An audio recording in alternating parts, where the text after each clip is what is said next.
This is Audible.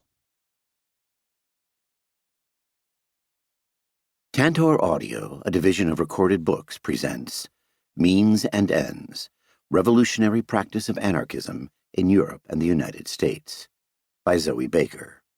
Narrated by Keith Sarabika. Introduction. The history of capitalism and the state is the history of attempts to abolish them and establish a free society without domination and exploitation. Revolutionary workers in the 19th and early 20th centuries believed that another world was possible. It is still possible today. One of the main social movements that attempted to overthrow capitalism and the state during the 19th and early 20th centuries was anarchism. Members of the historical anarchist movement not only attempted to change the world, but also produced an elaborate body of ideas that guided their actions. This book is concerned with explaining what their ideas were. Historians sometimes unearth old ideas from the past because they are an interesting way of gaining insight into a different time and place. This is not my principal motivation. I wrote this book because I want to live in a society in which everyone is free. I am convinced that, if we are to achieve this goal, it is important to know the history of previous attempts to do so. My hope is that through learning about how workers in the past sought to emancipate themselves, workers alive today can learn valuable lessons and develop new ideas that build on the ideas of previous generations. How to define anarchism is a contentious topic and will be discussed in depth in Chapter 1. For the purposes of this book, it will be understood as a form of revolutionary anti-state socialism that first emerged as a social movement in late 19th century Europe within the International Workingmen's Association between 1864 and 1872, and the subsequent Saint-Imier International between 1872 and 1878.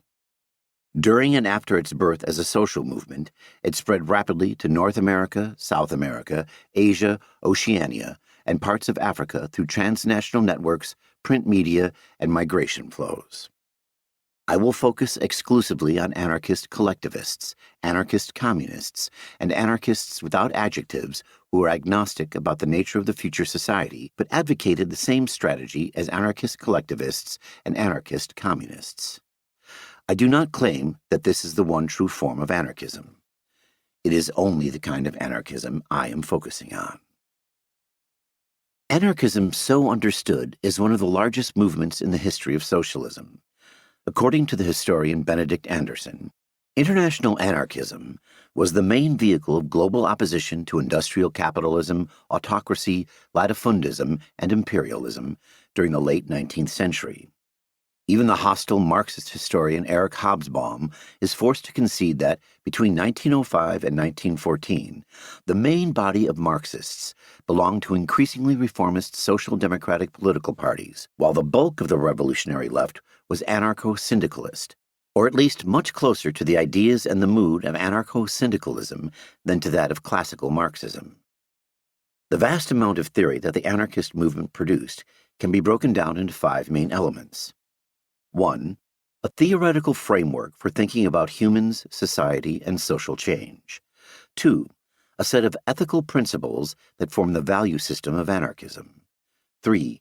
An analysis and critique of existing social relations and structures in terms of their failure to promote these ethical principles. 4. A vision of alternative social relations and structures that are achievable and would actually promote these ethical principles. 5. A series of strategies, which are consistent with the ethical principles, for abolishing existing social relations and structures in favor of the proposed alternative social relations and structures.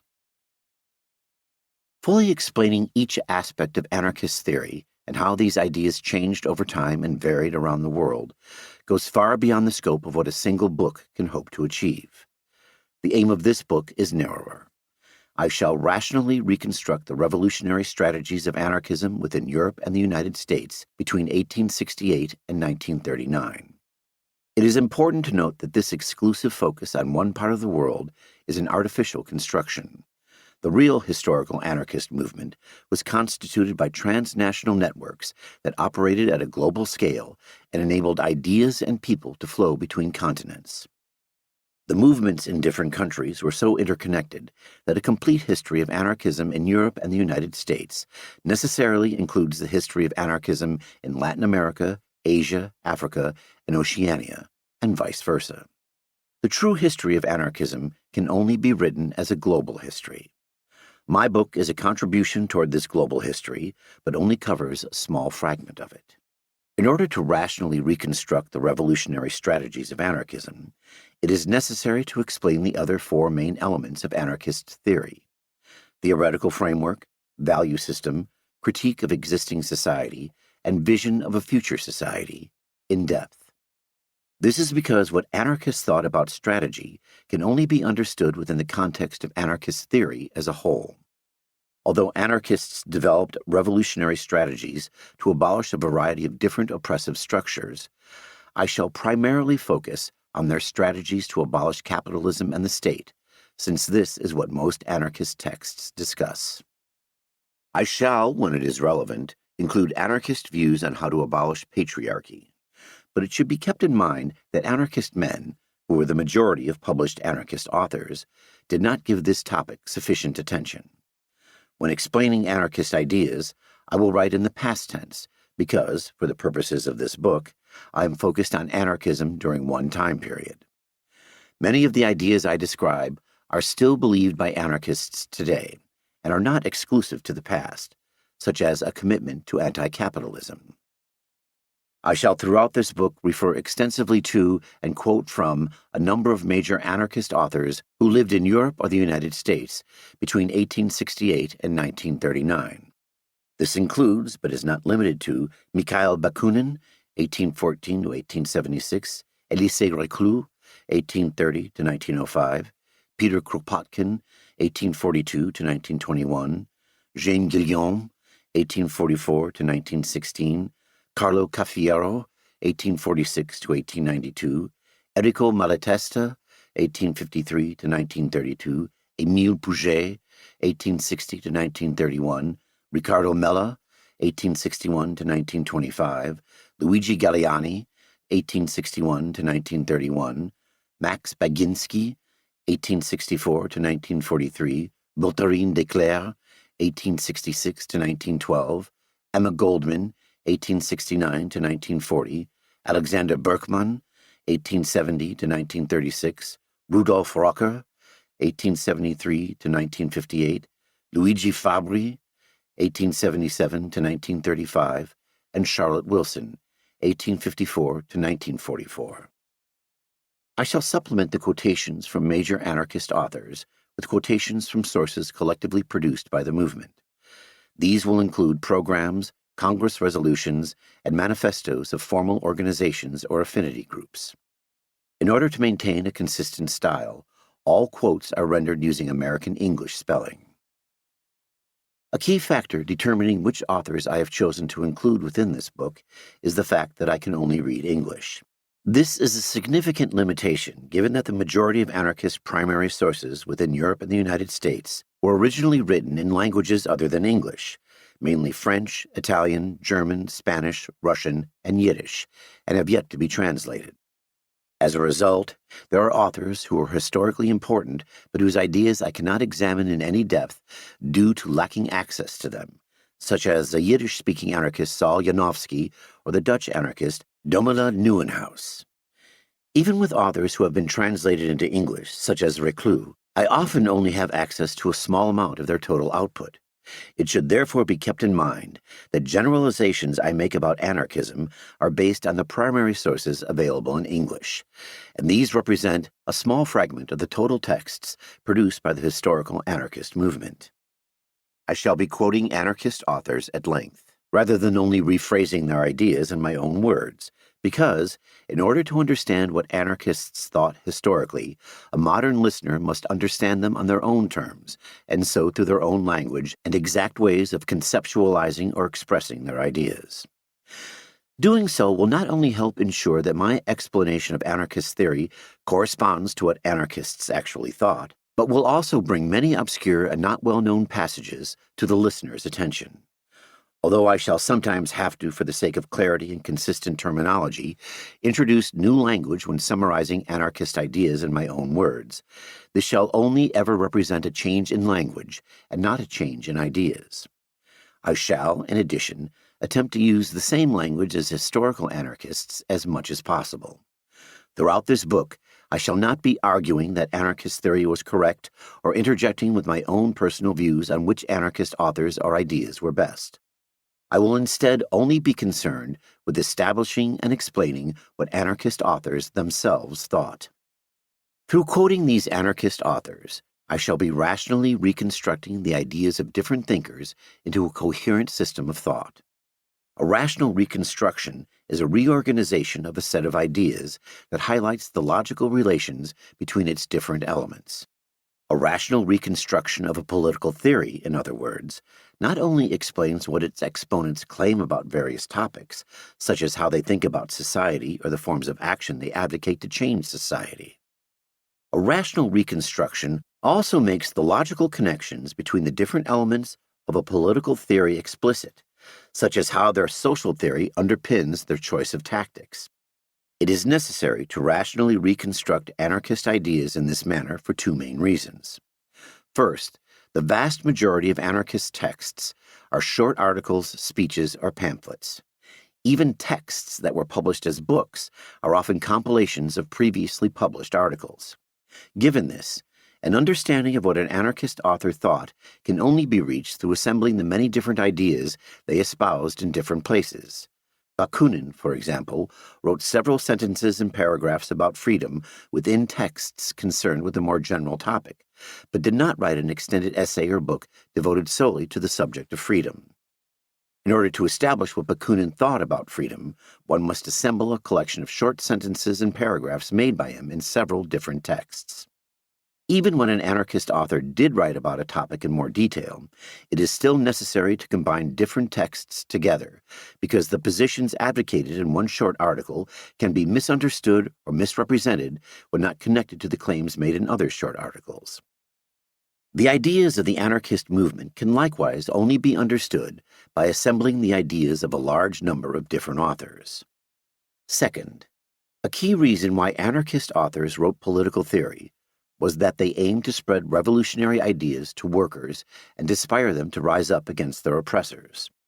This led anarchists to write in a style that was accessible to a wide readership, but could also make their arguments appear simpler than they actually were. For example, on numerous occasions, anarchist authors do not explicitly lay out the conceptual connections between their different beliefs. Even when anarchist authors do claim that certain ideas are connected, they do not always explain why this is the case, or only explain briefly. Given this, it is necessary to rationally reconstruct anarchist ideas in order to build up the interconnected conceptual system that anarchist authors often left implicit or did not explain in sufficient depth. The technique of rational reconstruction is usually applied to explaining the ideas of a single individual author, such as Marx or Descartes. Such efforts must be sensitive to the fact that an individual author changed their mind or developed their ideas over time. It would therefore be a mistake to unthinkingly place ideas from one period of their life alongside ideas from another period simply because they were written by the same person. This issue becomes greater when rationally reconstructing the ideas of an international social movement over several decades. Assembling together the ideas of a large number of different authors is straightforward when explaining ideas that all anarchists advocated, such as the abolition of capitalism in the state, but is more complicated when examining areas where anarchists disagreed with one another, an idea significantly changed over time, or a whole new idea emerged during a specific historical moment and did not exist prior to this. A rational reconstruction of the ideas of anarchism as a social movement must be sensitive to the fact that anarchist theory was not a single, unchanging monolith, but a cluster of different tendencies in dialogue and debate with one another. While this study will utilize the conceptual rigor of philosophy to summarize the arguments of anarchist authors, it will not examine these ideas in a historically anachronistic manner as if they existed outside of time and space. To truly understand the political theory of historical anarchism, it is necessary to understand what these authors intended to mean and communicate to their audiences, and how their texts were, independently of these authorial intentions, understood by readers at the time. This requires locating texts within a specific linguistic context, inherited assumptions from previous thinkers, ongoing debates and discussions, how certain words were used at the time, etc., and the wider social, economic, and political world that these ideas were produced within and in reaction to. The social relations through which the production and consumption of goods were organized, what kinds of domination the ruling classes engaged in, how the oppressed classes resisted and struggled against their rulers, and so on. A comprehensive study of anarchism that fully contextualizes its ideas within their historical moment goes far beyond the scope of this book. I shall instead be focusing on a single main context, the history of the anarchist movement itself. This will include not only the theoretical debates within the movement, but also its various actual attempts at overthrowing capitalism and the state in favor of an anarchist society. This is because the revolutionary strategy of anarchism was articulated by members of a social movement in order to be put into action. It is furthermore the case that the ideas different anarchist authors proposed were developed in response to the ongoing experiences of class struggle, such as the various actions of different working-class social movements, state repression of anarchist movements, and debates within anarchist organizations about how to act in a specific moment.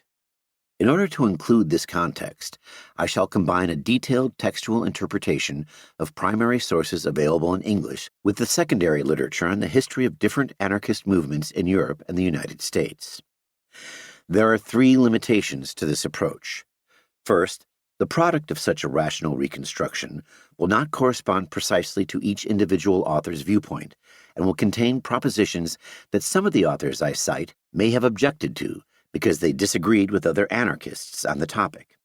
To minimize this issue, I shall, when it is relevant, point out when a view was distinct to a specific author and when there are important exceptions to a generalization. Second, this rational reconstruction will not exactly correspond to what the workers who compose the bulk of the anarchist movement thought. These workers were, after all, not automatons who blindly repeated word for word the ideas expressed by the major authors of anarchism. They had thoughts of their own about what anarchism was and about what anarchists should do. They may have, in addition to this, disagreed with my interpretation of the authors I cite, not noticed features of these texts that I have, noticed features that I have failed to, and in general gained different ideas from reading these texts than I have. It is furthermore the case that I will have read texts that individual workers within the movement were unfamiliar with, and they would have read, or if they were illiterate, had read to them, texts that I am unfamiliar with. It is difficult to find out what these anarchists thought, because the majority of anarchists were not published authors and instead developed ideas through face-to-face conversations with their comrades. German anarchists in New York, to give one example, would discuss politics in a wide variety of locations, ranging from anarchist-run beer halls to singing societies to family picnics in the park. The contents of these conversations have unfortunately been largely lost when those who experienced and remembered them died, since only a tiny fraction of them were ever recorded in writing. Given this, it should be kept in mind that it is often unclear whether a major anarchist author is expressing ideas that they themselves came up with, or is merely repeating ideas that were developed through countless face-to-face discussions between anarchist workers. Influential anarchist authors themselves routinely pointed out that they were repeating ideas collectively developed within working-class social movements. To give one example, Malatesta wrote in 1899 that the anarchist socialist program is the fruit of collective development which, even ignoring its forerunners, lasted several decades, and which no one individual could claim to have authored. Third, my reconstruction of anarchist political theory draws upon a small number of women authors. This is because, although large numbers of women played a significant role in the late 19th and early 20th century anarchist movement, most published anarchist authors appear to have been men. Of those anarchist authors who were women, Many of them cannot be included in my rational reconstruction, since either they lived outside of Europe and the United States, such as the Chinese anarchist He Yin Zhen, or they have not been translated into English, such as the Yiddish-speaking anarchist and doctor Katerina Yevzherov. Nor can my reconstruction, due to its focus on texts, include the perspectives of those women who are active within the anarchist movement, but did not, as far as I am aware, have their ideas published by the anarchist press. This includes such individuals as the militant Concha Perez, who took up arms in the Spanish Revolution of 1936 and fought against fascists in Barcelona and on the Aragon front. Despite these shortcomings, a rational reconstruction of the ideas that can be found in the major theorists of anarchism who lived in Europe and the United States will provide a useful synthesis for thinking about the ideas that were prominent within the anarchist movement during the period I am examining. It should be kept in mind throughout that this reconstruction is primarily based on sources written by a small list of people who, despite exerting great influence on the movement, should not be conflated with the movement as a whole. Given this, when I write that anarchists thought X, or anarchism holds that Y, I am not committing myself to the strong position that every person within the anarchist movement held these views, since this is not something I could possibly know. I am instead using these phrases as shorthand for the more modest claim that the major anarchist authors, newspapers, and programs of organizations I cite did adhere to these views. The central argument of this book is that the reasons anarchists gave for supporting or opposing particular strategies were grounded in a theoretical framework, the theory of practice, which maintained that, as people engage in activity, they simultaneously change the world and themselves. This theoretical framework was the foundation for the anarchist commitment to the unity of means and ends. The means that revolutionaries proposed to achieve social change had to be constituted by forms of activity that would develop people into the kinds of individuals who were capable of and were driven to A. overthrow capitalism and the state, and B. construct and reproduce the end goal of an anarchist society. The structure of this book is as follows. In Chapter 1, I define anarchism in depth. In Chapter 2, I explain anarchism's theoretical framework, the theory of practice.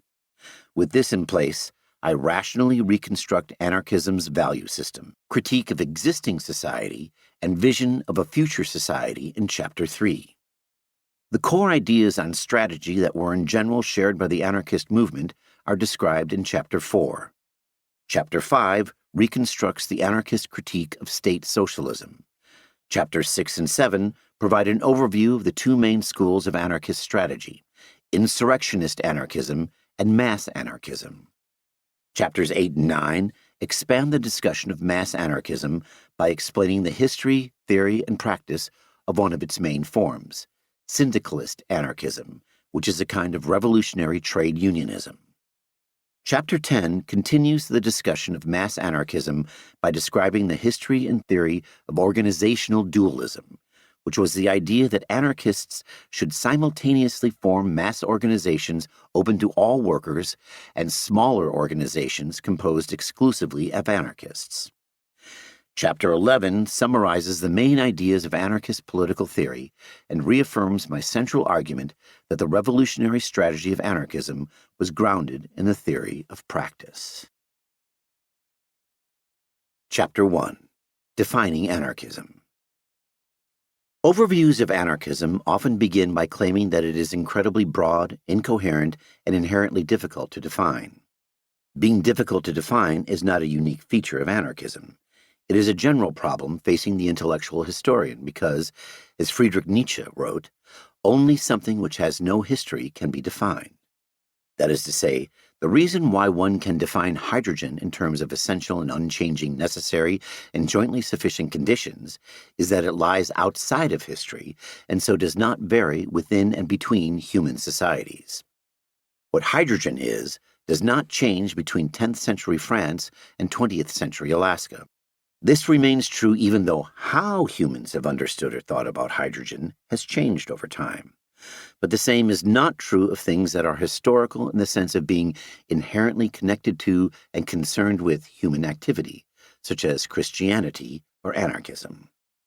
Such historical entities have a beginning and boundaries that distinguish them from other parts of human existence, but the elements that compose them nonetheless change over time. Christianity, for example, emerged during the 1st century CE and was characterized by a set of beliefs and practices that made it different from other religions. It was subsequently modified numerous times during its history, such as by the invention of Catholicism and Protestantism. Historical entities are fluid and ever-changing because they are produced by and are about humans, who are themselves constantly changing as they engage in activity within constantly evolving social structures. At any given moment in history, people will think and act differently in response to the same wider context. The consequence of this is that as people articulate distinct perspectives, argue with one another, and act to ensure that their understanding remains dominant or becomes so, they also produce competing and contradictory versions of the same historically produced entity. Over time, this process of contestation causes the widespread version of a historically produced entity to change as some elements arise to prominence or fade into obscurity. Whole new elements are added, and other elements are removed. There is no one true version of a historically produced entity. Instead, there is only what elements do or do not compose it according to different individuals or groups of people at the various stages of its development. This should not be mistaken for the claim that there are no characteristics that distinguish one historically produced entity from another.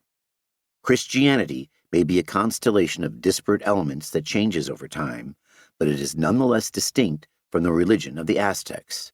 Nor does Nietzsche's view entail that all definitions of a historical entity are equally good and cannot be better or worse than another definition. A person who defined Christianity as a religion that believes in a single God would be failing to construct a useful definition, because it includes belief systems that should be excluded, such as other monotheistic religions like Islam, and fails to specify the distinct elements that compose Christianity historically and within modern society, such as the belief that Jesus was resurrected. Nietzsche's views on historically produced entities have several consequences for thinking about how to define anarchism. Although anarchism will have an origin and some conceptual boundaries that have historically demarcated it from other ideologies, there will not be a single unified body of thought called anarchism. At a given historical moment, there will be a series of distinct individuals or groups of people who will all happen to call themselves anarchists and are in a process of contestation with one another over what anarchism means or should mean. Since what anarchism means is historically variable, the best we can expect from a definition is that it provides a snapshot of how specific individuals or groups of people understood anarchism at a given moment of its historical development. Such a definition may be rendered incomplete by unexpected developments within anarchism, such as whole new elements arising or previously important elements fading into obscurity. The point is not to establish what anarchism truly means once and for all, but to construct a definition of anarchism that is useful for investigating a particular historical period, topic, or type of anarchism. There are two main views on what anarchism is. Transhistoricists generally define anarchism as referring to any political theory in history that advocates the abolition of the state or systems of rulership in general in favor of a free, stateless society without rulers. In response to this way of thinking about anarchism, historicists have argued that anarchism should instead be defined as a historically specific form of anti-state socialism that first emerged in 19th century Europe and rapidly spread during and after its birth as a social movement to North America, South America, Asia, Oceania, and Africa through transnational networks, print media, and migration flows. The disagreement over when to date the birth of anarchism partly stems from the fact that how modern authors think about the history of anarchism has been shaped by the earliest historiographies of anarchism, which were written in the late 19th and early 20th centuries by members of the anarchist movement. These anarchists, like modern historians of anarchism, disagreed with one another about how anarchism should be defined and when anarchism first emerged. Some authors define anarchism transhistorically. Peter Kropotkin, for example, remarked in 1913 that there have always been anarchists and statists, and claimed to have found anarchist ideas among the philosophers of antiquity, notably in Lao Tzu in China and in some of the earliest Greek philosophers. This view was shared by Rudolf Rocker, who wrote in 1938 that anarchists advocate the abolition of all political and social coercive institutions which stand in the way of the development of free humanity, and that given this, anarchist ideas are to be found in every period of known history. Other anarchists adopted a historicist account of anarchism in which it referred exclusively to a historically specific form of anti-state socialism that first emerged in the 19th century as a response to the oppression of capitalism and the state. In 1884, Charlotte Wilson claimed that anarchism is a new faith, and the name assumed by a certain school of socialists who advocated the simultaneous abolition of capitalism and the state. Decades later, Enrico Malatesta wrote in 1925 that there was a distinction between anarchy, which is a cooperative society without oppression and exploitation, and anarchism, which is the method of reaching anarchy through freedom without government. The matter was born when people sought to overthrow both capitalistic property and the state, and therefore did not exist prior to this. Importantly, this was not an exclusively European perspective. The Chinese anarchist Li Yaotang, who wrote under the pen name Ba Jin, argued in 1927 that anarchism is a product of the mass movement, not an idle dream that transcends time.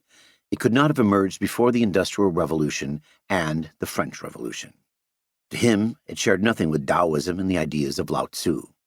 The Japanese anarchist Kubo Yuzuru likewise wrote in 1928 that anarchism originated from the fact of the struggle of the workers. Without that, there would be no anarchism. Given my commitment to Nietzsche's way of thinking about definitions, I shall be taking a historicist approach and defining anarchism as a historically specific form of anti-state socialism that first emerged in 19th century Europe. It is of course the case that the idea of a free, stateless society existed before people in 19th century Europe decided to start calling themselves anarchists. The Chinese Taoist Bao Jinyang argued in the 3rd century that the state was created by the strong to oppress the weak, and became the means through which the wealthy reproduced the servitude of the poor. He thought that prior to the rise of states, there existed a free, harmonious society with neither lord nor subject, and claimed that it would be better if the state ceased to exist. Although his one surviving text proposed no strategies to achieve this goal, he did believe that the poor would revolt against the wealthy. Even within Europe, one can point to earlier authors who advocated the abolition of the state and property in favor of a free society based on communal ownership, such as the radical Christian Gerard Winstanley in the 17th century. The history of anti-statist thought includes not only a long list of dead authors, but also the large numbers of people who have lived in or do live in stateless societies around the world. This is something that historical anarchists were themselves aware of. The available anthropological evidence indicates that these people do not live in stateless societies by chance.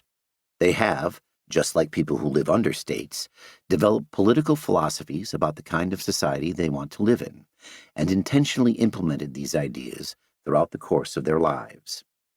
They are aware that someone could establish themselves as ruler of the group and have, within the limits established by their ecological and social context, consciously and deliberately created social structures to prevent this from happening. This generally goes alongside an awareness of nearby societies with states. A striking illustration of this point is that on numerous occasions, stateless societies have been created by people who have deliberately fled processes of state formation or expansion, such as stateless societies in the uplands of Southeast Asia. Members of stateless societies have developed a variety of complex social relations and arrangements in order to realize their conscious political goals and ethical values. These include making collective decisions through consensus between all involved, ensuring that leaders lack the power to impose decisions on others through coercion and must instead persuade people to act in a certain way, through oratory skill alone. and utilizing various forms of social sanction to respond to behavior that threatens the freedom or equality of the group, such as bullying, being greedy, issuing orders, taking on airs of superiority, engaging in acts of physical violence, and so on. These social sanctions include, but are not limited to, criticism, gossiping, public ridicule, ignoring what they say, ostracism, expulsion from the group, and even, in some extreme cases, execution.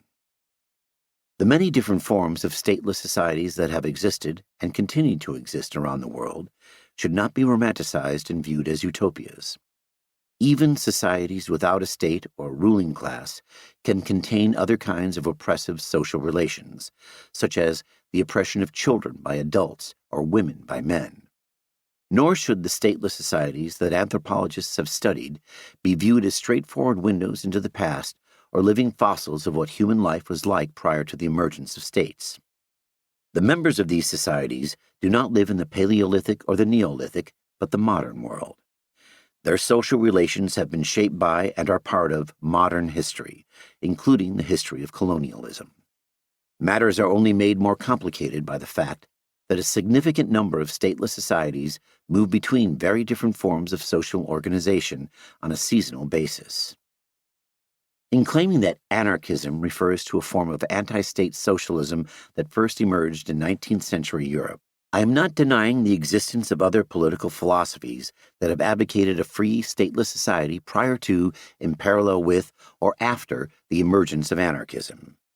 Although this book aims to demonstrate the intellectual sophistication of historical anarchist political theory, I also believe that modern anarchism can greatly improve through engaging with these other political traditions and learning valuable insights and lessons from them.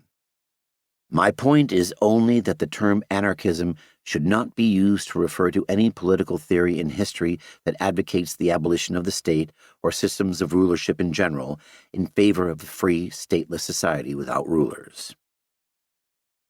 This is motivated by two main reasons. First, throughout the history of socialism, multiple theorists and social movements have advocated the long-term goal of abolishing the state and all systems of class rule in favor of a society of free producers, such as Louis-Auguste Blanqui or all of Marxism. If a transhistoricist wishes to label such figures as Bao Jin-yang an anarchist due to their advocacy of a free stateless society without rulers, then they must, in order to be consistent, also refer to Blanqui and all of Marxism as anarchists. Doing so would be a mistake, given that self-identified anarchists oppose these other forms of socialism on the grounds that they, unlike anarchists, advocated the conquest of state power as a means to achieve human emancipation. This includes not only individuals who anarchists have polemical debates with, such as Karl Marx and Friedrich Engels, but also leaders of states who are responsible for the imprisonment, deportation, murder, and repression of anarchists, such as Vladimir Lenin, Leon Trotsky, and Joseph Stalin. Given this, any definition of anarchism must include strategies to achieve social change within its criteria and cannot define anarchism solely in terms of its goal. The second reason to reject trans-historical definitions of anarchism is that they are historically anachronistic. The many different people who have advocated the abolition of the state or rulership throughout human history did not refer to themselves as anarchists or belong to a social movement that called itself anarchist. At no point did they establish a historically contingent configuration of elements that were understood by people at the time to be what anarchism is. An author like Wynne Stanley will not tell a historian anything about what anarchism as a historically produced entity means. A study of Wynne Stanley's 1649 The True Leveler Standard Advanced instead informs a historian about the political ideology that Wynne Stanley understood himself to be an advocate of, the Diggers. To categorize Wynne Stanley as an anarchist is to anachronistically impose a later category onto him rather than understand him on his own terms. Although adopting a historicist approach significantly limits the scope of who can be considered an anarchist, it is not sufficient to develop a useful definition of anarchism for the purposes of studying it as a coherent political theory. This is because, during its history as a concept, People with fundamentally different commitments have called themselves anarchists and engaged in processes of contestation with one another over what anarchism is or should be. A brief and condensed summary of this history is as follows. From anarchy to anarchism. The term anarchist was sometimes used as an insult during the English Civil War and the French Revolution. It did not refer to a distinct political ideology until it was adopted by anti-state socialists in the 19th century within the context of industrialization and the rise of capitalism and the modern nation-state, henceforth referred to as the state, as a global economic and political system. The earliest known occurrence of this was in 1840, when the French socialist Pierre-Joseph Proudhon declared himself an anarchist in his book What is Property? He defined anarchy as the absence of a master and argued that the highest perfection of society is found in the union of order and anarchy.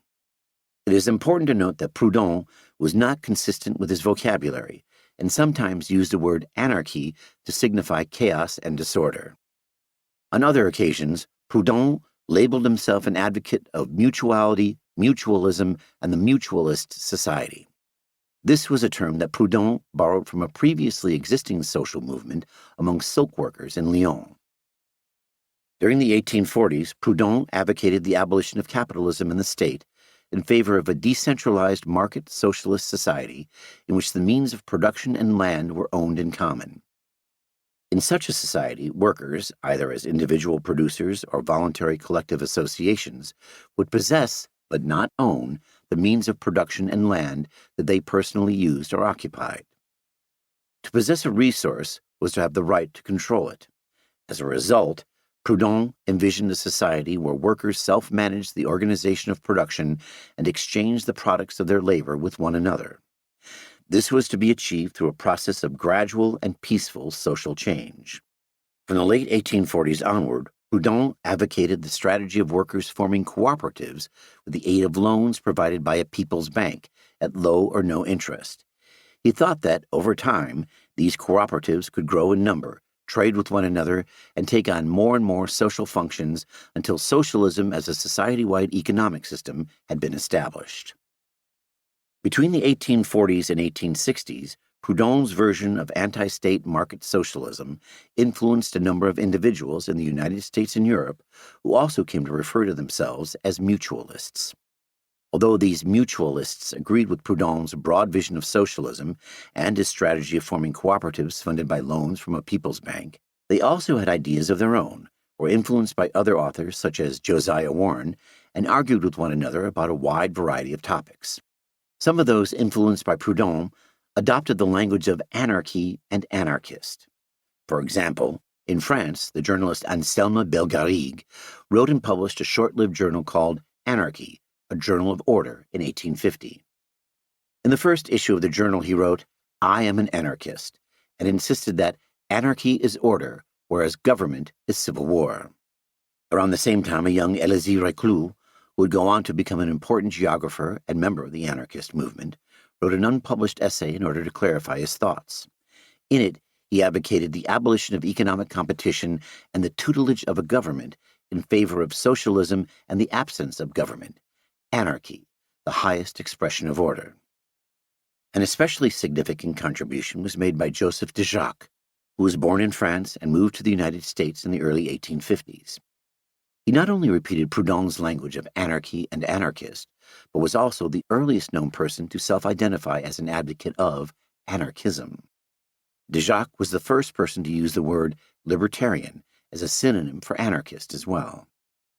In the August 18, 1859 edition of his paper Le Libertaire, he defined anarchism as the abolition of government, property, religion, and the family in favor of liberty, equality, solidarity, and the right to work and love.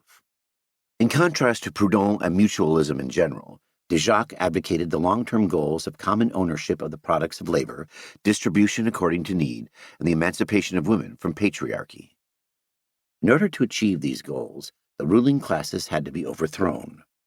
De Jacques proposed that this could be achieved via the violent strategy of mass armed insurrections and small secret societies assassinating capitalists and governors. Although de Jacques advocated the abolition of government, he thought that, given the current ideas and abilities of workers, a revolution would not establish anarchy immediately. There would instead be a period of transition in which decisions were made by workers themselves through universal and direct legislation within the most democratic form of government. De Jacques' proposed democratic government was constituted by self-governing communes of 50,000 people, in which laws were passed by majority vote and government administrators were elected and recallable. The police were to be randomly selected by lottery and rotated over time such that everyone would engage in policing, and there would be no police outside the people. Those who broke the law would be subject to trial by jury and an elected magistrate. A person found guilty by an unanimous decision of the jury would not be executed or imprisoned, since the prison and the scaffold were government monstrosities, but would instead only be subject to moral or material reparation or banishment. Over time, people would develop new and better ways of organizing society until government had been completely abolished and anarchy had been realized. In parallel to these ideological developments, various organizations were formed by the working classes to achieve their emancipation and foster cooperation between workers of different countries. In September 1864, this culminated in the founding of the International Working Men's Association, henceforth referred to as the First International, at a meeting in St. Martin's Hall, London. The International included a wide variety of different kinds of socialists, and this led to a great deal of debate about what aims and strategies the organization should adopt. At the 1869 Basel Congress, the majority of delegates voted in favor of the collective ownership of land as a goal.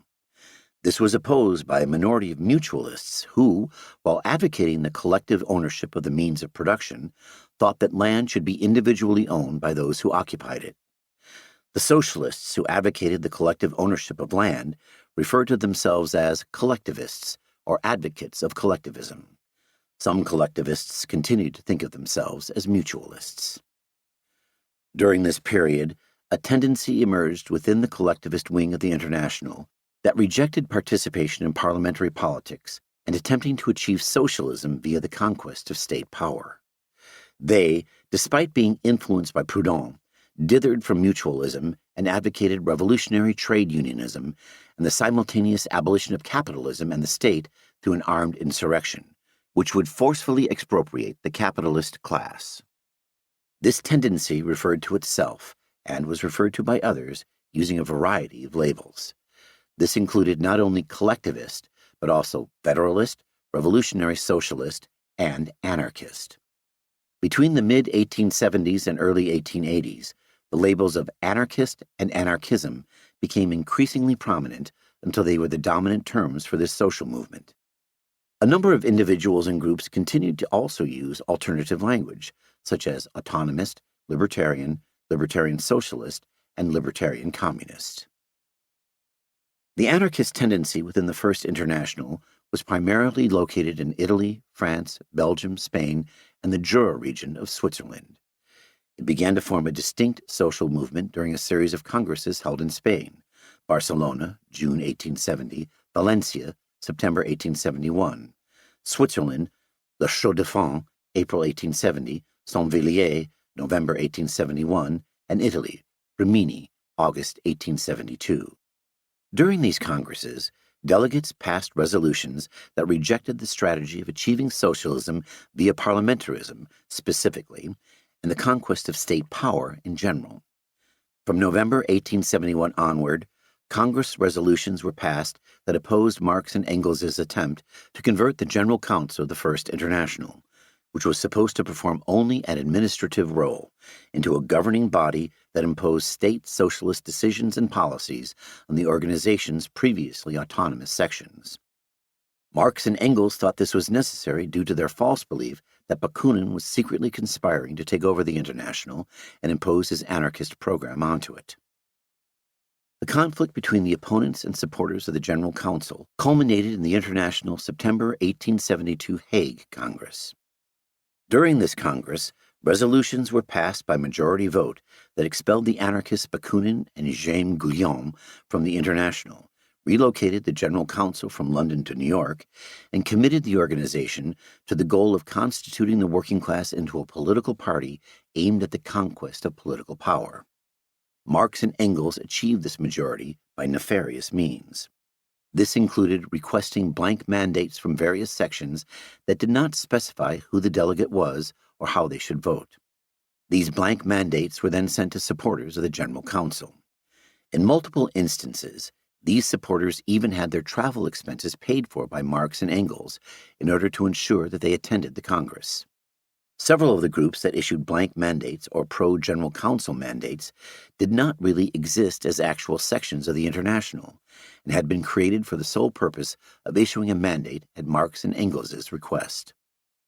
The resolutions of the Hague Congress were subsequently rejected by the Jura, French, Belgian, Italian, Dutch, English, and Spanish sections of the International on the grounds that they had been passed by a fake majority and violated each section's autonomy to determine its own strategy and program.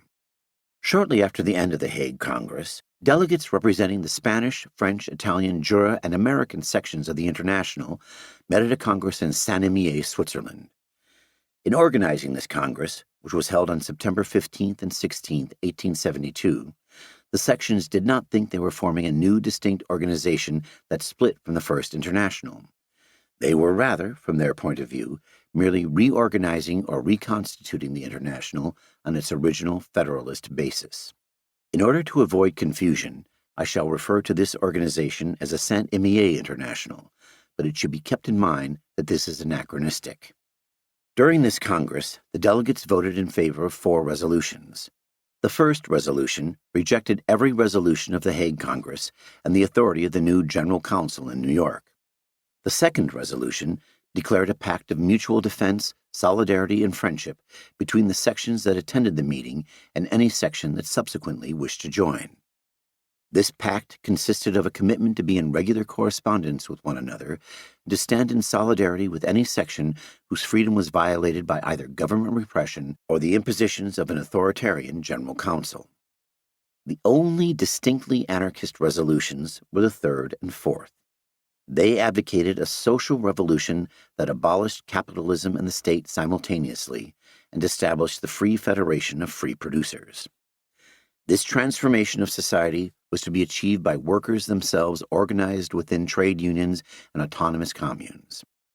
It was proposed that workers in the present should build toward the social revolution by organizing strikes. These forms of class struggle were advocated because they caused workers to develop an awareness of their distinct class interests, taught workers to act for themselves, and increased the power of workers against capitalists. Strikes prepared workers for the social revolution and established or expanded the systems of organization through which workers could successfully overthrow the ruling classes and reorganize production and distribution. The resolutions rejected the strategy of attempting to achieve socialism via the conquest of state power, because it would result in workers being dominated and exploited by a new minority of rulers who actually exercised state power, rather than the abolition of all systems of class rule. For several members of the historical anarchist movement, anarchism did not exist during the 1840s and 50s. Instead, anarchism, as they understood it, first emerged within the First International and Saint-Imier International.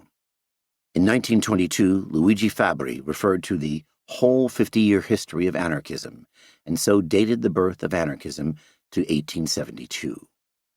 A similar position was articulated by Malatesta on numerous occasions. In 1899, he wrote that we, anarchist socialists, have existed as a separate party with essentially the same program since 1868, when Bakunin founded the Alliance, and we were the founders and soul of the anti-authoritarian wing of the International Working Men's Association.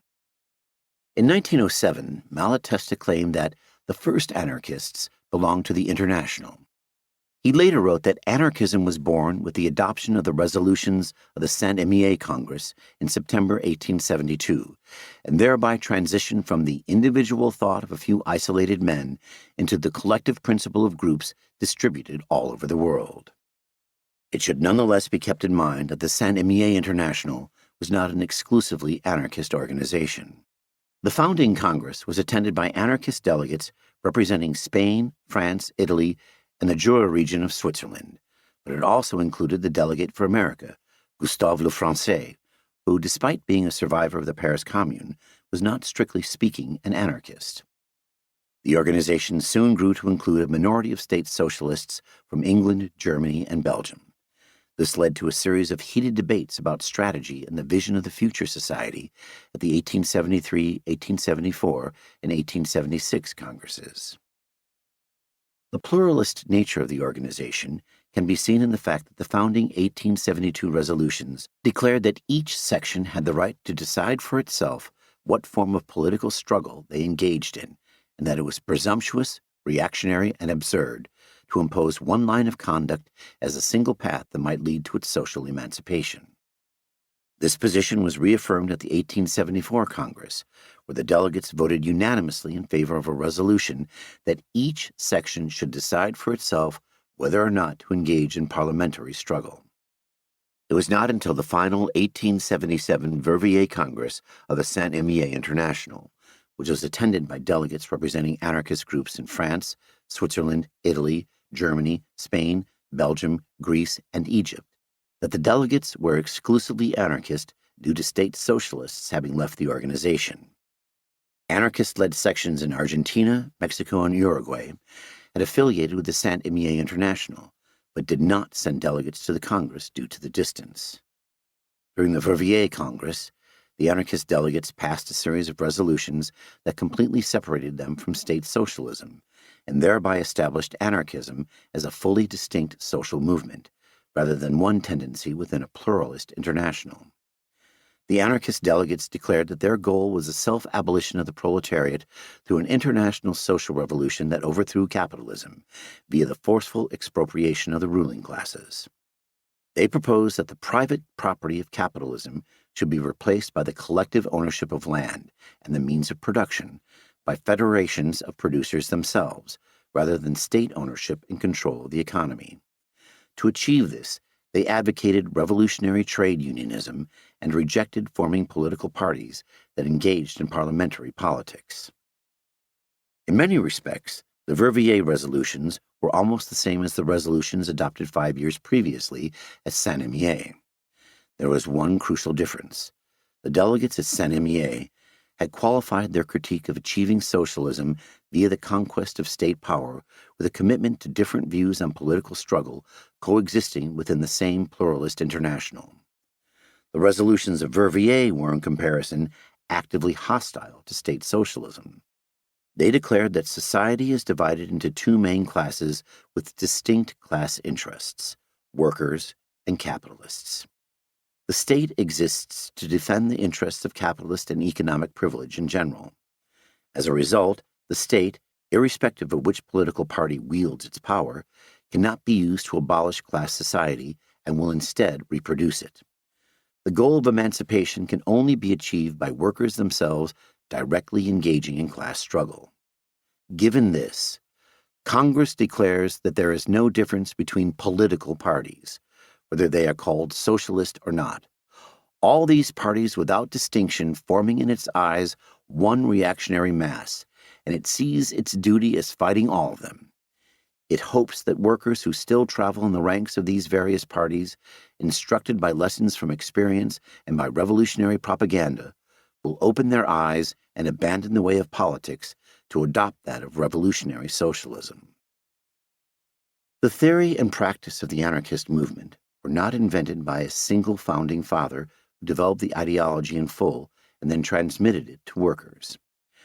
Anarchism was instead co-created over several years by an international social network that formulated its common program through a process of debate and discussion in newspapers, pamphlets, books, formal congresses, informal meetings, and letters between key militants. This social network was mostly composed of workers, such as Jean-Louis Pindy and Adamar Schwitzgeibel, and a few formally educated individuals from privileged backgrounds, such as Bakunin and Carlo Cafiero. This point was understood by later anarchists. In 1926, the group of Russian anarchists abroad declared that anarchism was born not of the abstract deliberations of some sage or philosopher, but out of the direct struggle waged by the toilers against capital, out of the toilers' needs and requirements, their aspirations toward liberty and equality. Anarchism's leading thinkers, Bakunin, Kropotkin, and others, did not invent the idea of anarchism, but having discovered it among the masses, they merely helped refine and propagate it through the excellence of their thinking and their learning. How collectivists became anarchists. The history of how anarchism as a social movement arose is not only the history of how its program was formulated. It also includes the history of how and why a tendency within the First International came to refer to themselves as anarchists in the first place. It is necessary to establish in detail how this happened, because it clarifies the relationship between the anarchism of Proudhon, who in 1840 was the first person to self-identify as an anarchist, and the anarchist of the social movement that emerged from the late 1860s onward. In 1880, Kropotkin claimed that, when in the heart of the International there rose up a party that fought against authority in all its forms, that party first took on the name of the Federalist Party, then called itself anti-statist or anti-authoritarian. At that epoch, it even avoided assuming the name of anarchist. The word an-archy, as it was written then, might have attached the party too closely to the Proudhonians, whose ideas of economic reform the International then combated. But it was precisely to create confusion that the adversaries of the anti-authoritarians took pleasure in using the name. Nonetheless, as Kropotkin noted, anarchists came to accept the name. As he pointed out in 1910, the name of anarchists, which their adversaries insisted upon applying to them, prevailed, and finally it was revindicated. One potential problem with Kropotkin's narrative is that Bakunin first publicly called himself an anarchist in August 1867 in The Slavic Question, which was printed in the Italian paper Freedom and Justice. He wrote in response to pan-Slavists that they are Unitarians at all costs, always preferring public order to freedom, and I am an anarchist and prefer freedom to public order. Crucially, this was written before Bakunin had even joined the First International in June or July 1868. A few years later, Bakunin referred to himself as an anarchist in private in his 1870 letter to Sergei Nechayev and his unsent October 1872 letter to the editors of La Liberté. Bakunin continued to use this language in his published 1873 book, Statism and Anarchy. In it, he labeled the opponents of German state communists as anti-state socialists or anarchists, and endorsed what he called the anarchist social revolution. He wrote that we revolutionary anarchists are proponents of universal popular education, liberation, and the broad development of social life, and hence are enemies of the state and of any form of statehood. Those are the convictions of social revolutionaries, and for them we are called anarchists. We do not object to this term because we are in fact the enemies of all power, knowing that power corrupts those invested with it just as much as those compelled to submit to it. It is difficult to determine how much impact Bakunin's decision in Statism and Anarchy to refer to himself and the movement he belonged to as anarchist had on the language of anti-state socialists within the Saint-Imier International. This is because Statism and Anarchy was the only major revolutionary socialist text written by Bakunin in Russian rather than French, and almost all of the 1,200 copies that were printed in Switzerland were smuggled to St. Petersburg and distributed among Russian revolutionary circles. In other texts, Bakunin used different language.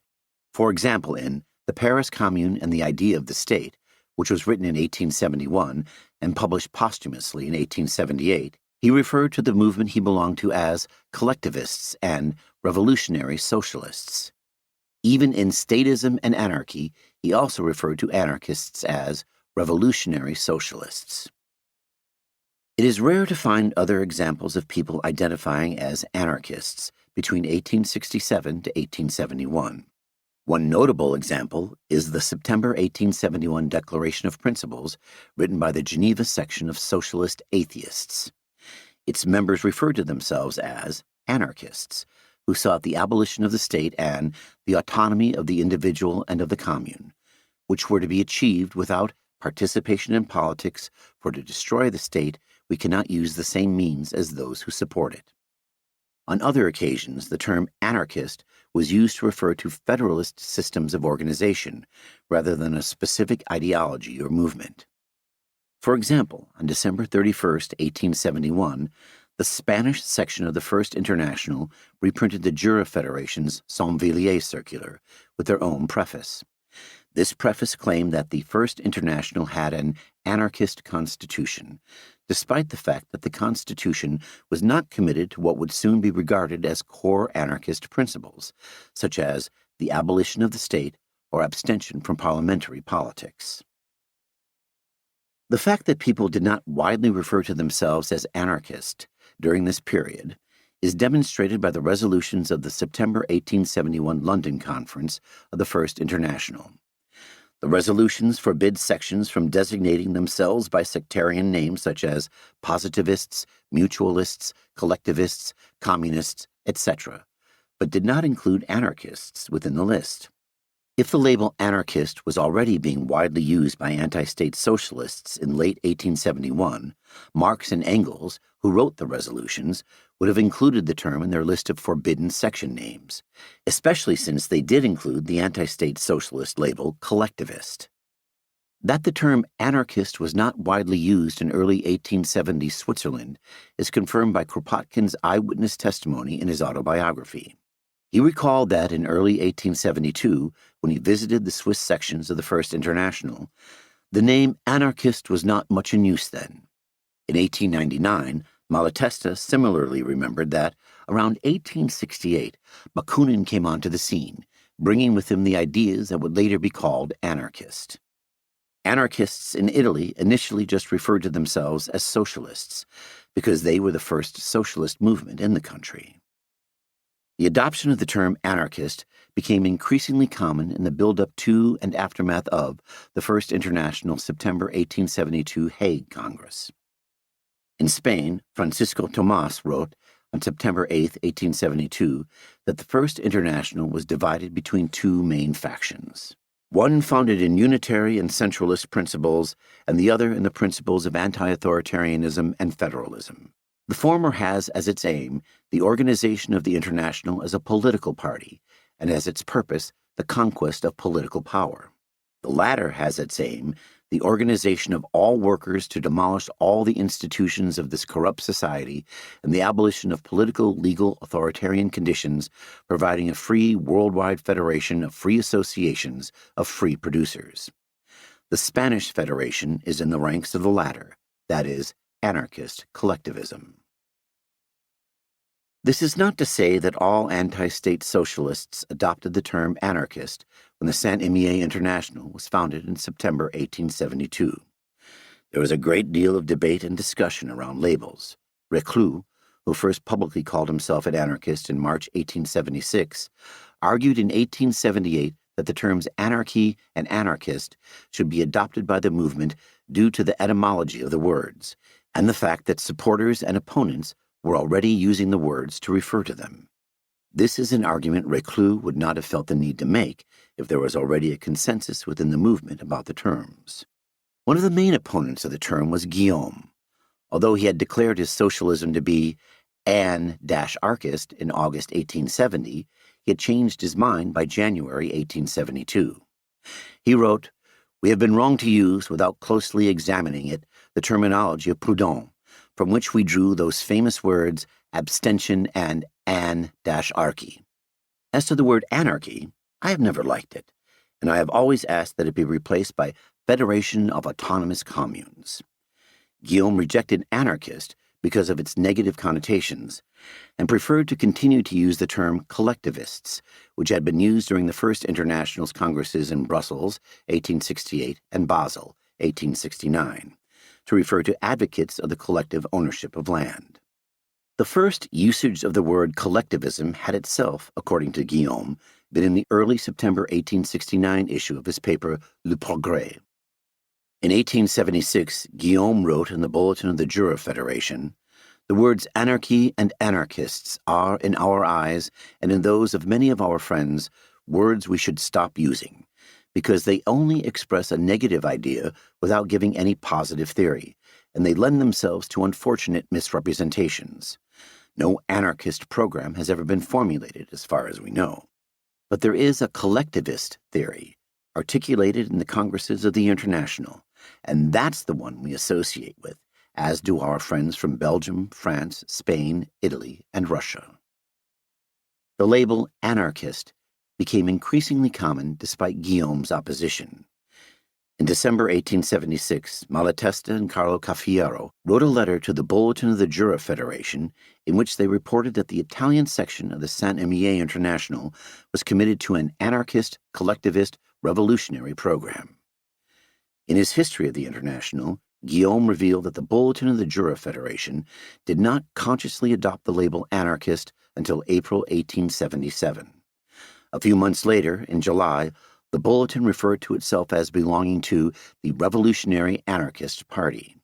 In August, the French section of the Saint-Imier International held a congress where they adopted what they referred to as a collectivist and anarchist program. Even after 1876, the widespread adoption of the terms anarchist and anarchism did not happen overnight but took several years. As late as 1880, what would become the German-speaking anarchist movement in the United States had yet to adopt the label of anarchism. They instead referred to themselves as social revolutionaries in order to distinguish themselves from parliamentary social democrats.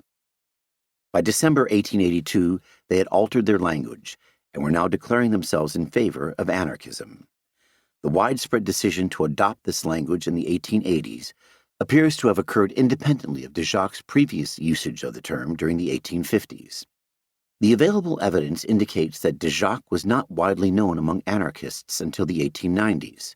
This can be seen in the fact that Max Nettlauf's first article on de Jacques was only published in 1890 in the German anarchist paper Freiheit. Jean Grave's republication of de Jacques' book Le Ministère did not occur until 1899. In 1910, Kropotkin referred to this text as having been only lately discovered and reprinted.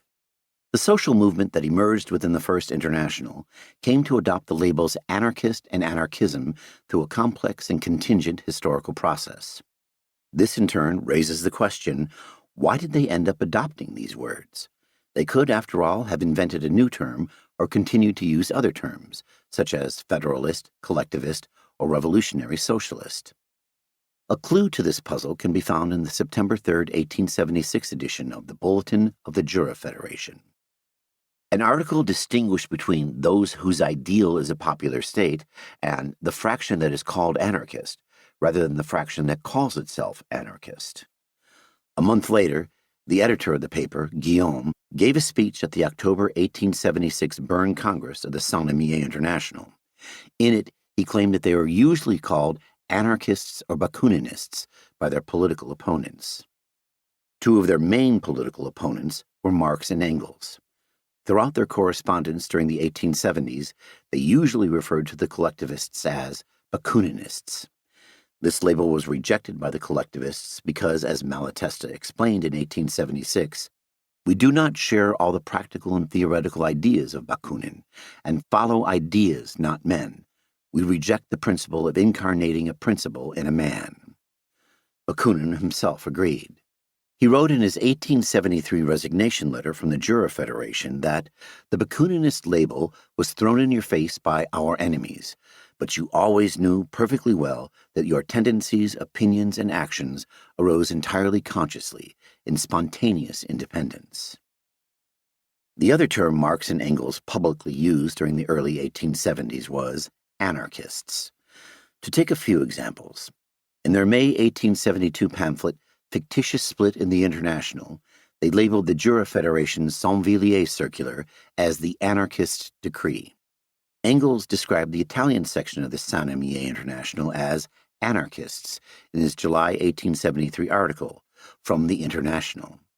They sarcastically referred to Saint Mikhail Bakunin as an anarchist and his ideas as the anarchist gospel in the Alliance of Socialist Democracy and the International Workingmen's Association, which was published between August and September 1873. It is important to note that Marx and Engels referred to the Jura Federation as anarchists in May 1872, which was prior to most collectivists referring to themselves with the term.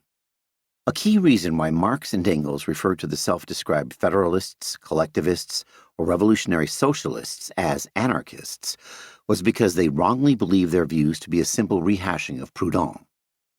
In November 1871, Marx wrote a letter to Friedrich Bolte, in which he claimed that Bakunin's views were scraped together from Proudhon, Saint-Simon, etc., and that Bakunin's main dogma was Proudhonist abstention from the political movement. In January 1872, Engels described Bakunin's ideas as a potpourri of Proudhonism and communism in a letter to Theodor Kuno. The decision by individuals within the movement to adopt the anarchist label was not inevitable and occurred to a significant extent by chance. They could have continued to call themselves the Federalist, Collectivist, or Revolutionary Socialist movement. Guillaume could have successfully persuaded a large number of people to not refer to themselves as anarchists. They could have called themselves Bakuninists or invented a whole new label. One of the main reasons they adopted the term anarchist was that they were borrowing language from Proudhon, but this was not the only reason. Other people within the First International, in particular Marx and Engels, chose to call them anarchists due to the belief that they had the same politics as Proudhon. This led to a situation where the Federalists, collectivists, or revolutionary socialists had to decide if they were going to adopt the label as their own. It should not be automatically assumed that Proudhon and the collectivists of the First International belonged to the same political tradition because they both called themselves anarchists. It cannot be assumed that the collectivists would never have used the term in such large numbers if it had not been imposed on them by their political opponents, and if there had been no feud with the General Council. If they are to be viewed as belonging to the same political tradition, it must be because of the ideas rather than just the language that they held in common. It is true that both Proudhon and the collectivists advocated the abolition of capitalism and the state in favor of the free federation of free producers. Anarchists like Bakunin and Kropotkin were deeply influenced by Proudhon. The fact that Proudhon and the collectivists were both anti-state socialists does not, however, entail that they belong to a single political tradition. Malatesta remarked in 1897 that although Proudhon first popularized, though amid 1,000 contradictions, the idea of abolishing the state and organizing society anarchically, it was Bakunin to whom we anarchists of today trace most directly our lineage. Bakunin had himself been careful to describe the politics of First International collectivism as being the widely developed and pushed to the limit Proudhonism, rather than a mere repetition. He was deeply critical of what he took to be aspects of Proudhon's thought. In Statism and Anarchy, he asserted that there is a good deal of truth in the merciless critique Marx directed against Proudhon. He described his own politics as the anarchic system of Proudhon broadened and developed by us and freed from all its metaphysical, idealist, and doctrinaire baggage, accepting matter and social economy as the basis of all development in science and history. One of the main topics on which the collectivists differed from Proudhon was strategy.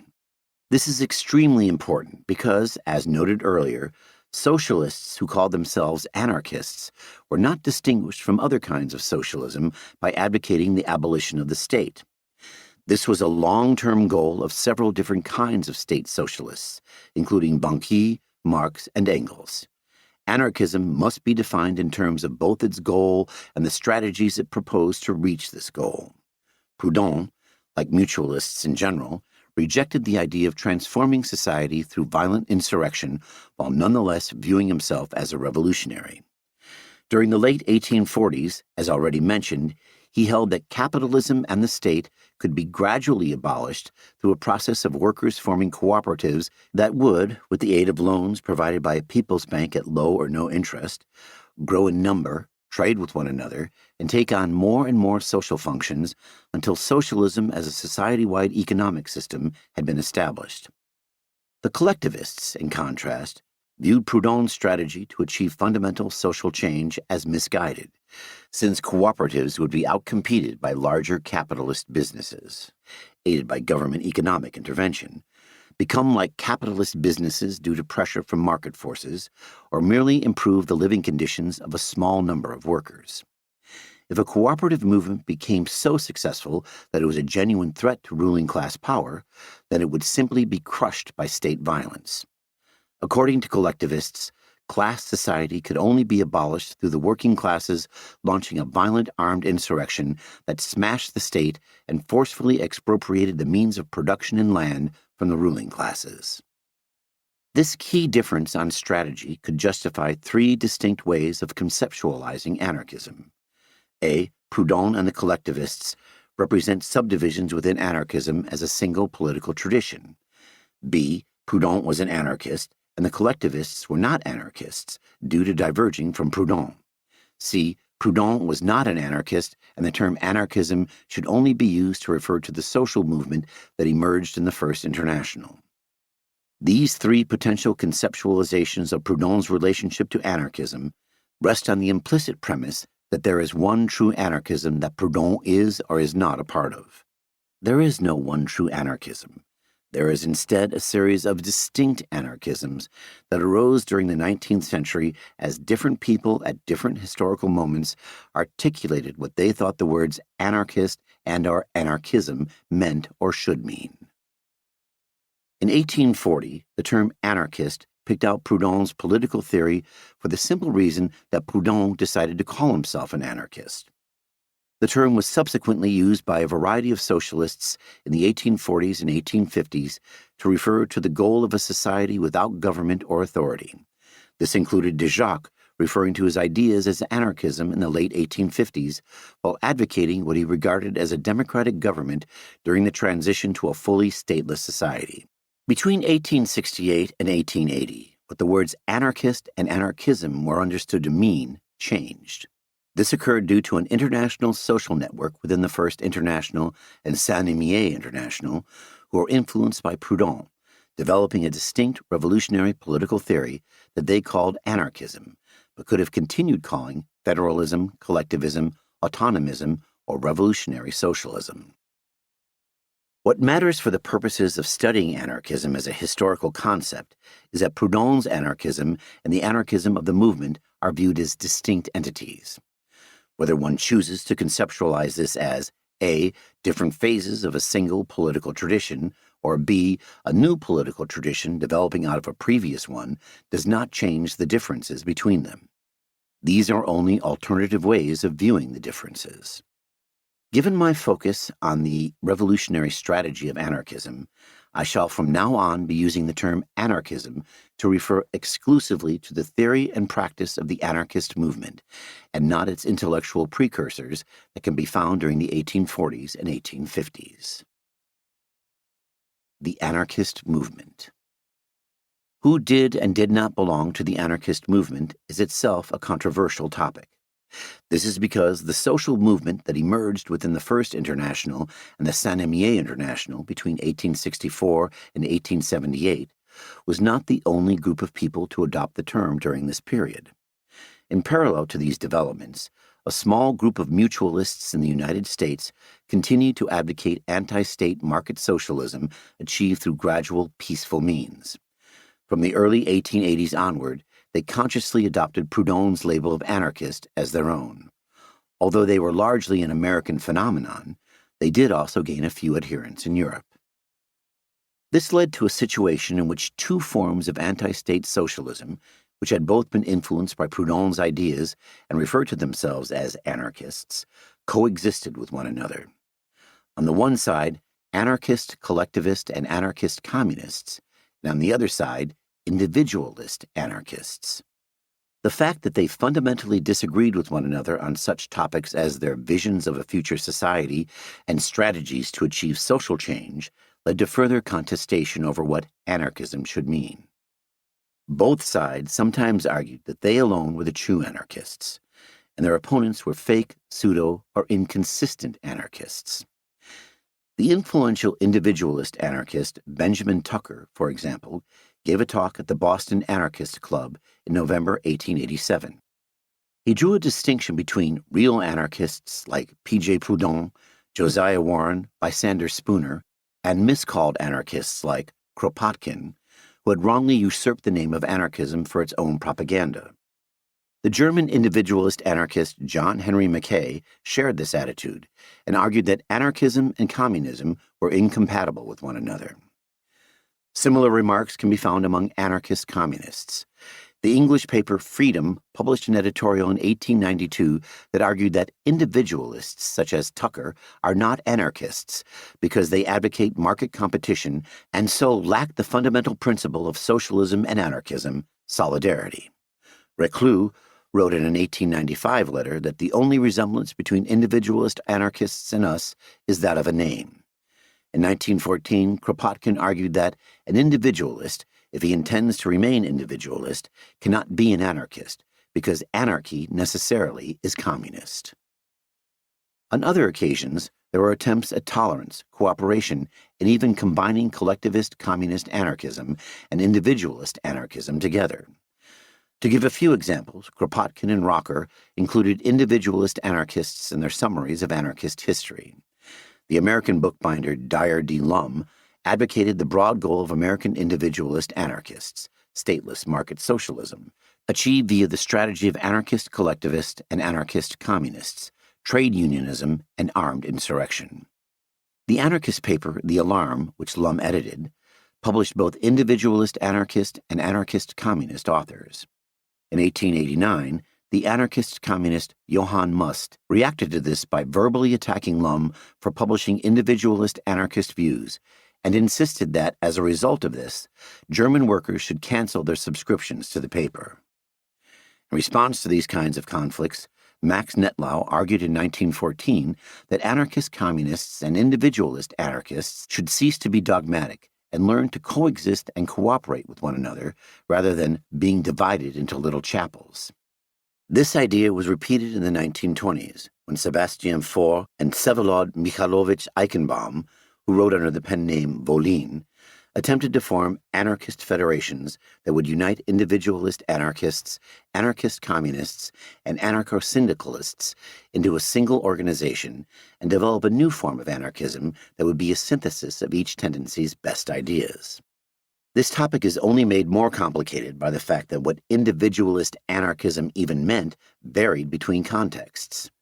Within Italian anarchism, a tendency developed during the 1880s and 1890s that referred to itself as individualist anarchism. In contrast to other self-described individualist anarchists, it was committed to the goal of anarchist communism, opposed formal organization, and advocated the strategy of individuals engaging in robberies, assassinations, and bombings. This distinction can be seen in Malatesta's 1897 remark that there are the individualist anarchists of Tucker School and the individualist anarchists of the Communist School. The different varieties of individualist anarchism in Europe and the United States also changed over time. For example, during the 1890s, the individualist anarchist writer Mackay popularized the previously obscure German philosopher Max Stirner.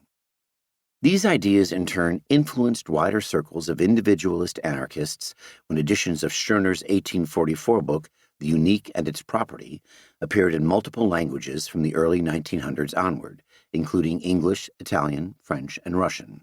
Mackay went so far as to rewrite the history of anarchism and claim that Stirner, who never referred to himself as an anarchist, was one of its main founders alongside Proudhon. The fact that several different and incompatible tendencies adopted the language of individualist anarchism is important for understanding Malatesta's various remarks on the topic.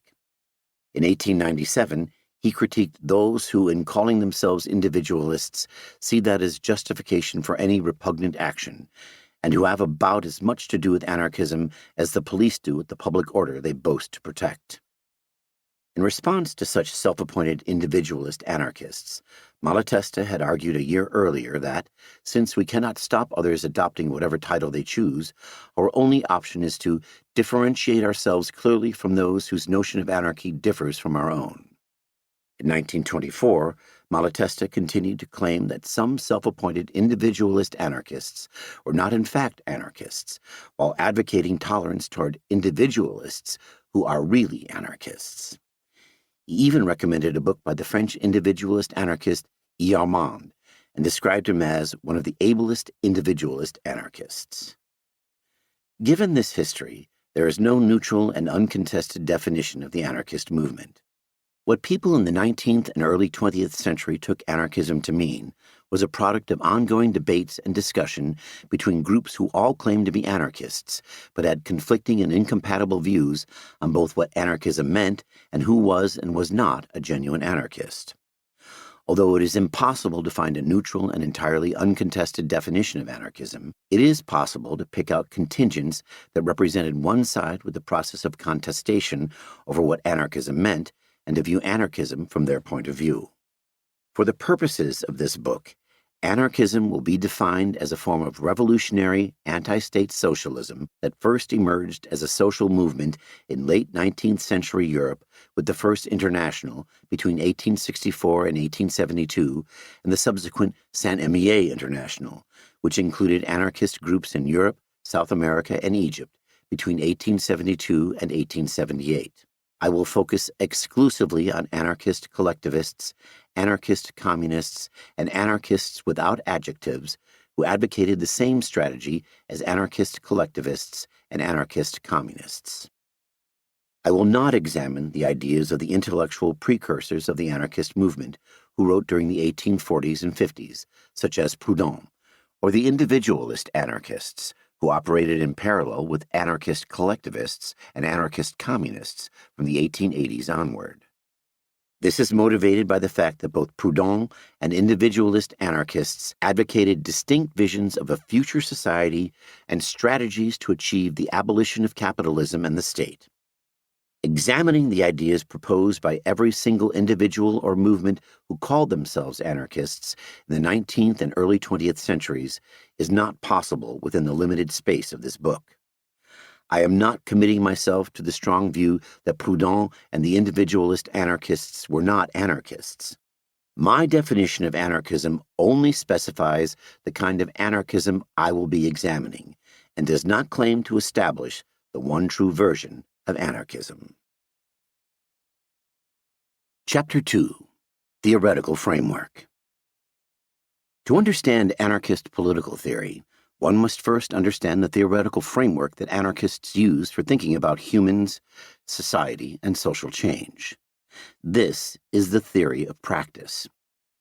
It is important to note that the theory of practice was often implicit in anarchist texts and not laid out in great detail. The vast majority of anarchist texts were short articles or pamphlets that focused on other topics, such as why capitalism should be abolished, or concrete discussions about how to achieve anarchist goals. In addition, anarchist authors did not, in general, feel the need to write an explicit and detailed statement of their social theory's foundational premises, because it was already accepted as the common ground that underpinned their theorizing. A rational reconstruction of the theory of practice has to be made by piecing together different brief statements that anarchist authors made, and then supplementing these brief statements with my own examples in order to clearly illustrate what they thought. Materialism and human nature. Anarchists were in general materialists in the broad sense that they viewed matter as the fundamental building block of reality. This materialism went alongside the view that the natural world must be conceptualized as a process that undergoes changes over time, rather than as a static entity. For Bakunin, the universe is the infinite totality of the ceaseless transformations of all existing things. Cafiero similarly referred to the continuous processes of transformation that occur to the infinity of matter that constitutes the universe. The natural world, so understood, included human society. As Malatesta noted, the social world is nothing but the continuing development of natural forms. Anarchists thought that the natural world, which included society, must be conceptualized as a totality or whole. This totality was constituted by interconnected parts that stand in relation to and mutually shape one another. Bakunin thought that the universe was a totality in which each point acts upon the whole, and the whole acts upon every point. As a result, he viewed the purpose of science as establishing the related connections and mutual interaction and causality that really exist among real things and phenomena. Reclus wrote that individuals living in society are part of a whole, and that when groups of men encounter one another, direct and indirect relations arise. Kropotkin similarly held that the goal of his history of the French Revolution was to reveal the intimate connection and interdependence of the various events that combined to produce the climax of the 18th century's epic. Society, this totality of interconnected and mutually determining parts, changes over time due to the action of humans. According to Bakunin, history is made not by abstract individuals, but by acting, living, and passing individuals. Abstractions advance only when borne forward by real men.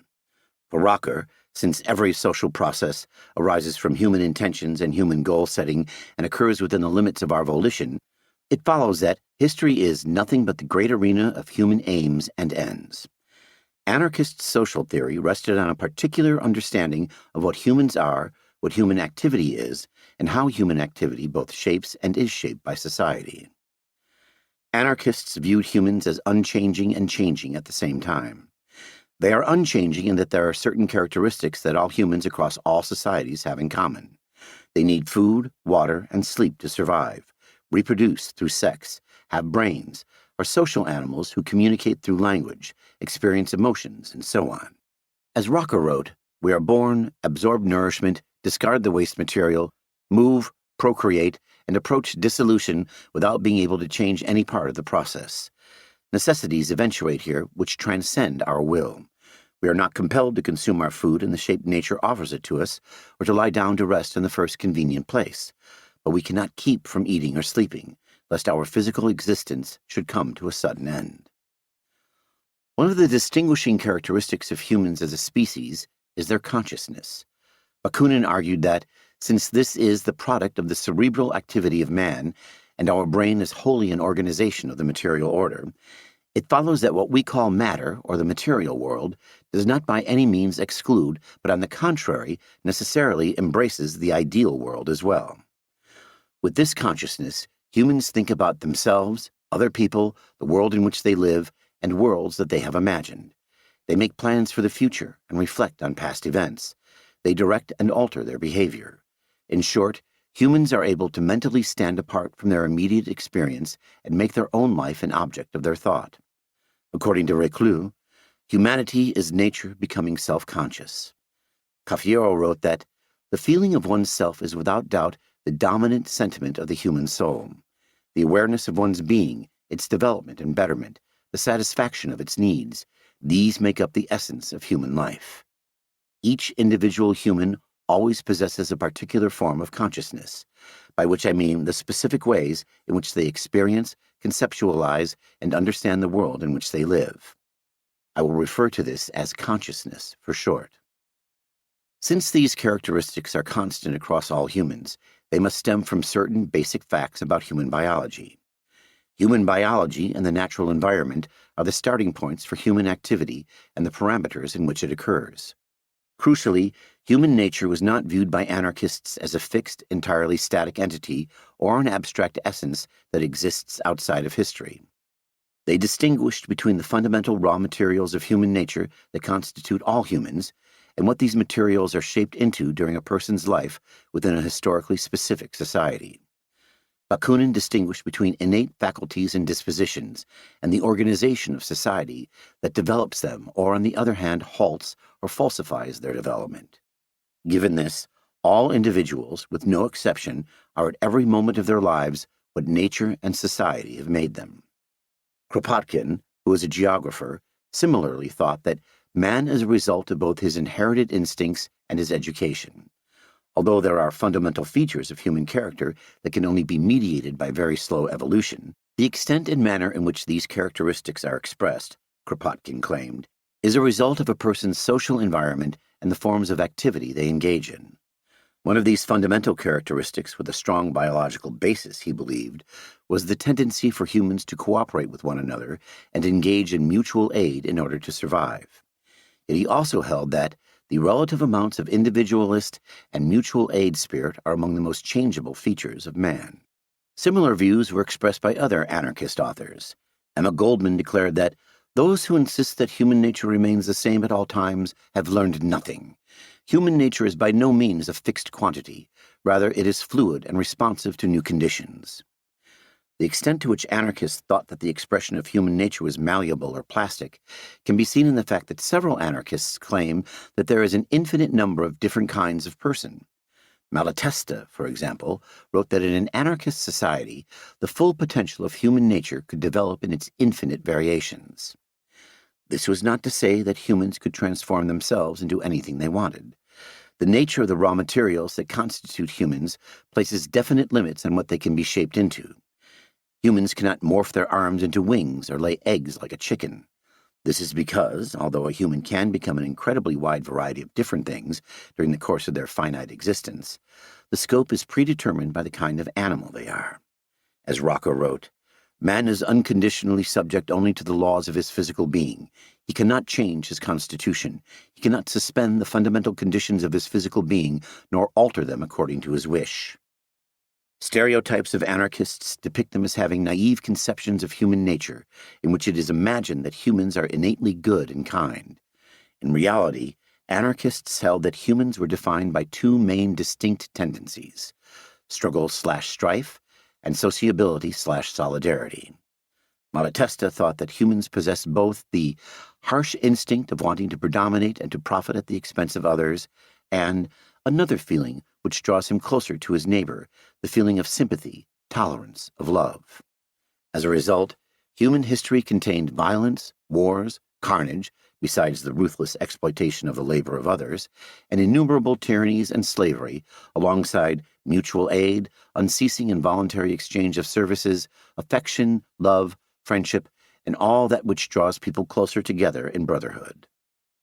This position was shared by Kropotkin, who wrote in his Ethics that there are two sets of diametrically opposed feelings which exist in man.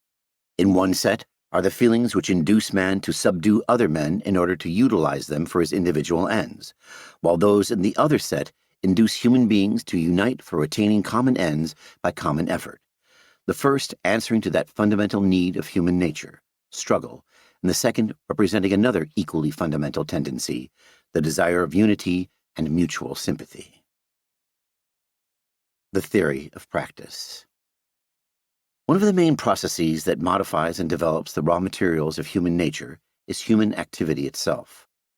This makes fundamental social change possible. If humans are conscious creatures who are able to modify themselves significantly through activity, then how humans are today is not inevitable or fixed, but something that they can consciously change themselves. Human activity is conceptualized by anarchist social theory in terms of practice. By practice, I mean the process whereby people with particular consciousness engage in activity, deploy their capacities to satisfy a psychological drive, and through doing so, change the world and themselves simultaneously. A capacity is a person's real possibility to do or to be, such as playing tennis or being physically fit. It is composed of two elements: A set of external conditions which enable a person to do or be certain things, and B, a set of internal abilities which the person requires in order to be able to take advantage of said external conditions. For example, a person's capacity to play tennis consists of external conditions like a tennis court, a tennis racket, someone to play against, and so on. Internally, it consists of abilities such as being able to hold a racket, hit a ball, and know the rules of the game. In the absence of either the external or internal conditions, a person lacks the real possibility to achieve the doing of playing tennis, and therefore lacks the capacity to play. A drive, in comparison, is a person's particular desires, intentions, motivations, goals, values, or concerns, such as wanting to play tennis. Anarchists used a variety of different terms to describe this process. They mostly refer to the deployment of capacities, powers, or capabilities in order to satisfy drives, urges, wants, desires, or needs. Malatesta, for example, wrote that social life became the necessary condition of man's existence, in consequence of his capacity to modify his external surroundings and adapt them to his own wants, by the exercise of his primeval powers in cooperation with a greater or less number of associates. His desires have multiplied with the means of satisfying them, and they have become needs. In order to avoid confusion, I shall generally refer to capacities and drives. As humans exercise their capacities to satisfy their drives, they continually develop and shape their existing capacities and drives, while also developing entirely new ones. A person who frequently plays the guitar will become better at playing a particular chord and finds their pre-existing motivation to play grows. They learn whole new guitar techniques and discover drives that they did not have when they started, such as the desire to play heavy metal. As Alexander Berkman wrote, "The satisfaction of our wants creates new needs, gives birth to new desires and aspirations. Were they to stop playing, their capacity to play guitar would diminish over time, along perhaps with their inclination to do so. Capacities and drives are not fixed or static, but are rather in constant motion as human action maintains, alters, erodes, destroys, and creates them over time. When humans produce anything, they engage in an act of double production. They simultaneously produce a particular thing, such as a good or service, and the capacities and drives exercised, developed, or created during the activity of production itself. When people engage in practice, they are also changing themselves. This theory can be seen in Kropotkin's advocacy of teaching, which, by the practice of the hand on wood, stone, metal, will speak to the brain and help to develop it, and thereby produce a child whose brain is developed at once by the work of hand and mind. Engaging in practice not only affects a person's capacities and drives, but also has a significant impact on their consciousness. Learning music theory will not only, for example, make us better at reading sheet music or acquire the motivation to learn more about the subject. It also changes how we experience, conceptualize, and understand music, or life in general, such as noticing a feature of a song or thinking of oneself as a person of culture and sophistication. This is not to say that anarchists viewed the process of development as automatic or predetermined. Different people can develop different drives in response to the exact same kinds of practice. One person might eat dark chocolate and want to consume it daily, while another wants to avoid it at all costs. Two people can read the same book and develop distinct thoughts and feelings in response to it. Despite this, generalizations can still be made, such as the fact that people socialized to reproduce patriarchal gender roles will in general do so, or that the activity of being a member of the Ku Klux Klan or the police, or both, will in general bring out the worst in someone. This theory of practice can be clearly seen in the writings of Bakunin. He wrote that all civilization, with all the marvels of industry, science, and the arts, with all the developments of humanity, religious, aesthetic, philosophic, political, economic, and social, was created by humans through the exercise of an active power which tends to assimilate and transform the external world in accordance with everyone's needs. Bakunin thought that, as humans exercise their capacities, they develop them, whereas ants, bees, beavers, and other animals which live in societies do now precisely the same thing which they were doing 3,000 years ago. Humans have developed their powers such that they have invented new technology and gone from living in huts and using bows or spears to building palaces and manufacturing guns and artillery. Such processes of development are, of course, not an entirely individual matter. Humans are, in Malatesta's words, a social animal whose existence depends on the continued physical and spiritual relations between human beings, which are based either on affinity, solidarity, and love, or on hostility and struggle. Humans experience life immersed in the actions, emotions, and ideas of other people, which in turn conditions and alters how people develop as individuals.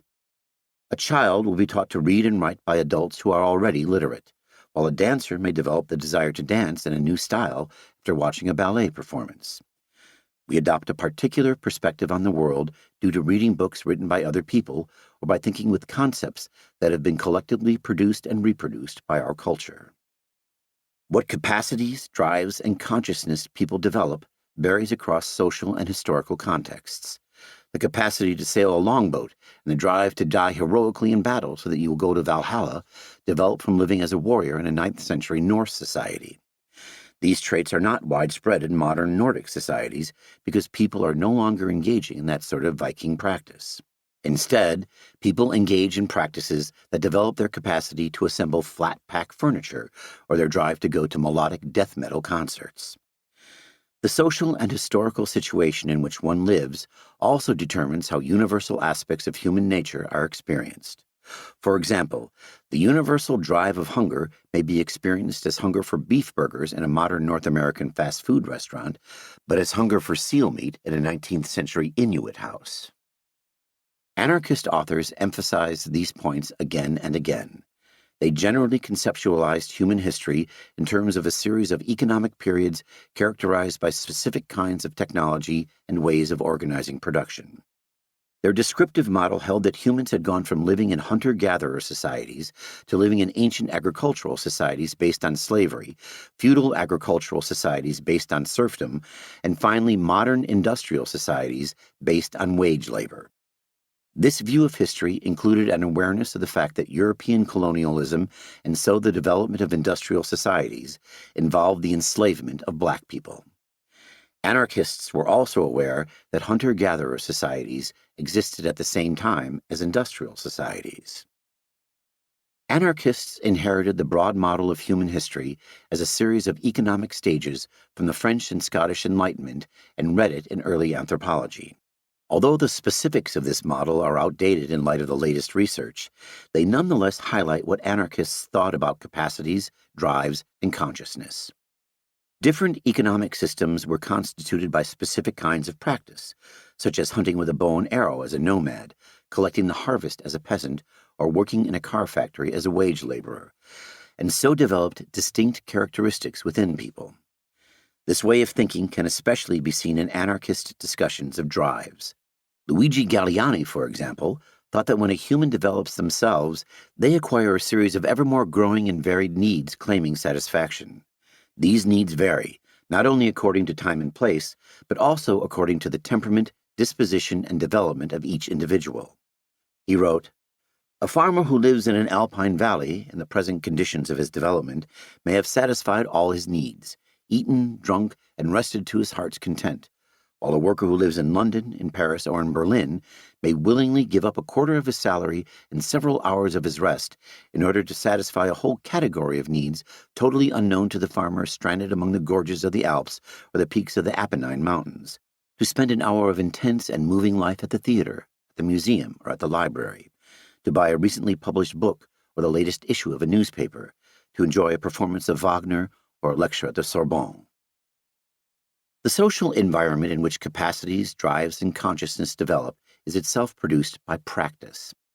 Society is the totality of social relations that individual and collective actions continuously constitute, reproduce, and transform. As Bakunin noted, the real life of society, at every instant of its existence, is nothing but the sum total of all the lives, developments, relations, and actions of all the individuals comprising it. Kropotkin likewise held that humanity is not a rolling ball or even a marching column. It is a whole that evolves simultaneously in the multitude of millions of which it is composed. The fact is that each phase of development of a society is a resultant of all the activities of the intellects which compose that society. It bears the imprint of all those millions of wills. An implication of this, as Malatesta saw, is that social action is not the negation nor the complement of individual initiative, but it is the sum total of the initiatives, thoughts, and actions of all the individuals composing society. A result which, other things equal, is more or less great according as the individual forces tend toward the same aim or are divergent and opposed. Imagine a group of hunters who cooperate to find and kill animals for food. During this process, these hunters produce social relations among themselves, such as the most experienced member leading the hunt, or everyone singing a song in victory afterward.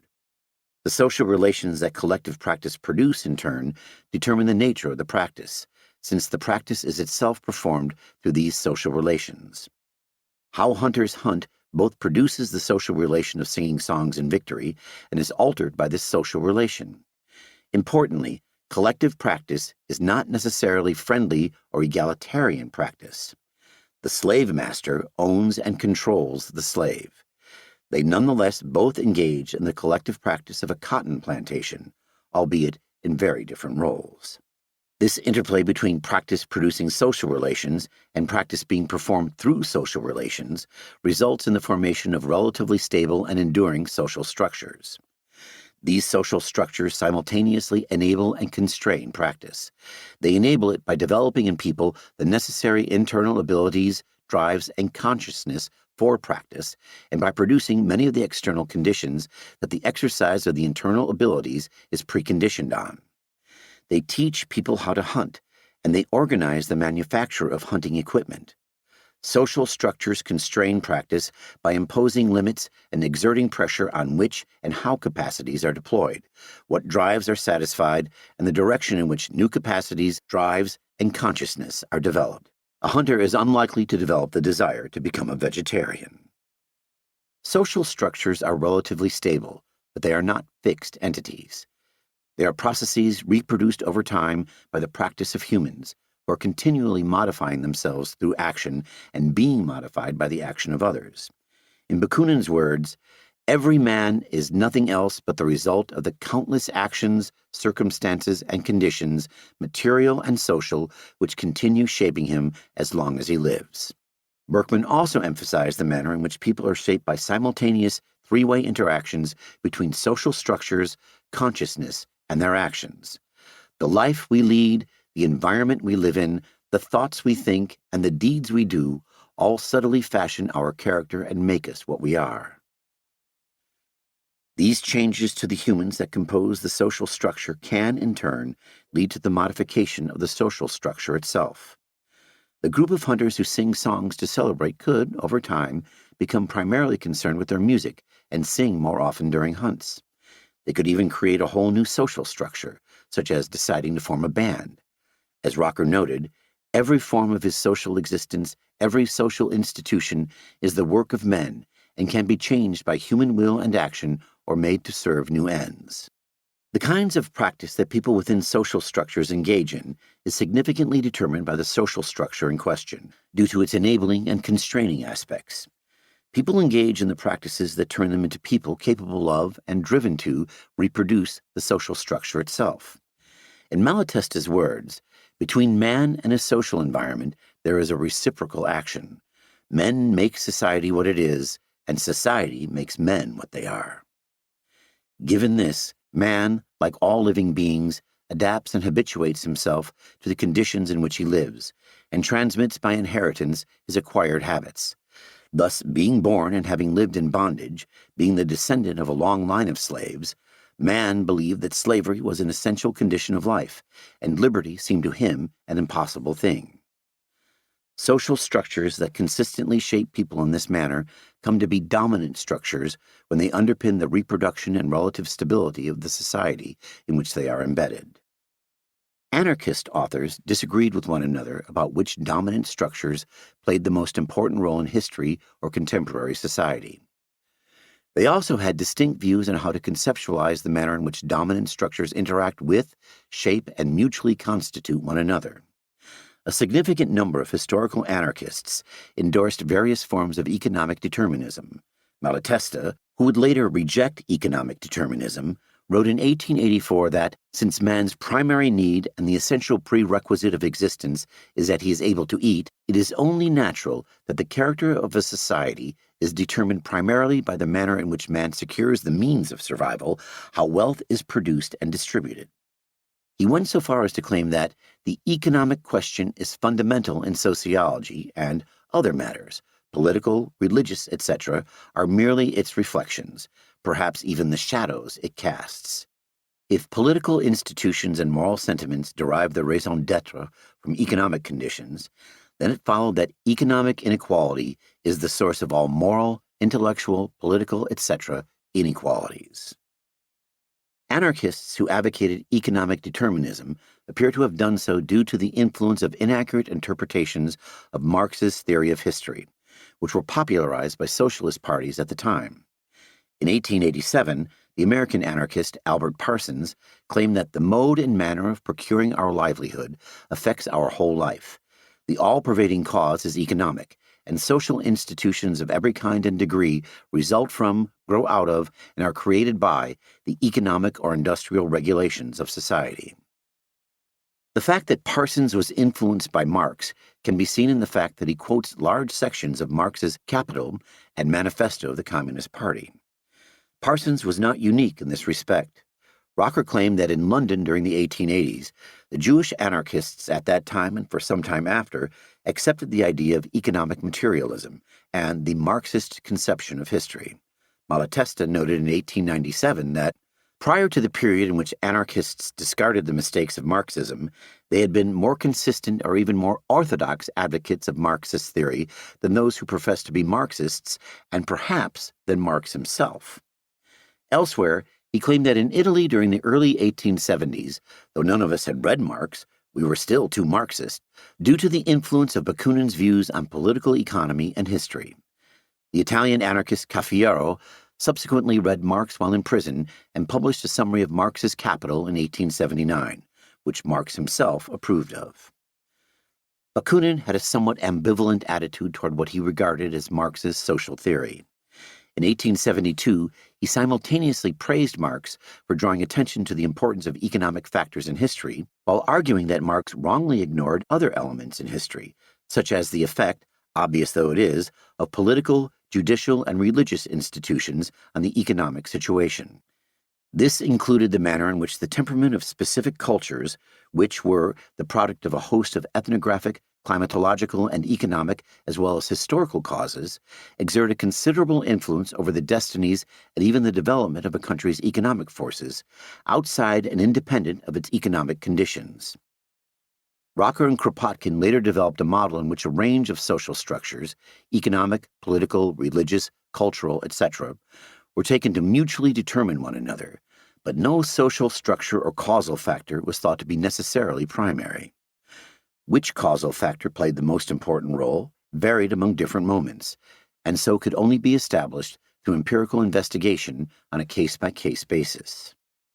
Irrespective of where anarchists stood on the question of economic determinism, they thought in terms of multi-causal explanations in which events were the products of the relations between several social structures. Goldman, for example, insisted in 1910 that it would be one-sided and extremely superficial to maintain that the economic factor is the only cause of prostitution. There are others no less important and vital, such as gender relations or cultural norms around sex. Rocker similarly argued that all social phenomena are the result of a series of various causes, in most cases so inwardly related that it is quite impossible clearly to separate one from the other. We are always dealing with the interplay of various causes. This commitment to multi-causality accompanied the view that dominant structures do not ever include or exhaust all the elements that constitute a particular society. Rather, they exist alongside a wide variety of less influential or smaller social structures that are constituted by and reproduced through distinct kinds of practice and their accompanying capacities, drives, and consciousness. These smaller social structures include ways of life as diverse as Romanticism, punk, Scientology, and the microstructure of a particular family. It is because of the existence of these less influential or smaller social structures that it is possible for alternative practices to emerge and modify or replace existing dominant structures. As Kropotkin argued, even within capitalist societies based on hierarchical social relations, production for profit, and economic competition, there are also numerous instances of people organizing horizontally to satisfy each other's needs and engage in mutual aid. Such voluntary associations are the seeds of a new life. I will describe these forces that are fundamentally at odds with existing dominant structures as radical. If universalized, they would transform society and replace one dominant structure with another. The drive to not oppress women, for instance, is radical within a patriarchal society because its universalization is incompatible with the ongoing existence of patriarchy.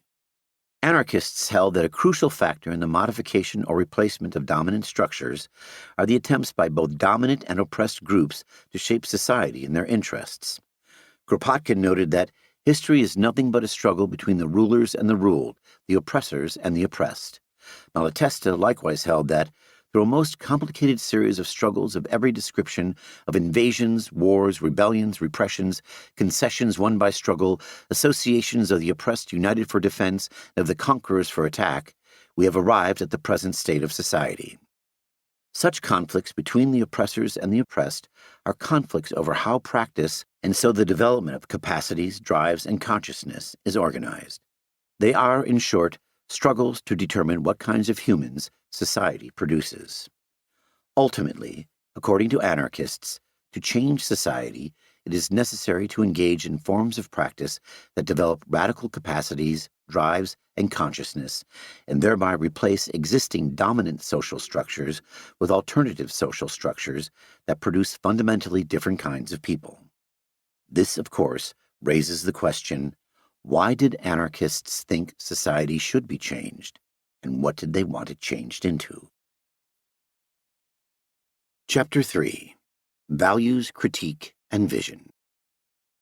Anarchists were anti-state socialists. They sought the emancipation of humanity and the abolition of all structures of domination and exploitation through the self-emancipation of the working classes. This position was grounded in a set of ethical principles that forms the value system of anarchism, an analysis and critique of existing social relations and structures in terms of their failure to promote these ethical principles, and a vision of alternative, achievable social relations and structures that promote these ethical principles. The value system. Anarchism's central ethical value is that individuals should lead free lives. Although anarchists focused on the freedom of the individual, they did not conceptualize this freedom in terms of an isolated, abstract entity who stands outside of society. For anarchists, an individual can, given the kind of animal that humans are, only be free if they belong to a community of equals bonded together through relations of solidarity. As the black anarchist Lucy Parsons put it, emancipation will inaugurate liberty, equality, fraternity. Anarchists view the values of freedom, equality, and solidarity as interdependent, such that they cannot be understood in isolation from one another.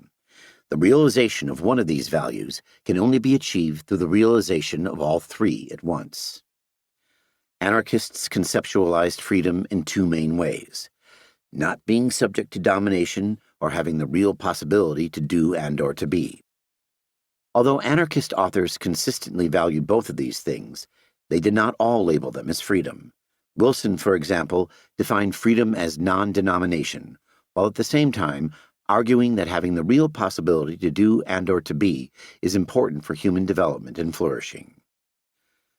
Freedom as non-denomination holds that individuals are free if and only if they are not subordinate to someone who wields the power to impose their will on them.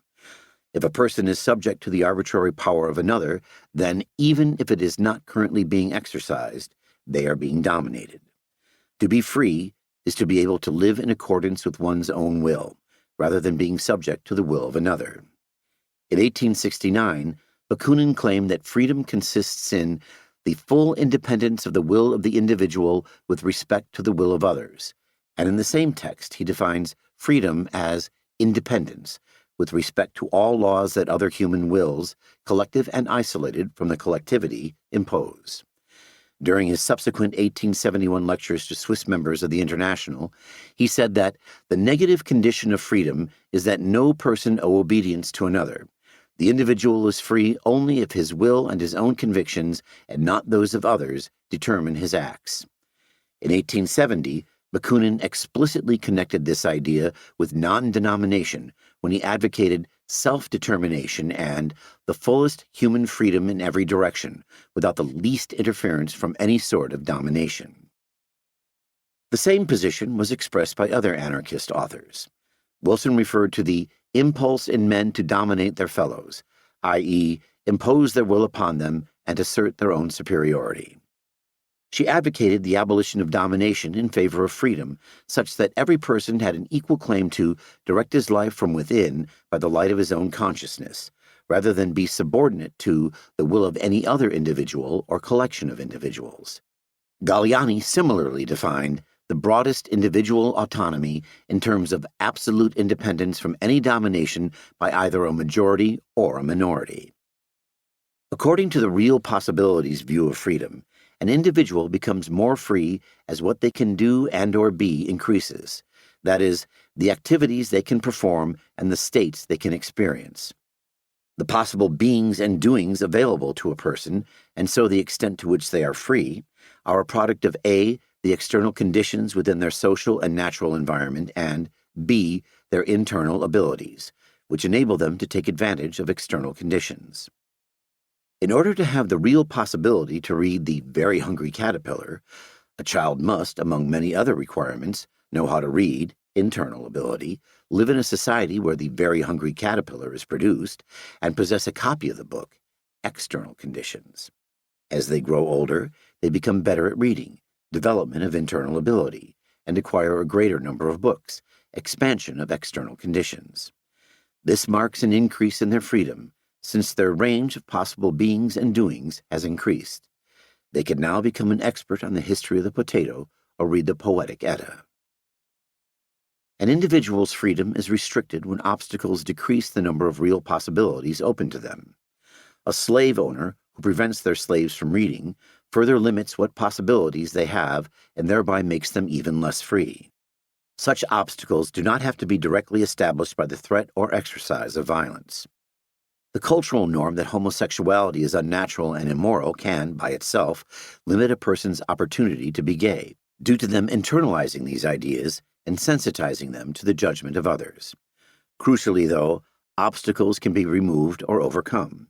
For instance, slaves can rise up and kill their slave masters, or gay people can gain the confidence to be themselves and not care what homophobes think.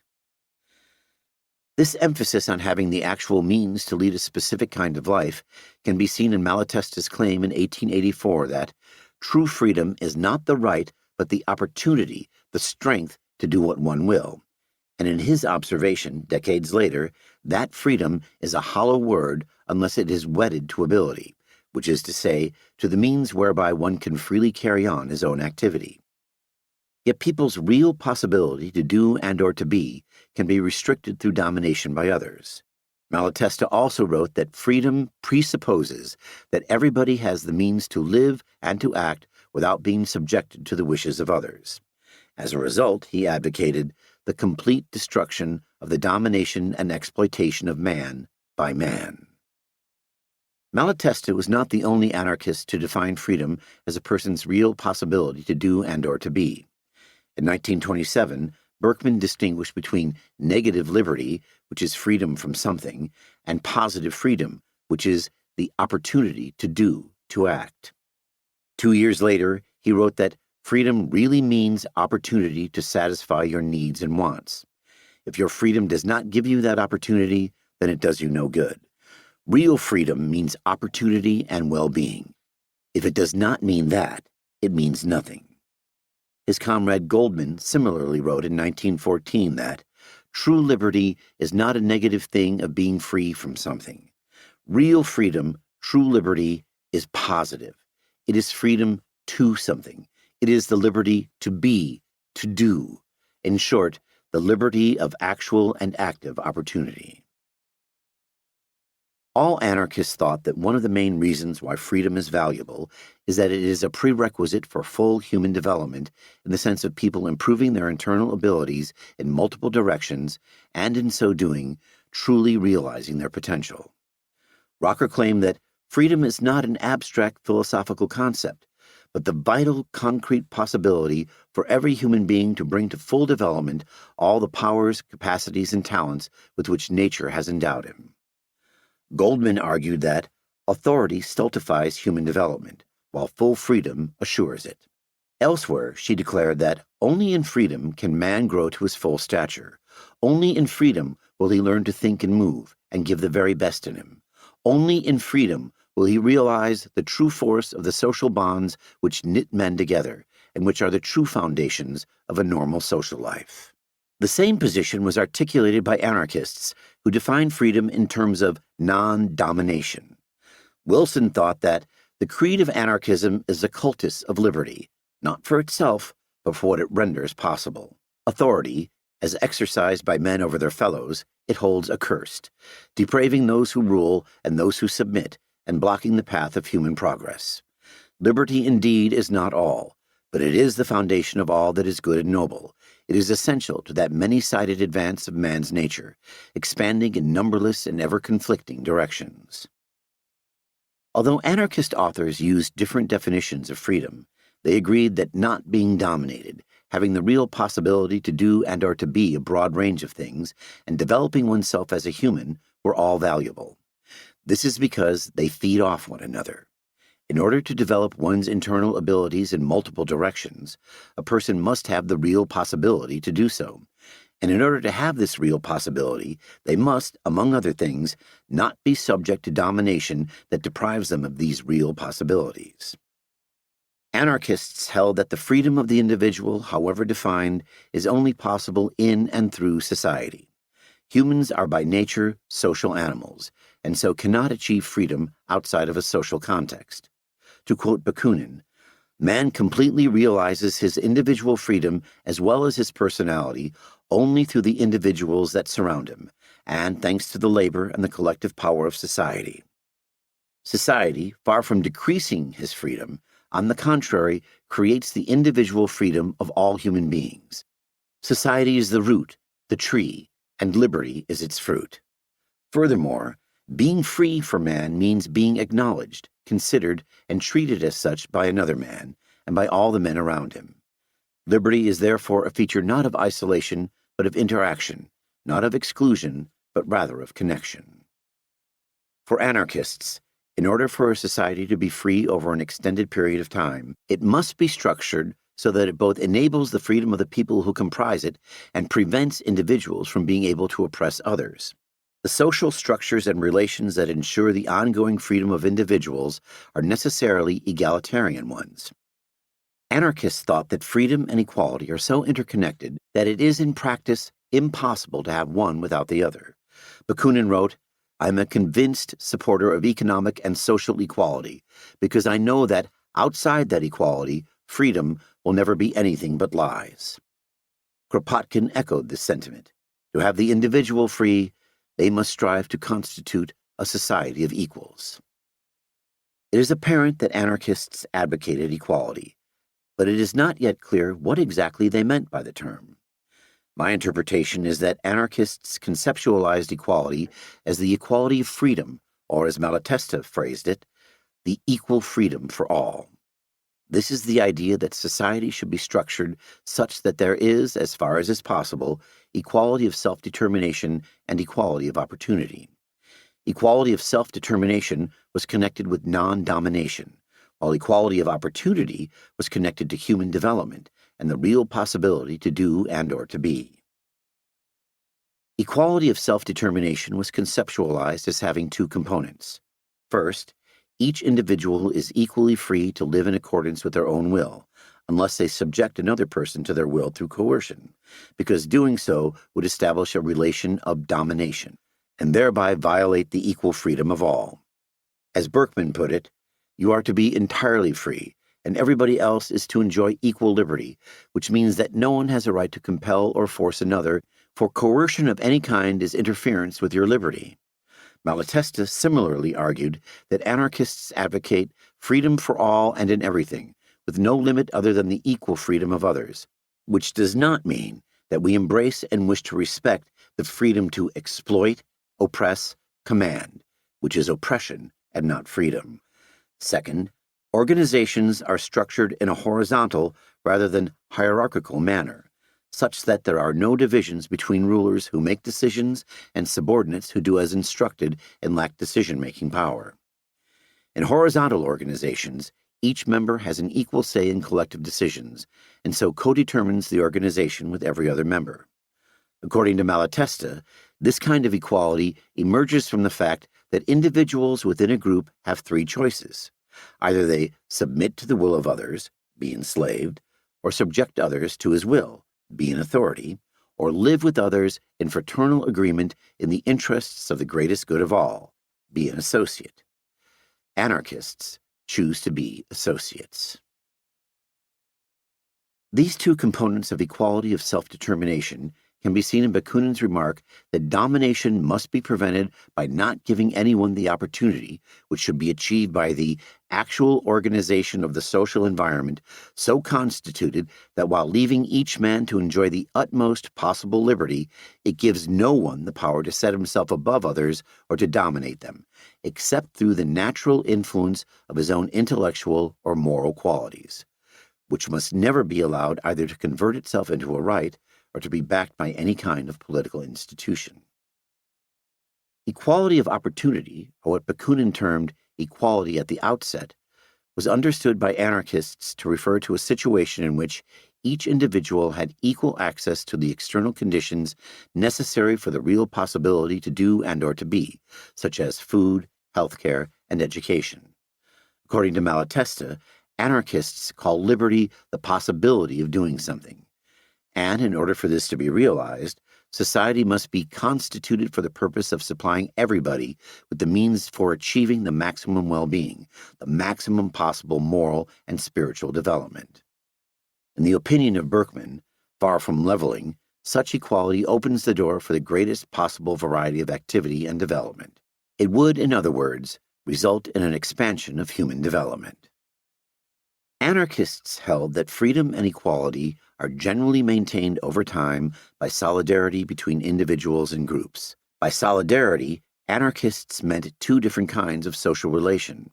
The first consisted in individuals cooperating with one another in pursuit of a common goal. This is the concrete means through which the external conditions necessary for people to exercise capacities and satisfy drives are established, such as the organization of a school where children can develop and transform themselves, or the coordination of an economy that provides the materials a school needs. As Kropotkin noted, a free society could not live even for a few months if the constant and daily cooperation of all did not uphold it. According to Malatesta, liberty, in the sense of one's real possibility to do and or to be, becomes greater as the agreement among men and the support they give each other grows. The second kind of solidarity anarchists advocated was individuals forming reciprocal caring relationships, in which each individual acts to ensure the ongoing freedom and equality of those around them. Malatesta praised solidarity in the sense of affection, love, friendship, and all that which draws people closer together in brotherhood. For him, solidarity, that is, harmony of interests and sentiments, the sharing of each in the good of all, and of all in the good of each, is the state in which alone man can be true to his own nature. It causes the liberty of each to find not its limits, but its complement, the necessary condition of its continual existence in the liberty of all. In short, anarchists understood that, in order to be free, an individual needs positive social relationships, such as loving parents, a supportive teacher, and good friends.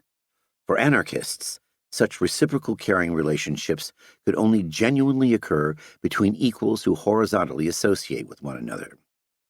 As Reclus wrote, "Between him who commands and him who obeys, there is no possibility of friendship, since above is either pitying condescension or haughty contempt, below either envious admiration or hidden hate."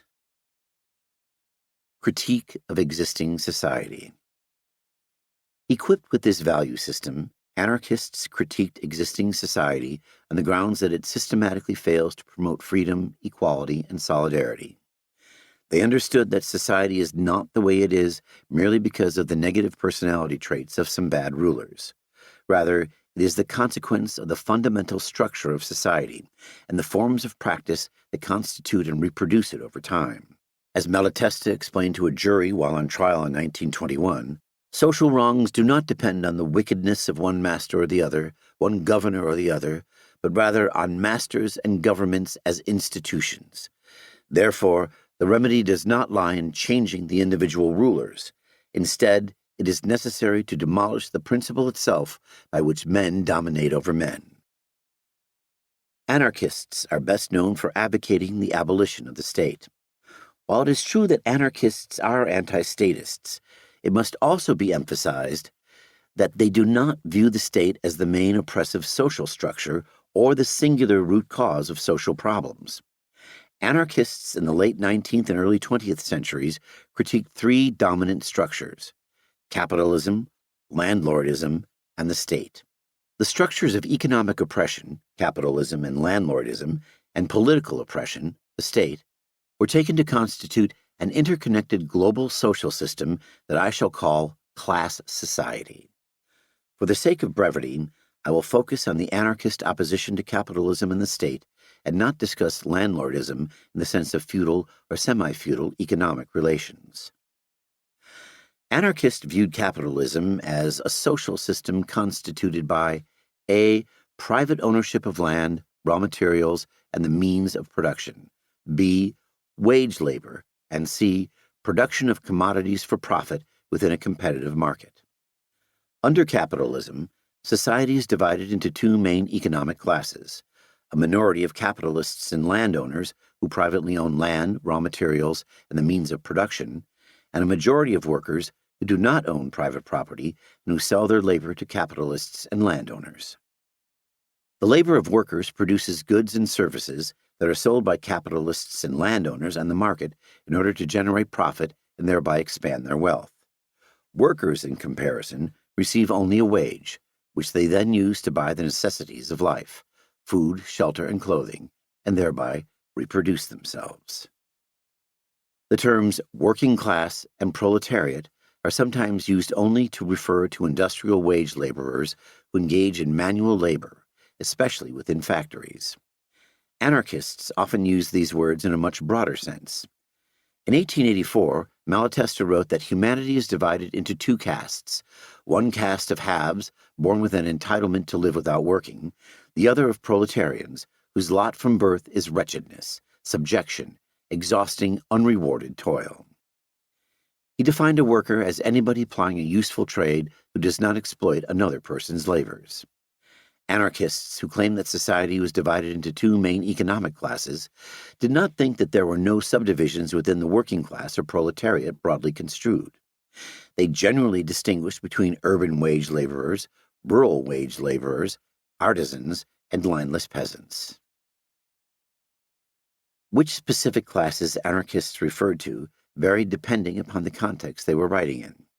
In 1873, Bakunin wrote that Italy has a huge proletariat.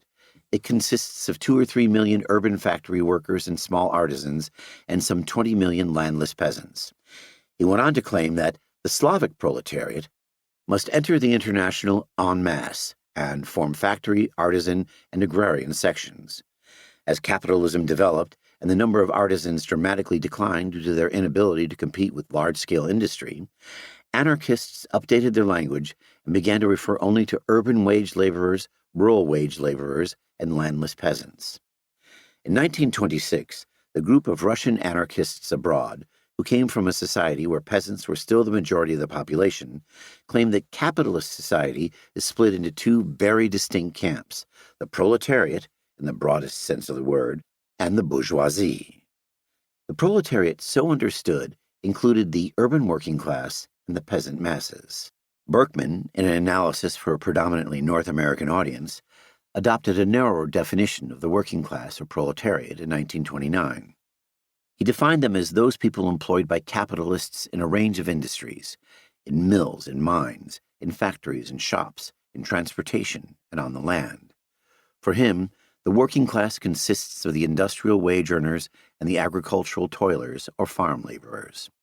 Berkman only used the word peasant in descriptions of classes in Russia and continental Europe, and consistently framed them as being distinct from the proletariat or workers. When Berkman referred to wage laborers and peasants as a group, he did so with such expressions as the toilers or the masses. Artisans were defined as skilled, self-employed laborers who own their own tools and small workshops, only featured as part of Berkman's description of how the development of capitalism forced them to become wage laborers. In this book, I will use the phrase the working classes to refer to urban wage laborers, rural wage laborers, artisans who did not exploit anybody else's labor, and landless peasants. It should be kept in mind that these categories are not necessarily mutually exclusive. A person born into the peasantry could, for example, work as a wage laborer in a city during one season and as a small farmer in the countryside during another. Anarchists advocated the abolition of capitalism because it is based on the oppression and exploitation of the working classes. Wage laborers allegedly chose to sell their labor to capitalists and landowners, but only do so because they have no other option. Under capitalism, a small minority owns the land, raw materials, and the means of production. Workers own personal possessions, such as their hat or sewing kit, but they do not own private property like a factory or mine. As a result, the majority of the population lacks the means to survive independently through their own labor. In order to gain access to the goods and services they need to survive, such as food, clothing, and shelter, workers have to purchase them with money. Given their social position, the only realistic way to earn this money is to sell their labor to capitalists and landowners in exchange for a wage. Workers choose to engage in wage labor in the same manner that a person might choose to hand over their possessions to an armed robber. The robbery victim makes this choice because the only realistic alternative is being attacked. Workers similarly sell their labor to capitalists and landowners because the only realistic alternative is extreme poverty, homelessness, starvation, and so on. It is an involuntary decision forced upon workers by the fundamental structure of capitalist society. Wage labor is not only involuntary, it is based on a relationship of domination and subordination in which capitalists and landowners have the power to command workers to do as instructed. Malatesta described capitalism as a society in which a few individuals have hoarded the land and all the instruments of production and can impose their will on the workers in such a fashion that instead of producing to satisfy people's needs, and with these needs in view, production is geared toward making a profit for the employers. Goldman similarly wrote that under capitalism, workers are subordinated to the will of a master. The economic ruling classes also determine what forms of labor workers engage in, and so the kind of capacities, drives, and consciousness they develop during the process of production itself. Workers lack control over the kind of people they develop into. They engage in forms of labor that maximize profit but actively harm them. The process of capitalist production produces not only goods and services, but also broken people, unable to develop in a positive direction and fulfill their human potential. This point was frequently made by anarchists through the metaphor of workers being turned into machines. Wilson thought that capitalism had a tendency to transform workers into a steam engine with wages for coal. For Goldman, each worker became a mere particle of a machine, with less will and decision than his master of steel and iron.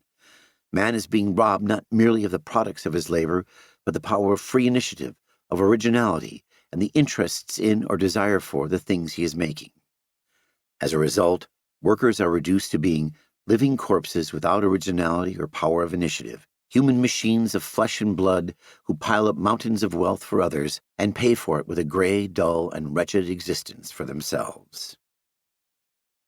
Under capitalism, labor is but one commodity for sale. Capitalism is a market economy in which the whole economic life of society is regulated by the competition and profit principle.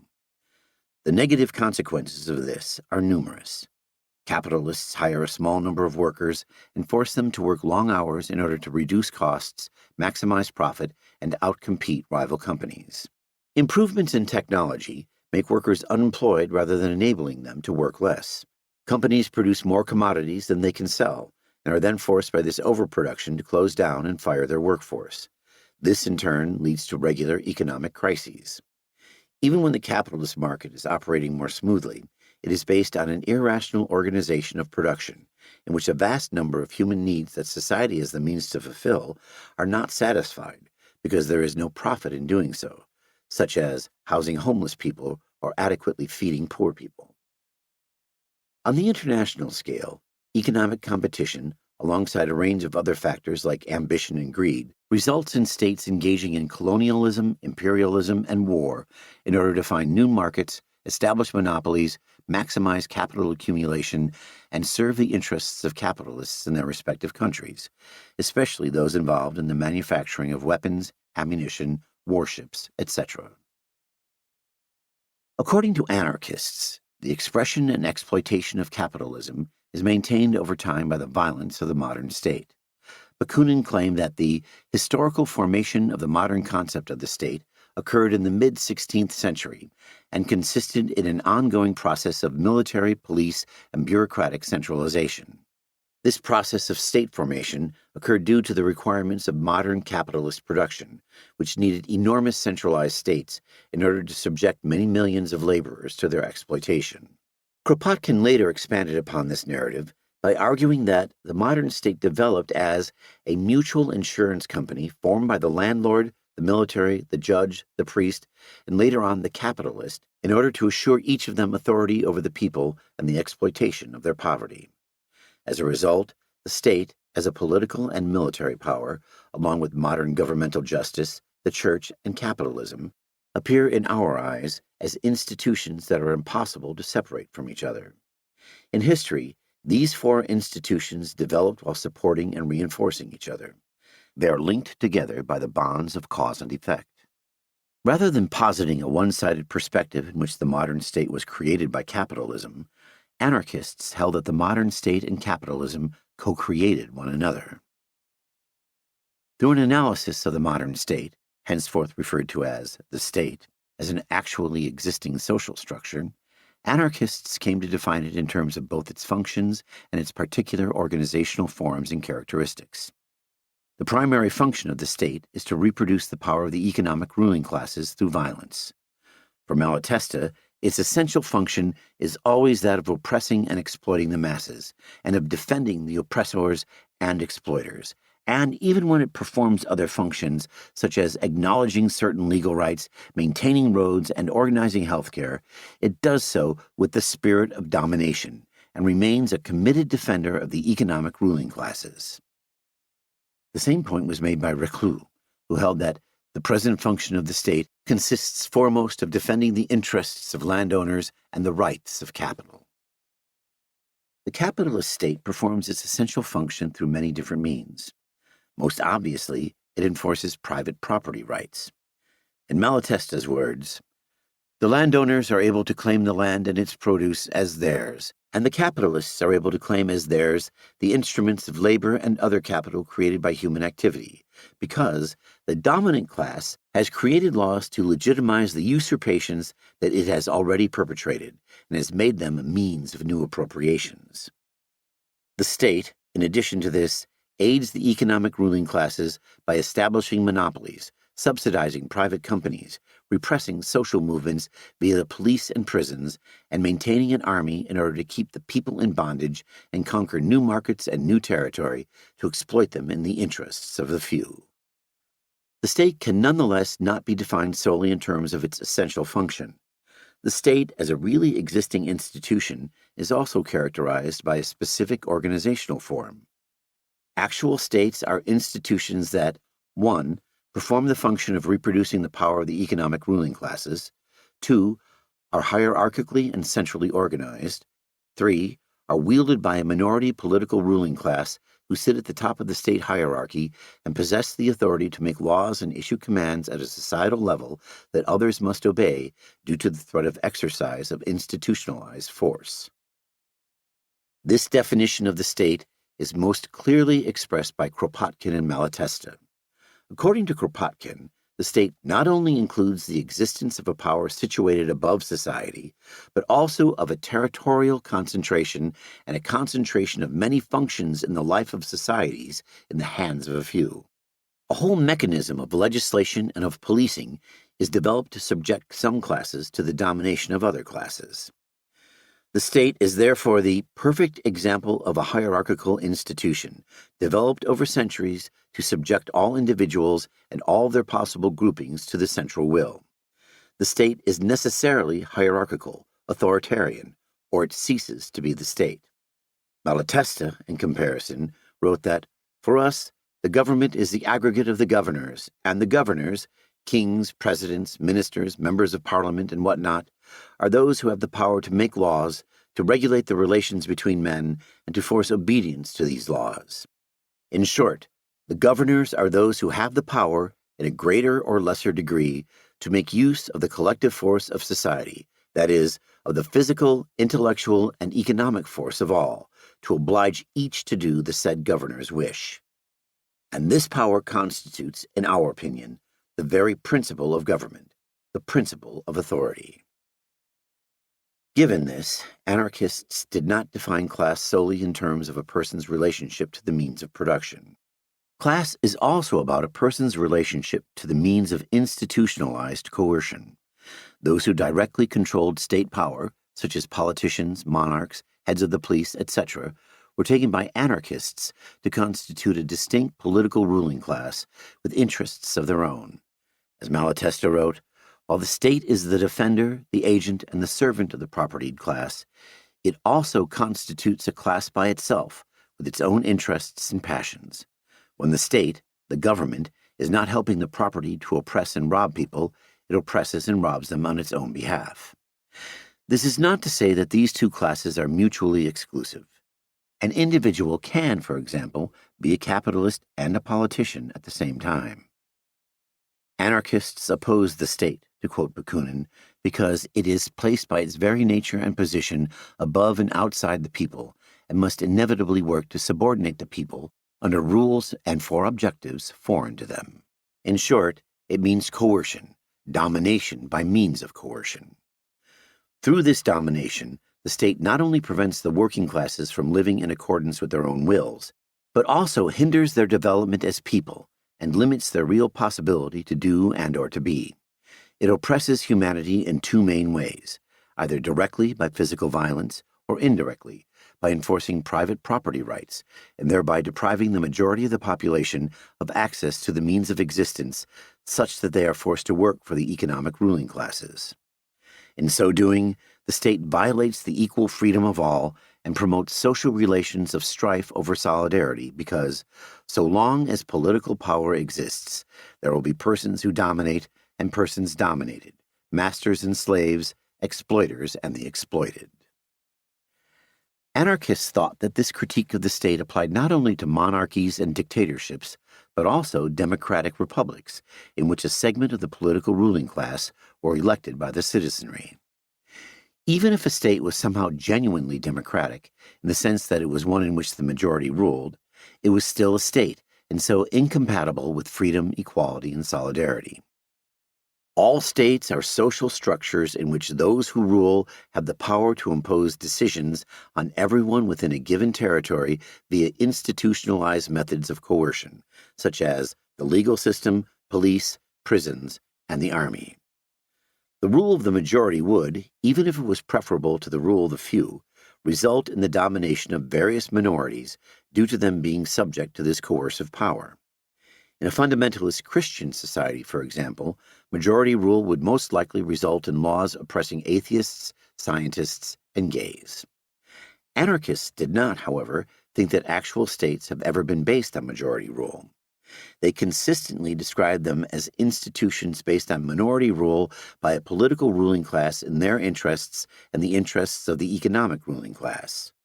Malatesta, to give one example, wrote in 1924 that even in the most democratic of democracies, it is always a small minority that rules and imposes its will and interests by force. As a result, democracy is a lie. It is oppression and is in reality oligarchy.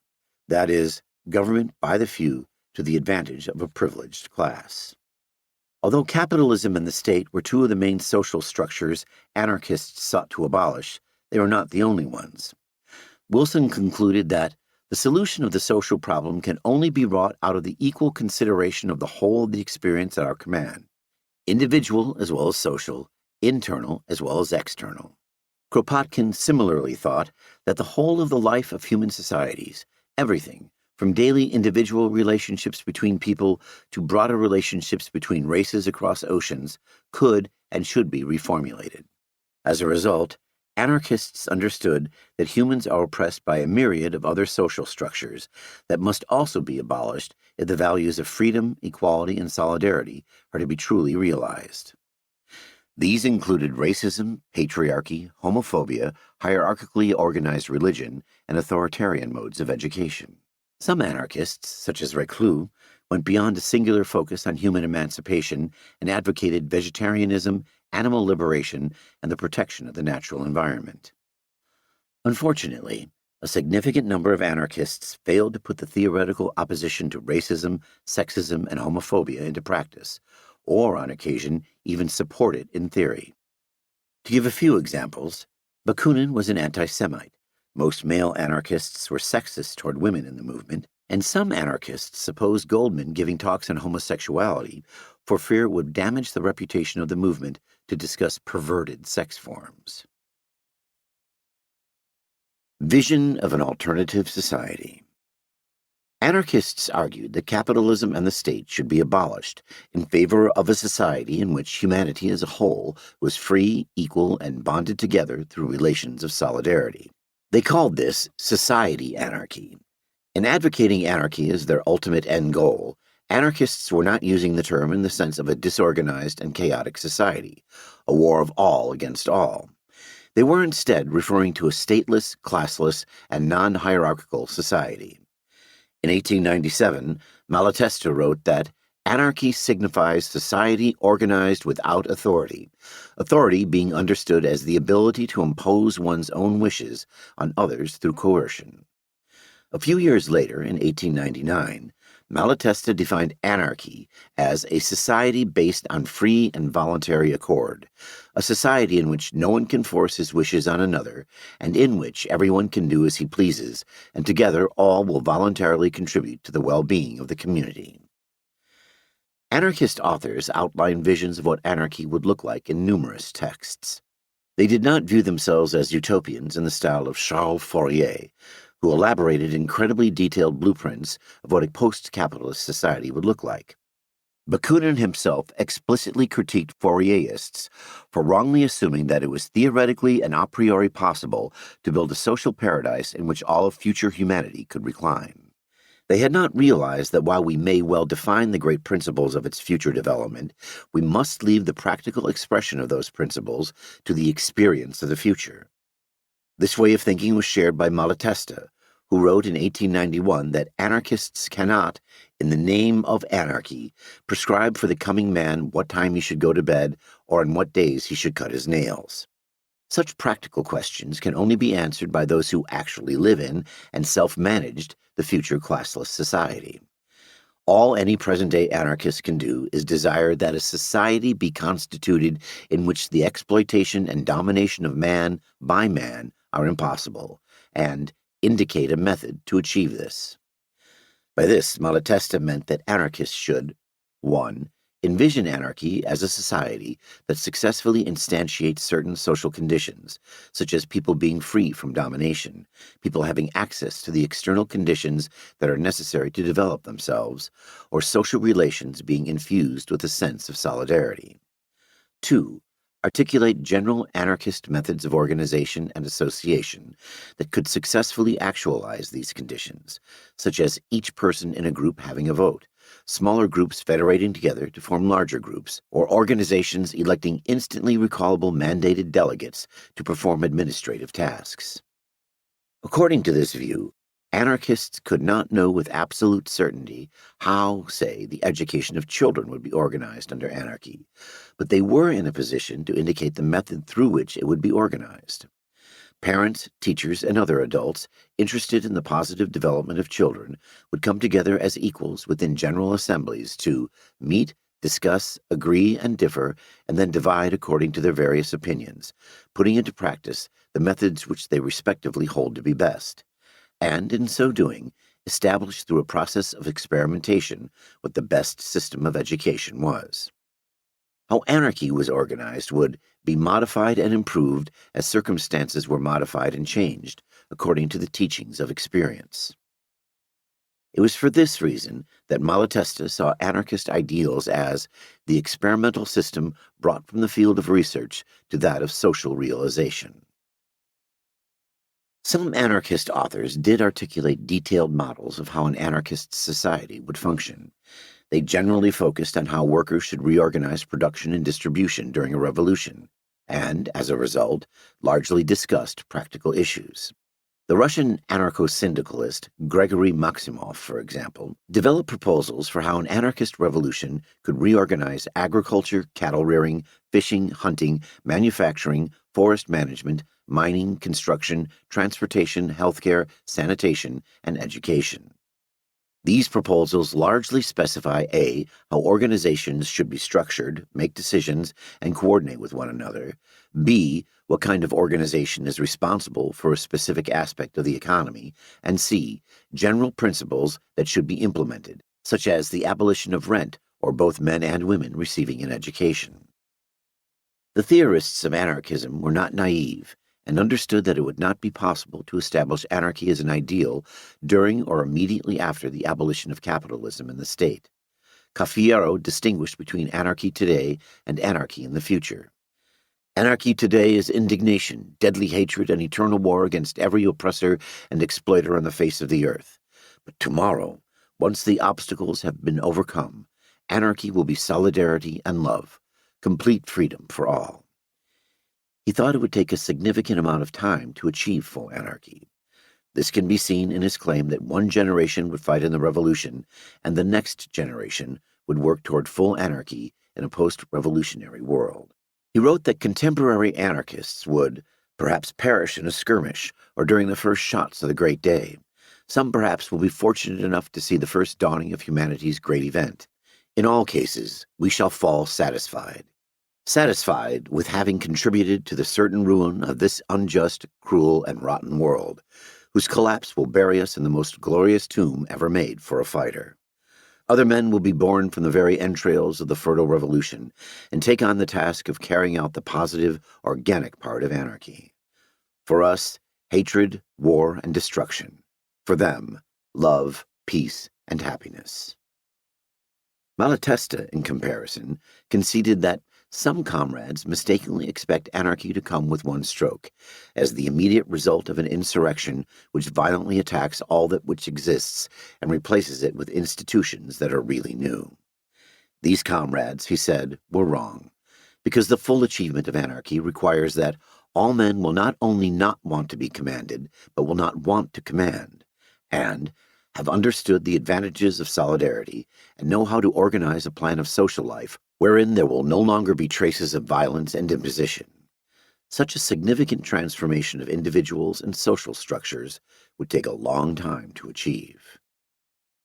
Malatesta thought that society immediately after the abolition of capitalism in the state would not be anarchy yet, or it would be only for those few who want it, and only in those things they can accomplish without the cooperation of the non-anarchists. The development toward anarchy would be a product of peaceful evolution, in which anarchist ideas extend to more men and more things until it will have embraced all mankind and all life's manifestations. For Malatesta, anarchy cannot come but little by little, slowly but surely, growing in intensity and extension. Therefore, the subject is not whether we accomplish anarchy today, tomorrow, or within 10 centuries, but that we walk toward anarchy today, tomorrow, and always. Similar points were made by other anarchist authors. Berkman argued that the revolution is the means of bringing anarchy about, but it is not anarchy itself. It is to pave the road for anarchy, to establish conditions which will make a life of liberty possible.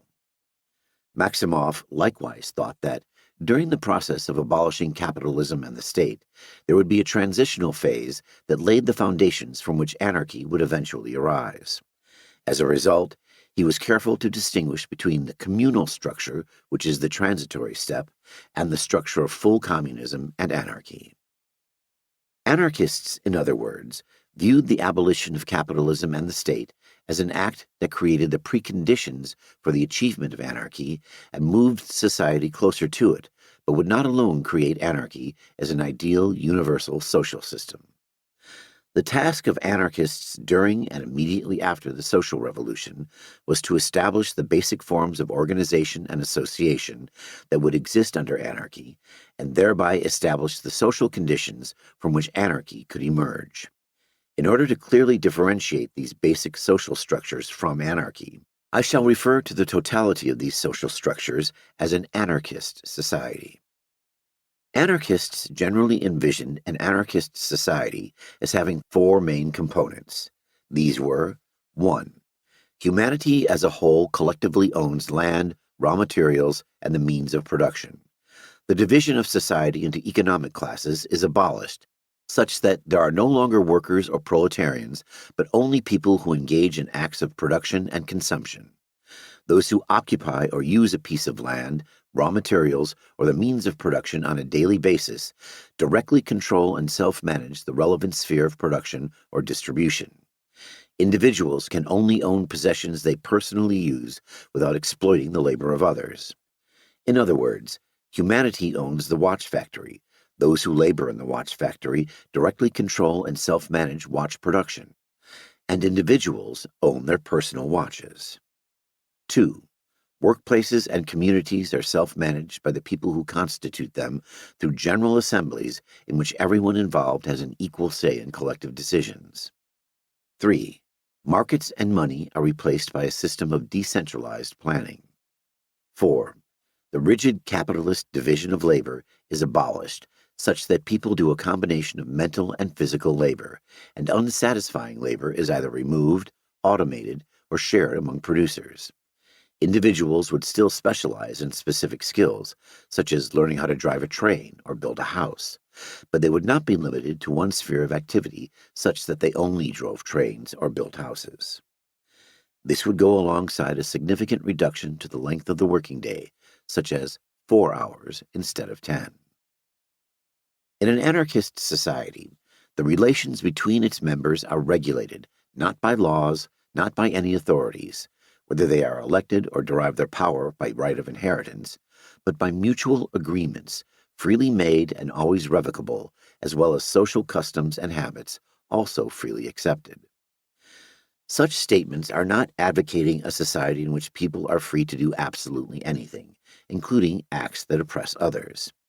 Anarchists argued that, if a person imposes their will on another via violence or coercion, they are engaging in an act of domination and should be prevented from doing so, by force if necessary. Such force, providing it is proportionate and does not reconstitute the state, would not be a form of authority or a violation of the equal freedom of all. It would rather defend the freedom of all in a manner compatible with the goal of anarchy. Collective decisions within an anarchist society would be made within workplace and community assemblies, via either unanimous agreement, majority vote, or a combination of the two. Malatesta personally thought that in an anarchist society, everything is done to reach unanimity, and when this is impossible, one would vote and do what the majority wanted, or else put the decision in the hands of a third party who would act as arbitrator.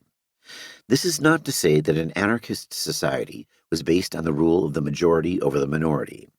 Anarchists believed in free association, and so held that decisions should not be imposed on others via the exercise or threat of violence.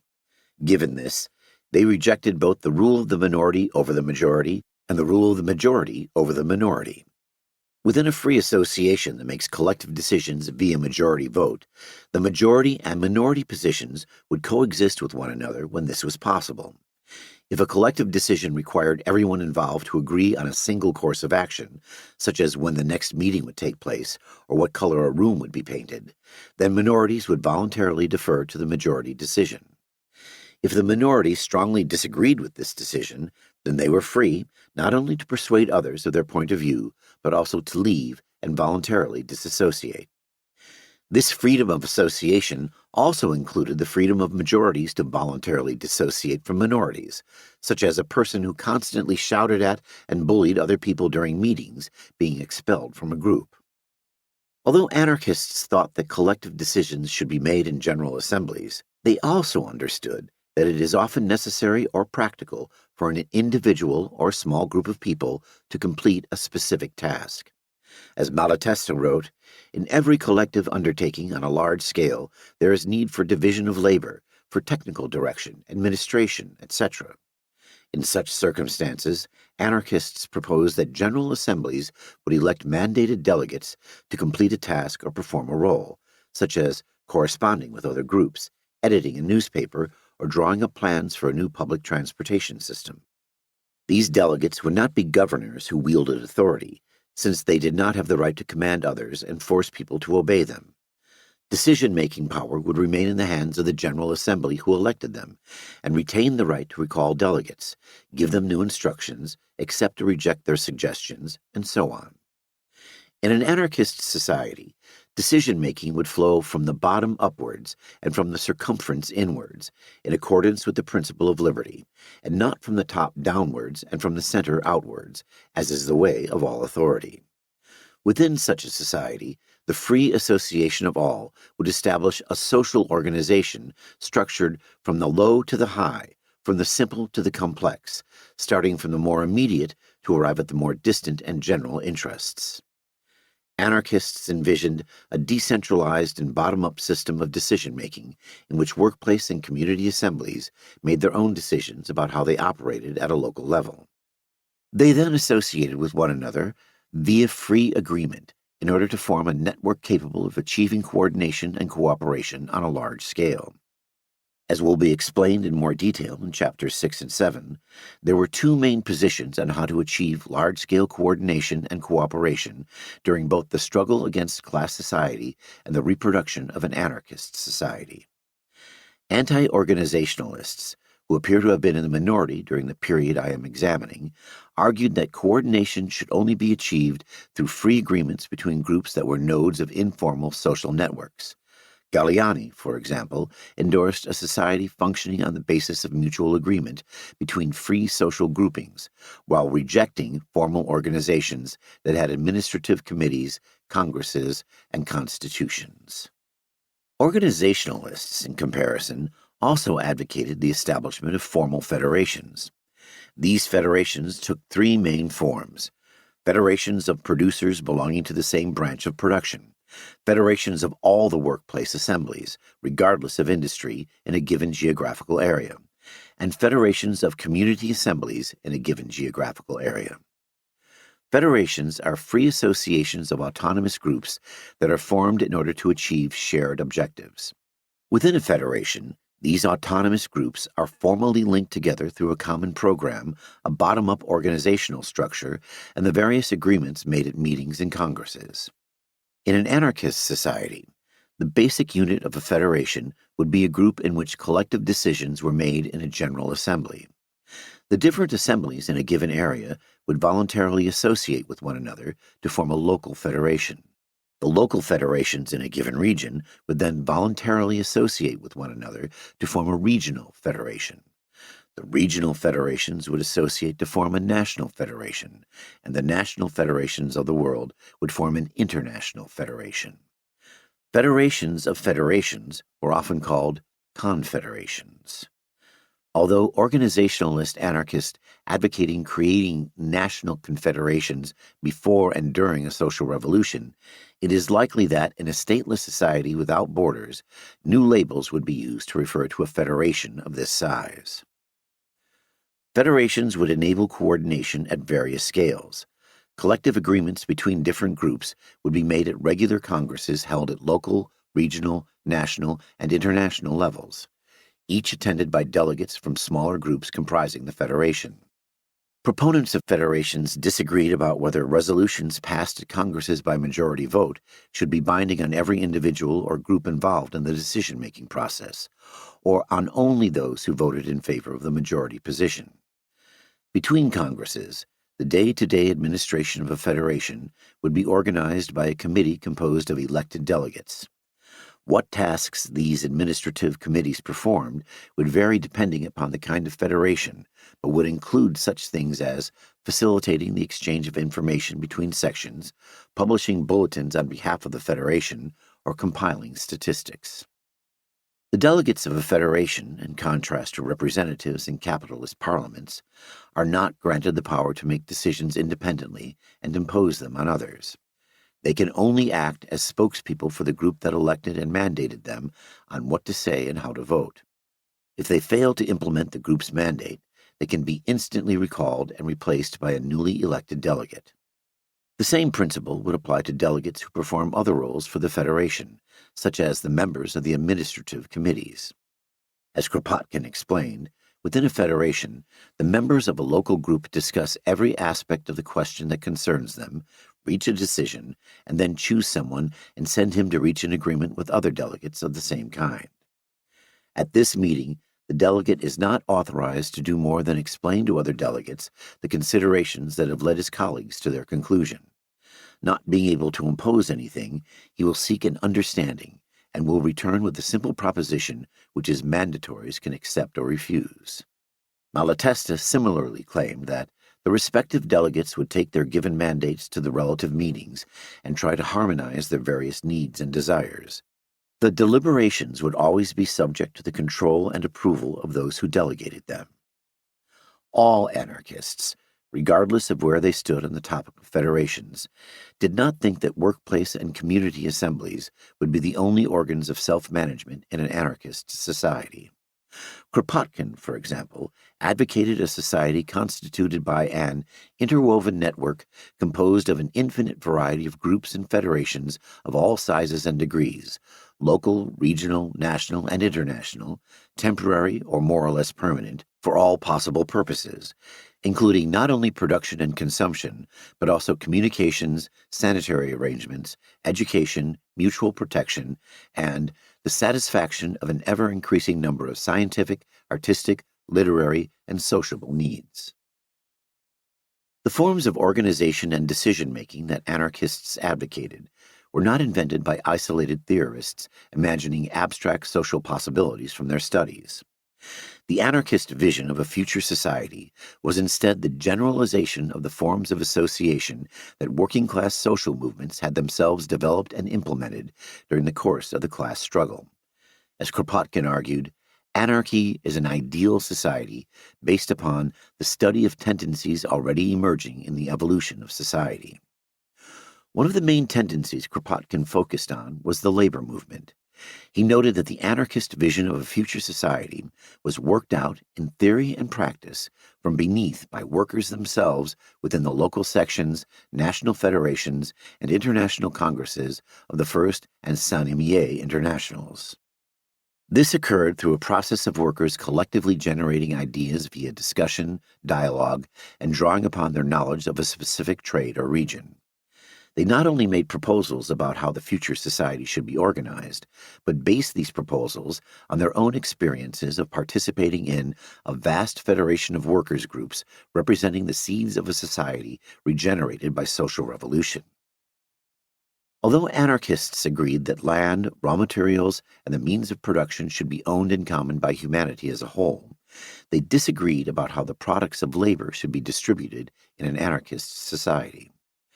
Anarchist collectivists argued that the products of labor should be owned by those who produce them, so that, as they saw it, each producer enjoyed the full product of their labor. Bakunin, the most famous anarchist collectivist, proposed in 1868 that society should be structured such that it allows each to share in the enjoyment of social wealth, which in fact is produced only by labor, only to the extent that he has contributed his own to its production. Anarchist collectivists within the First International did not initially specify how the products of collective labor would be distributed to those who produce them, and argued that the question would be resolved in various ways by communities themselves, depending upon their circumstances. For example, at the 1877 Verviers Congress of the Saint-Imier International, Spanish anarchist collectivists advocated a society based on the collective ownership of the means of production and land, which gives autonomy to each community of producers, and each receives according to his production. They did not, however, specify how this system of distribution would actually be organized. A more concrete proposal was made by the anarchist collectivist Guillaume in 1874. He reaffirmed the collectivist position that each community should decide for itself how to distribute the products of labor, while suggesting a system of labor vouchers in which individuals receive a certain number of vouchers per hour of work or per type of work performed, and then use them to acquire items at stores. Once the post-revolutionary society had stabilized and abundance was achieved, he thought this should be replaced by the principle of from each according to ability, to each according to needs. From 1876 onward, a number of prominent anarchists, including Malatesta, Cafiero, and Reclus, rejected anarchist collectivism in favor of anarchist communism. This soon came to be the dominant position within the anarchist movement, although anarchist collectivism continued to be advocated by a significant segment of anarchists in Spain during the 1880s. Anarchist communism was seen as a society in which each person voluntarily contributes to production according to their abilities, and the products of labor are collectively owned by humanity as a whole and distributed according to need. This would, during and immediately after the social revolution, be organized through a system of rationing. Once the economy was sufficiently developed and stable, rationing would be abolished in favor of free access to the products of labor. In contrast to Guillaume, who had previously proposed distribution according to need as the long-term goal, anarchist communists rejected the idea of distribution via labor vouchers as an intermediary system. Over time, the debate between anarchist collectivists and anarchist communists became increasingly hostile, most notably in Spain during the 1880s, where it was entangled with wider strategic debates. In response, Fernando Tarrida del Marmol and Ricardo Mella formulated the idea of anarchism without adjectives in 1889. They argued that if it was not possible for people living in class society to know with certainty which specific system of distribution would best realize anarchist values after the revolution. As a result, anarchists existing under capitalism should adopt a non-dogmatic stance whereby collectivism and communism would coexist in the post-revolutionary society, and the argument over which system was superior would be settled through actual experimentation in different economic arrangements.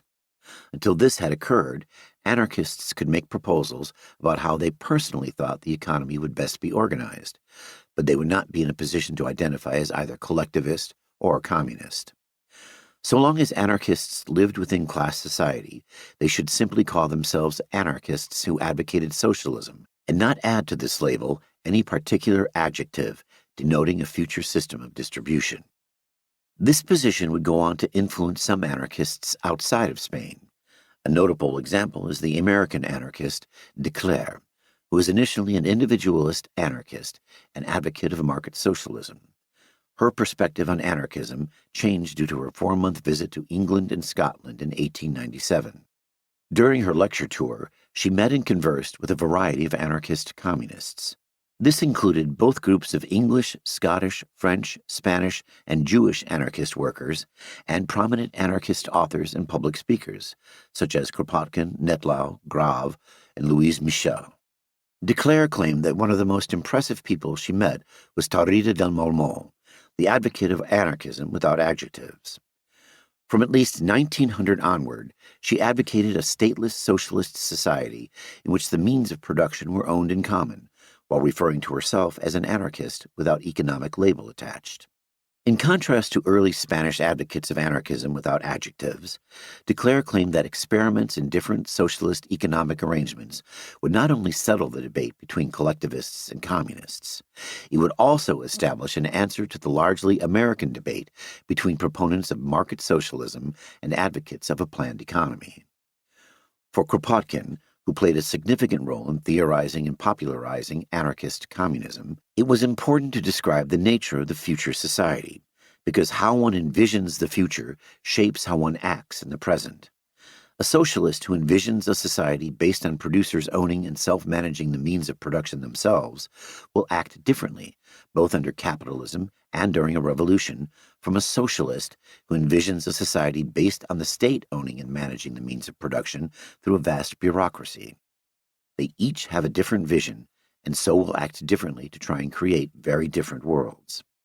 This perspective can be seen in Kropotkin's 1913 remark that the anarchist vision of a future society soon separated the anarchists and their means of action from all political parties, as well as, to a large extent, from the socialist parties, which thought they could retain the ancient Roman and canonical idea of the state and carry it into the future society of their dreams.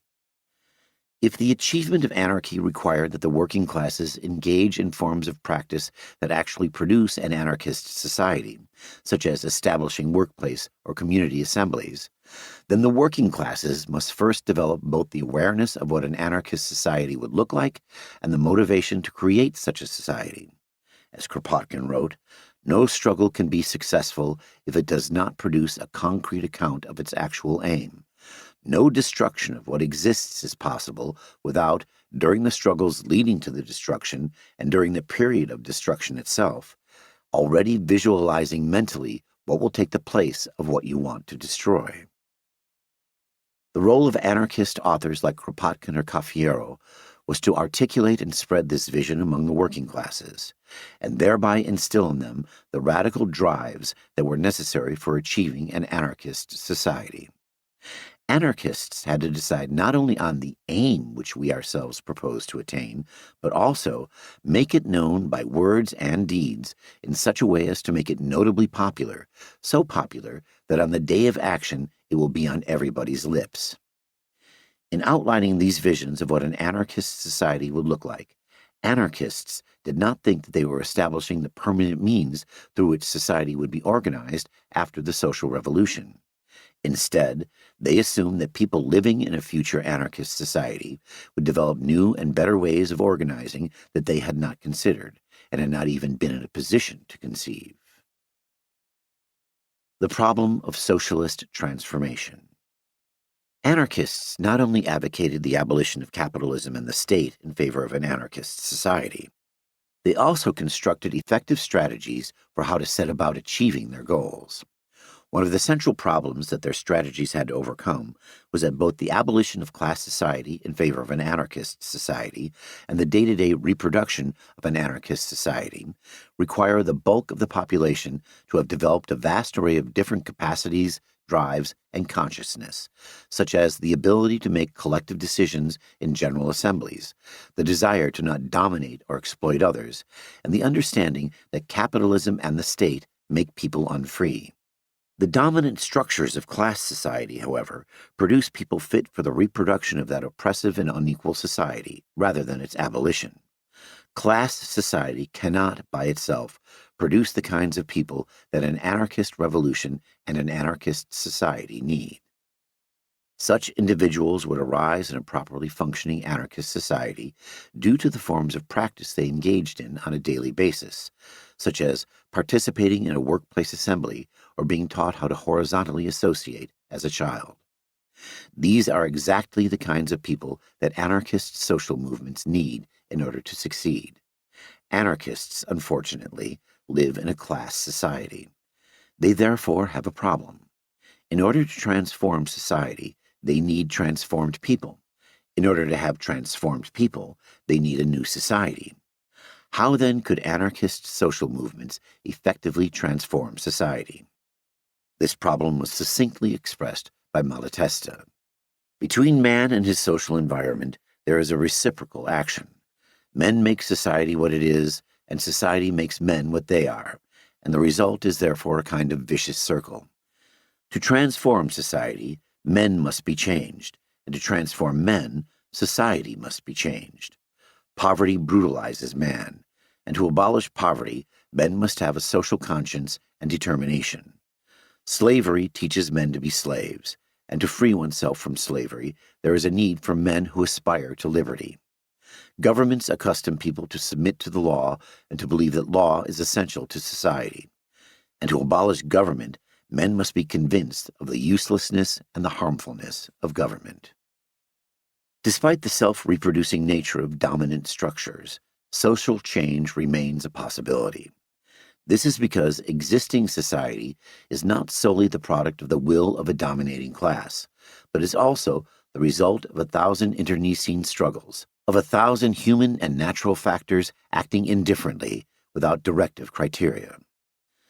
Social structures are not fixed monoliths, but webs of interconnected processes that contain organic contradictions and are like the germs of death, which, as they develop, result in the dissolution of institutions and the need for transformation.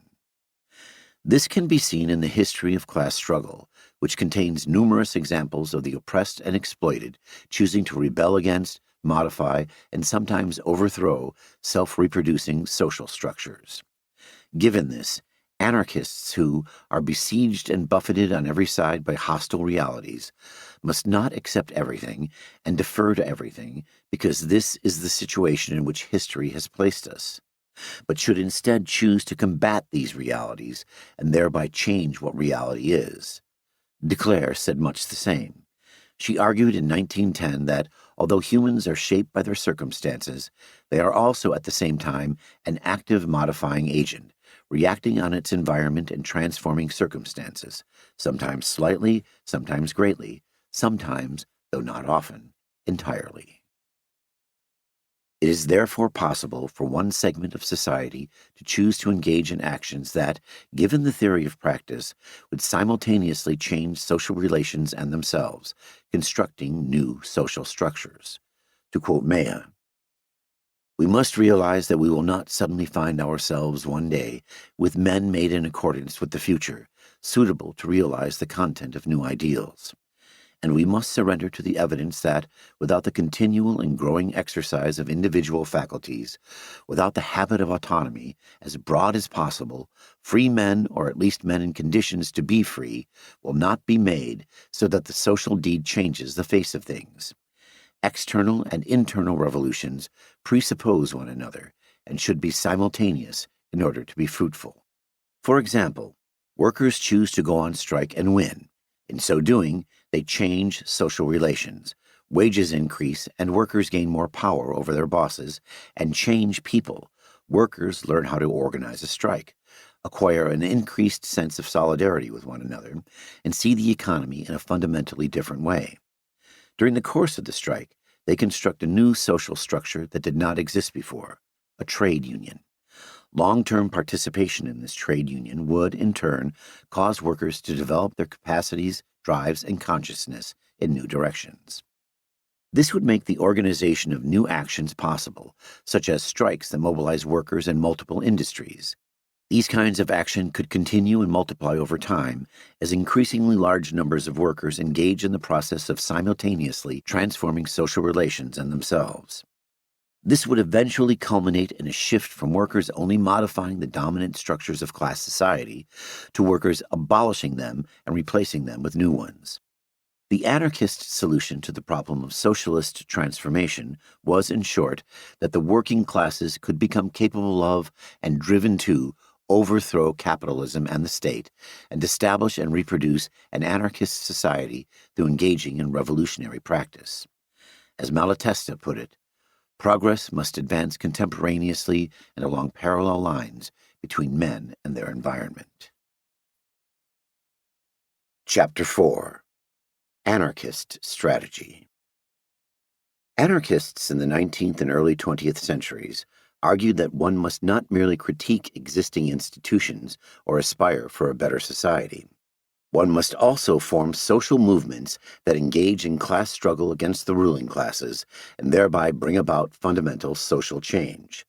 To quote Bakunin, "Neither writers nor philosophers nor their books nor socialist journals would reconstitute a socialism that was alive and vigorous. It is only through enlightened revolutionary instincts, through collective will and through the real organization of the working masses themselves, that the latter has a real existence. And when instinct, will, and organization are lacking, the best books in the world will be nothing more than empty theories and powerless dreams." In order to engage in effective action and achieve their goals, working-class social movements had to be guided by an overarching strategy that was both appropriate to their situation and capable of actually bringing about an anarchist society. As Kropotkin succinctly put it, theory and practice must become one if we are to succeed. A crucial aspect of anarchist theory was, therefore, determining what methods of action to engage in. According to Malatesta, to be able to act, to be able to contribute to the realization of one's cherished ideas, one has to choose one's own path. In parties, as more generally in life, the questions of method are predominant. If the idea is the beacon, the method is the helm. It is for this reason that we are anarchists in our goal, but we are anarchists in our method too. Elsewhere, Malatesta defined anarchism as the method of reaching anarchy through freedom without government. Anarchists understood that creating appropriate methods of action was not a matter of inventing abstract strategies fit for all times and places, and following them as if there were an instruction manual for producing a revolution. Anarchism, to quote Kropotkin, contains no ready-made recipes for political cooking. Building an anarchist society requires action within a specific context, and since this context varies according to time and place, it follows that, in Goldman's words, the methods of anarchism do not comprise an ironclad program to be carried out under all circumstances, but must grow out of the economic needs of each place and clime, and of the intellectual and temperamental requirements of the individual. As Malatesta wrote, "The problem facing us anarchists, who regard anarchy not so much as a beautiful dream to be chased by the light of the moon, but as an individual and social way of life to be brought about for the greatest good of all, is to so conduct our activities as to achieve the greatest useful effect in the various circumstances in which history places us. One must not ignore reality, but if reality is noxious, one must fight it, resorting to every means made available to us by reality itself." Despite anarchist methods of action varying depending upon the historically specific context, there are common views on strategy and social change that pervaded the anarchist movement. These were A. The advocacy of social revolution, the unity of means and ends, prefiguration, direct action, the spirit of revolt, and B. The rejection of attempting to achieve social change via the conquest of state power. In this chapter, I shall explain the first group of topics, and then in Chapter 5, I shall turn to the anarchist critique of conquering state power. Throughout both chapters, I shall demonstrate that anarchists advocated the strategies they did due to their beliefs about what forms of practice constituted them, and how these practices would simultaneously transform people and social relations. Social revolution. Anarchists held that the abolition of class society could only be achieved by means of a revolutionary movement instigating a social revolution. It is common for modern academics who study the history of revolutions to define a revolution as necessarily involving the transformation of the state from one form into another. Anarchists wanted to abolish the state rather than seize its power, and so did not define a social revolution in such a state-centric manner. They attempted to create a social revolution that fundamentally transformed the foundations of society, its political, economic, and social character, and so was distinct from a statist revolution in which there is a mere change of rulers, of government. This fundamental transformation of society required, according to Kropotkin, completely reconstructing all relationships between people, from the relationships within a household, factory, or village to those between urban and rural areas. The same idea was expressed by Wilson, who advocated a revolution in every department of human existence, social, political, and economic. Anarchists did not limit the scope of revolutionary transformation to the public sphere of the community or workplace. For the revolution to be meaningful, it had to also transform the so-called private sphere of sexual relationships, parent-child relationships, housework, and so on. Goldman, to take one example, argued that the compulsory social relations of marriage should be replaced by free love in which love can go and come without fear of meeting a watchdog, and neither partner acts or views themselves as the owner, controller, or dictator of the other. The extent to which some anarchists viewed emancipation within the private sphere as essential can be seen in Kropotkin's insistence that a revolution intoxicated with the beautiful words liberty, equality, solidarity would not be a revolution if it maintained slavery at home. Half humanity subjected to the slavery of the hearth would still have to rebel against the other half. Although anarchists sometimes claim that the social revolution should be spontaneous, the majority of anarchists did not expect it to appear suddenly without any planning and preparation, nor did anarchists think that the social revolution would occur independently of anarchists influencing other workers through words and deeds. They instead meant that the social revolution should not be imposed on society by a revolutionary elite acting in the name of the people. For a revolution to be spontaneous in this sense of the term was for it to be voluntarily launched and self-determined by workers themselves. A worker acted spontaneously when they acted of their own volition, even if their actions were inspired by the actions of those around them. Anarchists were, in other words, committed to the famous words of the 1864 preamble to the Statutes of the First International. The emancipation of the working classes must be conquered by the working classes themselves. This line from the preamble was consistently repeated by anarchist authors or rephrased in slightly different language, such as Malatesta's remark that, "We anarchists do not want to emancipate the people, we want the people to emancipate themselves." The necessity of a social revolution emerged from the fact that a ruling class had never in history given up their power voluntarily. In every instance, it had required violence, or at least the threat of it. Although anarchism aimed at, to quote Malatesta, the removal of violence from human relations, the vast majority of anarchist authors advocated revolutionary violence as a means to overcome the violence that defended and maintained class society. This revolutionary violence took two main forms: the forceful expropriation of the economic ruling classes and the violent destruction of the state. In 1884, Malatesta advocated an armed, violent revolution that would smash the army and police and achieve the forcible expropriation of property owners and the abolition of all political authority. This position emerged from an awareness that, as Malatesta explained in 1892, the means we employ are those that circumstances make possible or necessary. We have to make our fight in the world as it is, or else be condemned to be nothing but fruitless dreamers. Class society is violently enforced by powerful military and police organizations, which meet any serious attempt at a change with prison, hanging, and massacre. Against the physical force that blocks our way, there is no appeal except to physical force. The same position was consistently advocated by Kropotkin over several decades. In 1877, he endorsed the expropriation and suppression of the bourgeoisie. A few years later, in 1881, he wrote that workers must seize all of the wealth of society, if necessary, doing so over the corpse of the bourgeoisie, with the intention of returning all of society's wealth to those who produced it, the workers. In 1906, he claimed that in order to achieve the complete destruction of capitalism and the state and their replacement by anarchist communism, it was necessary to engage in armed struggle against the dominating order and expropriate the ruling classes. In 1913, he argued that economic emancipation required smashing the old political forms represented by the state.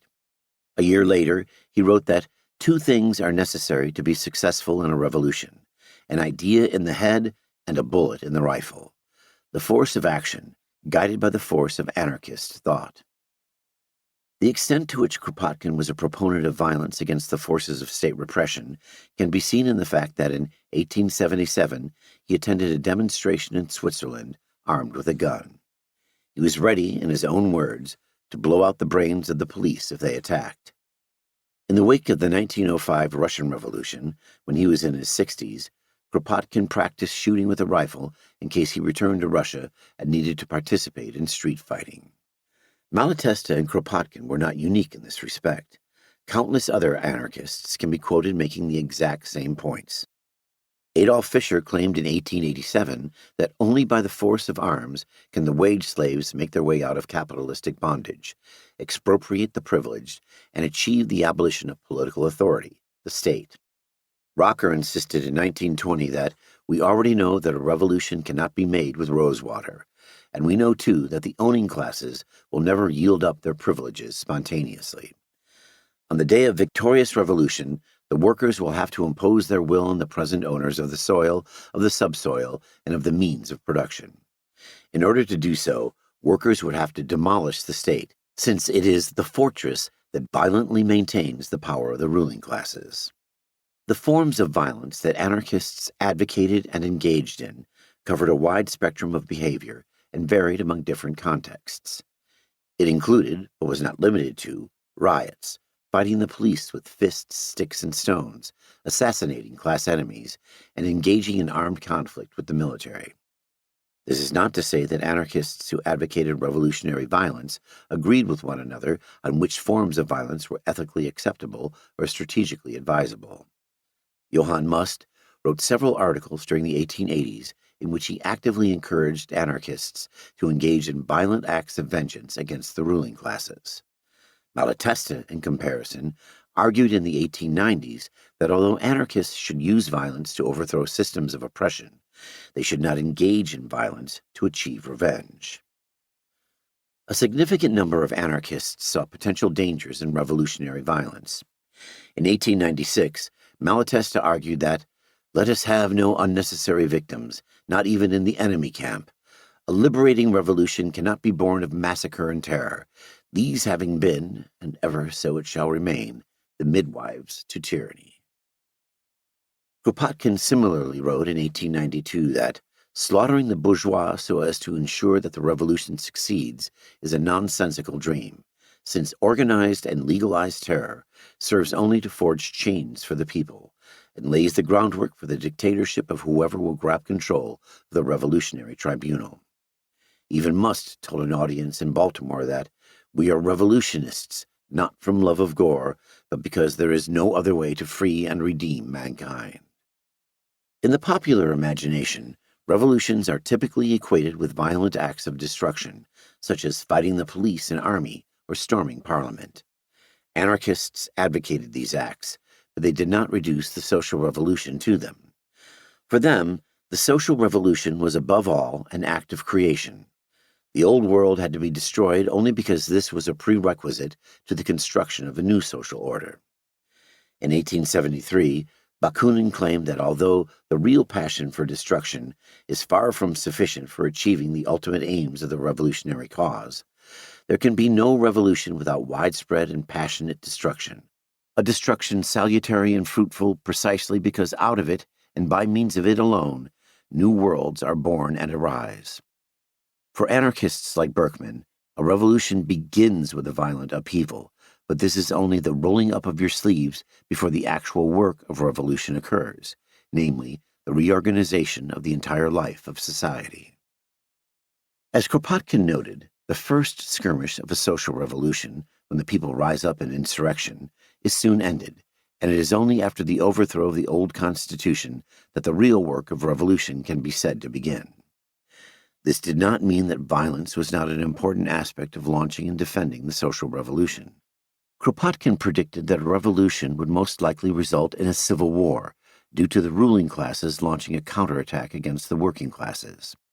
Anarchists were instead drawing attention to the fact that the core of the social revolution was people internalizing anarchist ideas and reconstructing and reorganizing society according to them. The social revolution, in other words, rested on the simultaneous transformation of social structures and of the people who constituted, produced, and reproduced them. It required a change not only in how society was organized, but also a corresponding change to what drives and capacities people exercised and developed. Above all, for anarchists like Goldman, it required people to develop revolutionary consciousness, such as a sense of justice and equality, the love of liberty and of human brotherhood. This aspect of the social revolution would continue long after the ruling classes had been successfully overthrown. Therefore, anarchists did not expect the social revolution to occur quickly. Kropotkin predicted in 1885 that it is not by revolution lasting a couple of days that we shall come to transform society in the direction posed by anarchist communism. It is a whole insurrectionary period of 3, 4, perhaps 5 years that we must traverse. During and after this insurrectionary period, society as a whole would be restructured not from the top down by means of government decree, but from the bottom up by millions of workers in both urban and rural areas, reorganizing their workplaces, communities, and households according to anarchist ideas. Fabry went further and noted in 1922 that, however extensive and radical a revolution may be, before it manages to be victorious completely and worldwide, not one but many generations must elapse. In other words, anarchists viewed the social revolution as a process that stretched over an extended period of time. Anarchists divided the process of social revolution into moments of destruction and construction. The working classes would destroy the old world by overthrowing and abolishing the state and expropriating land, raw materials, the means of production, and the necessities of life, such as warehouses of food and clothing or apartment blocks from the ruling classes. The working classes would build the new society on the ruins of the old by establishing the communal ownership of these things, building organs of self-management, workplace and community assemblies, and through these, organizing the ongoing reproduction and restructuring of society. As noted in the previous chapter, most anarchists thought that in order to coordinate production, distribution, and revolutionary activity on a large scale, these assemblies should establish formal local federations that would in turn federate together to form regional, national, and ultimately, if the social revolution goes as hoped, international federations. A minority of anarchists opposed the establishment of formal federations and argued that large-scale coordination should only be achieved through free agreements between groups that were nodes of informal social networks. The defense of the social revolution would be achieved through the formation of worker militias rather than through the seizure of state power. These worker militias would act as organs of class power. As early as 1868, Bakunin, who had previously joined the barricades during the 1848 revolution in Paris and Prague and an 1849 insurrection in Dresden, argued that revolutionaries must organize a revolutionary force capable of defeating reaction, which would include the Federation of the Barricades. This view was repeated in 1870 when he wrote that, during an anarchist revolution, workers would be armed and organized in order to coordinate common defense against the enemies of the revolution. Decades later, in 1922, Malatesta advocated the creation of voluntary militia without powers to interfere as militia in the life of the community, but only to deal with any armed attacks by the forces of reaction to reestablish themselves or to resist outside intervention by countries as yet not in a state of revolution. Berkman similarly argued in 1929 that the armed workers and peasants are the only effective defense of the revolution. Advocating workers' militias was not limited to the writings of famous anarchist authors. It can also be seen in the resolutions of anarchist organizations. The resolutions passed at the Spanish National Confederation of Labor's (CNT) May 1936 Zaragoza Congress acknowledged the necessity to defend the advances made through the revolution from both foreign capitalist invasion and counter-revolution at home.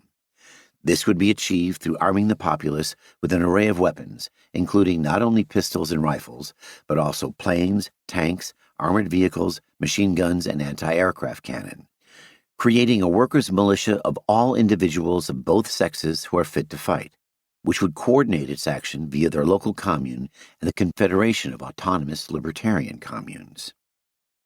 Anarchists put this theory into practice and formed workers' militias to defend the revolution during the Russian Revolution and Civil War of 1917-23 and the early phases of the Spanish Revolution and Civil War of 1936-39.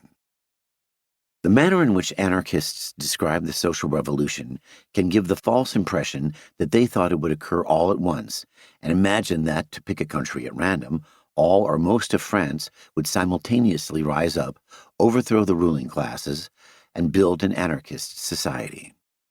This interpretation ignores that Kropotkin routinely pointed out that the social revolution would most likely A. occur alongside a parallel statist revolution launched by Republicans or state socialists, B. develop out of a statist revolution or a series of smaller insurrections, and C. begin with local uprisings in particular regions, such as Paris, or by particular groups of people, such as miners, and spread to the rest of the country, and hopefully the world, as people in other regions and industries heard of these uprisings and were inspired to join the emerging revolutionary process. As has already been mentioned, anarchists held that these uprisings and the social revolution at large should involve the forcible expropriation of the ruling classes. They thought that any social revolution that did not engage in expropriation would be doomed to failure.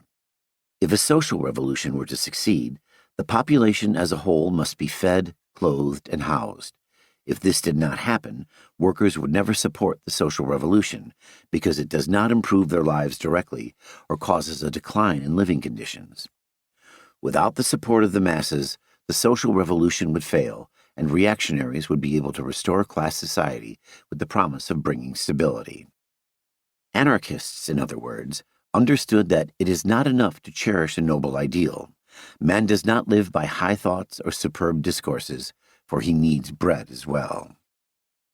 It is essential that once a social revolution begins, people immediately expropriate and redistribute food, clothing, and housing among the population.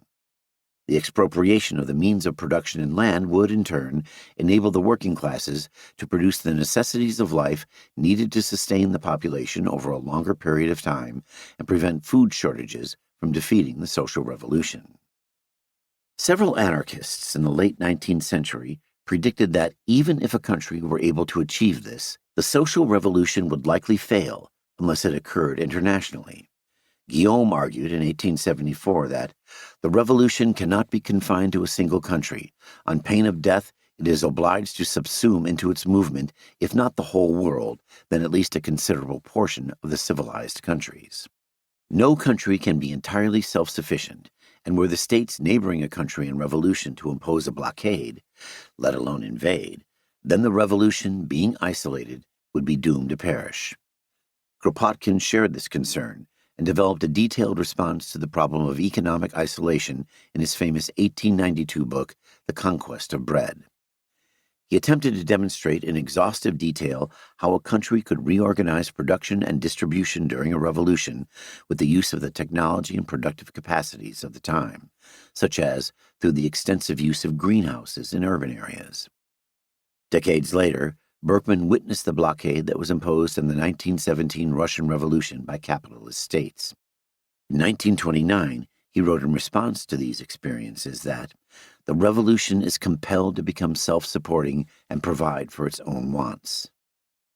The anarchists fear that an isolated revolution would be defeated, alongside their commitment to universal human emancipation, led them to place a great deal of importance on opposing the patriotism and nationalism of the state and fostering internationalism among the working classes. Bakunin understood that a real and definite solution to the social question can be found only on the basis of an international solidarity of workers of every land, because no isolated local or national workers' association, even one based in the largest of European countries, can ever triumph in the face of a formidable coalition of every privileged class, of every wealthy capitalist, and of every state in the world. To overcome this coalition of reaction, workers had to achieve the unity of all local and national bodies through the formation of one universal association, the great International Workers' Association of every land. This point was reiterated by Rocker decades later when he argued that the effective basis for the international liberation of the working class will only be laid when the workers in every country come to understand clearly that their interests are everywhere the same, and out of this understanding, learn to act together. The outcome of this internationalism would, to quote Malatesta, be workers coming to view the whole world as our homeland, all humanity as our brothers and sisters. Under capitalism, this internationalism would be grounded in an understanding of the working class's shared interests, such that any worker, the oppressed, Chinese or Russian or from any other country, is our brother, just as the property owner, the oppressor, is our enemy, even if he is born in our hometown. This belief in working-class internationalism led anarchists in Europe and the United States to form multi-ethnic and multiracial social movements or organizations.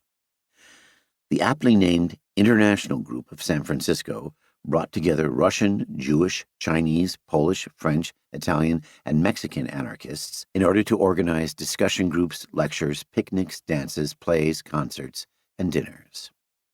In 1931, the paper L'Emancipazione, which was collectively produced by members of the group, declared its goal to be overcoming all race hatred for the solidarity of all peoples and the destruction of all borders, to inaugurate the true and sincere pact of human solidarity. Numerous other examples can be found in the history of anarchism in the United States, which was largely a social movement of immigrants. Anarchists played a key role, alongside other socialists, in the founding of the Industrial Workers of the World, IWW, at a convention in 1905. The constitution of the IWW, in contrast to other trade unions at the time, included an explicit commitment to organizing all workers, regardless of their gender, race, ethnicity, or nationality. This was reflected in the IWW's subsequent organizing campaigns, which included the formation of interracial unions among black and white timber workers in the South and Northwest, and black and white dock workers on the Philadelphia waterfront. The IWW's multi-ethnic and interracial character can also be seen in the fact that French, Spanish, Italian, Mexican, Finnish, Swedish, Romanian, Bulgarian, Ukrainian, Russian, Jewish, Japanese, and African American anarchists participated within the trade union as members of local sections, organizers of strikes, and editors of or writers for newspapers. On the West Coast, Japanese anarchists, including Takeuchi Tetsugoro, translated IWW literature into Japanese, published a bilingual newspaper to promote the IWW, and organized 2,000 Japanese grape pickers via the Fresno Labor League.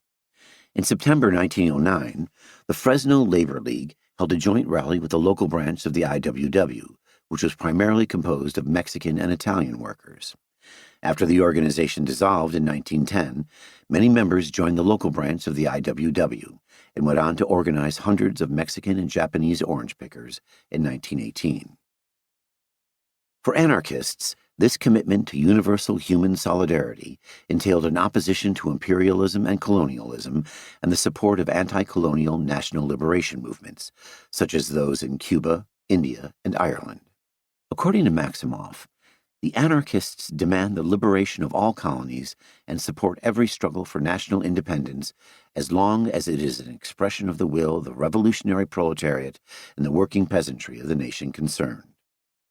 This support included the belief that the main goal of national liberation movements, emancipation, could only be achieved through the methods of anarchism rather than the establishment of a new state. As will be explained in Chapter 5, anarchists predicted that if national liberation movements seized state power, then they would end up replacing foreign colonial oppressors with a new minority ruling class who oppressed and exploited the majority of the population. During World War I, anarchist opposition to imperialism was paradoxically used by a small number of authors, including Kropotkin and Grave, to argue that anarchists should support the French Republic against German militarism on the grounds that Germany had launched a war of aggression and, if victorious, would impose autocracy on the rest of Europe. Most anarchists rejected this argument and refused to side with any state in the conflict, since it was a war between rival imperialist powers. As the International Anarchist Manifesto Against War declared in 1915, there is but one war of liberation, that which in all countries is waged by the oppressed against the oppressors, by the exploited against the exploiters. This opposition to all states in the conflict coincided with multiple attempts to organize resistance to the war, such as launching campaigns against conscription, which resulted in anarchists experiencing a significant amount of state repression. Evolution and revolution. Anarchists did not expect the social revolution to appear out of nowhere. They viewed social change as a single process that could be divided into periods of evolution and periods of revolution. During periods of evolution, change is slow, gradual, and partial. Evolutionary change includes such things as certain ideas becoming more popular, small groups of people developing radical capacities and drives, or dominant structures being gradually modified. Over time, this evolutionary change builds up and culminates in a revolutionary period, during which change is rapid and large-scale, fundamentally altering society. Although periods of evolution are in general much longer than periods of revolution, it does not follow from this that revolutions are short. A revolutionary period could last years if, during this period, it involves ongoing, large-scale change that fundamentally alters society. The French Revolutionary period that began in 1789 with the storming of the Bastille, for instance, ended 10 years later in 1799 with the seizure of state power by Napoleon Bonaparte. Evolutionary and revolutionary change were not seen as separate, distinct entities, but rather fed off and flowed into one another. An evolutionary period would, if events unfolded as anarchists hoped, develop into a revolutionary period. According to Bakunin, Revolutions come about of themselves, produced by the force of things, the tide of events and facts. They ferment for a long time in the depths of the instinctive consciousness of the popular masses. Then they explode, often triggered by apparently trivial causes. In turn, they create or open up new pathways for evolutionary change in the future, while at the same time blocking off other avenues. These new evolutions would lead to new revolutionary change in the future, and so on. As Reclus argued, evolution and revolution are two successive aspects of the same phenomenon, evolution preceding revolution, and revolution preceding a new evolution, which is in turn the mother of future revolutions. Émile Pouget expressed the same idea in different language. He conceptualized revolution as a single process of social change that includes both gradual modifications to capitalism and the abolition of capitalism in favor of socialism. For him, revolutionary syndicalism does not regard the revolution as a future cataclysm for which we must wait patiently to see emerging from the inevitable working out of events. The revolution is an undertaking for all times, for today as well as tomorrow. It is continual action, a daily battling without let-up or respite against the forces of oppression and exploitation. As a result, when the working classes launch an insurrection that forcefully expropriates the capitalist class, it will be the culmination of preceding struggles in which they had traversed stages along the road to human emancipation. Anarchists consistently express these ideas about evolution developing into revolution through water-based metaphors. Bakunin wrote in a letter to Reclus that we are falling back into a time of evolution, that is to say, revolutions that are invisible, subterranean, and often imperceptible. Drops of water, though they may be invisible, may go on to form an ocean. Guillaume claimed that it is not in one day that waters rise to the point where they can breach the dam holding them back. The waters rise slowly and by degrees, but once they have reached the desired level, the collapse is sudden, and the dam crumbles in the blinking of an eye. For Berkman, evolutionary change leads into revolutionary change in the same way that water in a kettle gradually heats up until it boils. This did not mean that anarchists viewed evolution and revolution as natural forces that inevitably propel human subjects toward a better society. Reclus understood that revolutions do not necessarily constitute progress, just as evolutions are not always directed toward justice. Malatesta similarly held that there is no natural law that says evolution must inevitably give priority to liberty, rather than the permanent division of society into two castes, that of the dominators and that of the dominated. These evolutions and revolutions, be they progressive or reactionary, were nothing but the products of humans acting within their historical situation and thereby transforming the world. Mea insisted that social evolution is constituted by men. These men constitute the means by which it develops. For Malatesta, human evolution moves in the direction in which it is driven by the will of humanity. One of the many forms of evolutionary change anarchists engaged in was spreading anarchist ideas through newspapers, pamphlets, books, talks, and demonstrations. Anarchist literature was not exclusively nonfiction, and also included poems, songs, short stories, plays, and novels. The majority of anarchist print media was written and edited by workers for free in their spare time after a full day of work.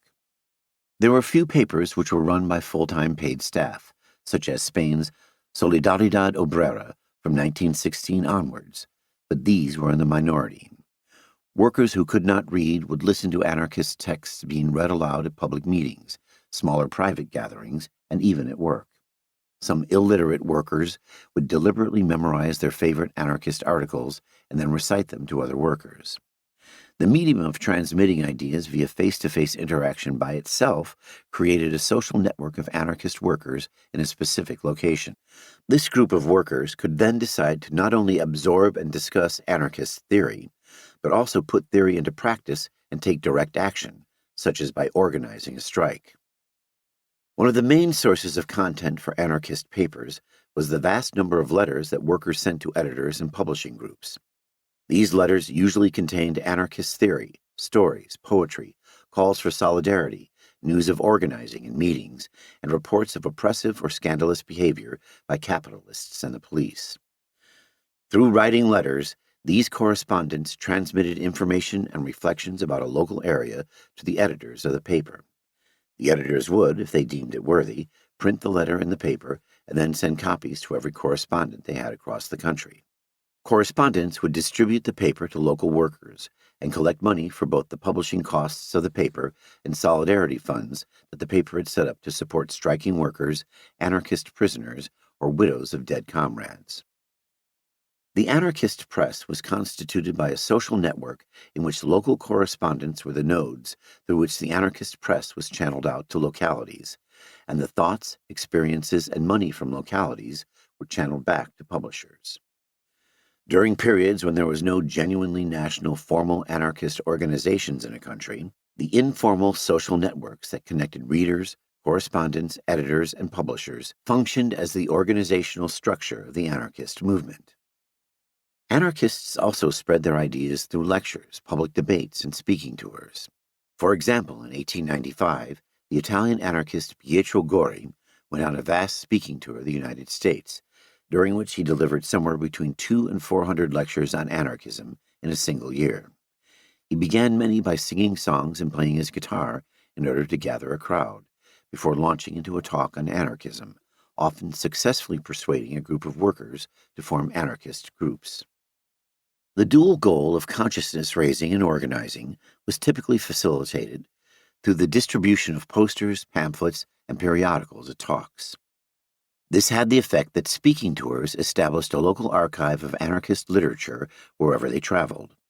The new collection of print media could then be used by workers to educate themselves further and become more committed to anarchism once the speaking tour had left the area.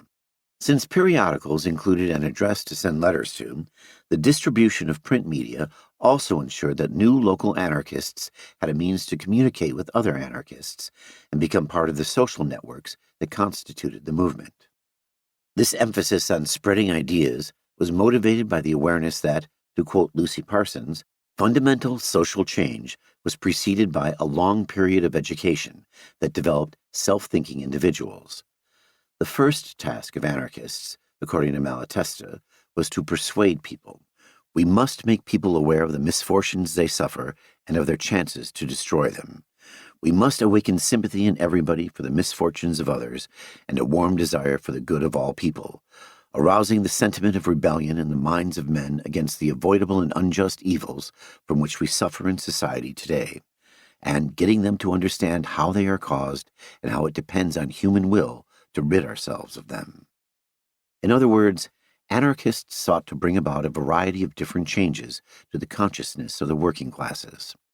They sought to improve their theoretical understanding of existing society and how it oppresses them, persuade them that an anarchist society is both possible and desirable, instill anarchist values in them, and, perhaps most importantly, motivate them to actually engage in direct action and emancipate themselves.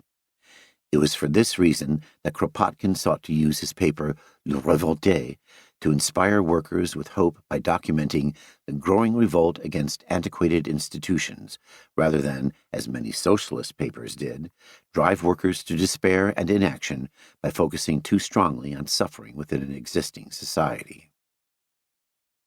Anarchist newspapers, pamphlets, books, and talks were but one aspect of a wider revolutionary working-class counterculture that the anarchist movement constructed.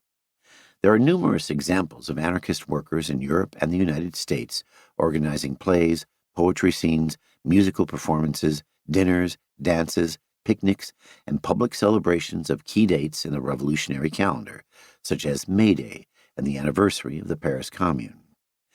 These social events, which constituted a significant amount of day-to-day anarchist activity in the late 19th and early 20th centuries, were not only moments of fun and creativity. They were also instrumental in a. Drawing workers into a social milieu where they might develop revolutionary consciousness and come to engage in direct action, b. Raising funds for newspapers, strikes, political prisoners, etc., and c. Forming close social bonds both among anarchist militants and between anarchists and the wider working class in the area. The creation and reproduction of these social networks laid the foundation on which larger acts of revolt and rebellion were organized. For decades in Spain, workers came into contact with anarchist ideas via cultural and social centers known as Ateneos, Athenaeums, which were interconnected with the anarchist trade union movement. These Ateneos typically featured a cafe, library, reading rooms, meeting rooms for anarchist and neighborhood groups, and an auditorium for formal debates, public talks, and artistic performances. During periods of state repression, when trade unions were forced underground, Ateneos were generally able to remain open and thereby ensure the ongoing existence of an anarchist presence within working-class communities.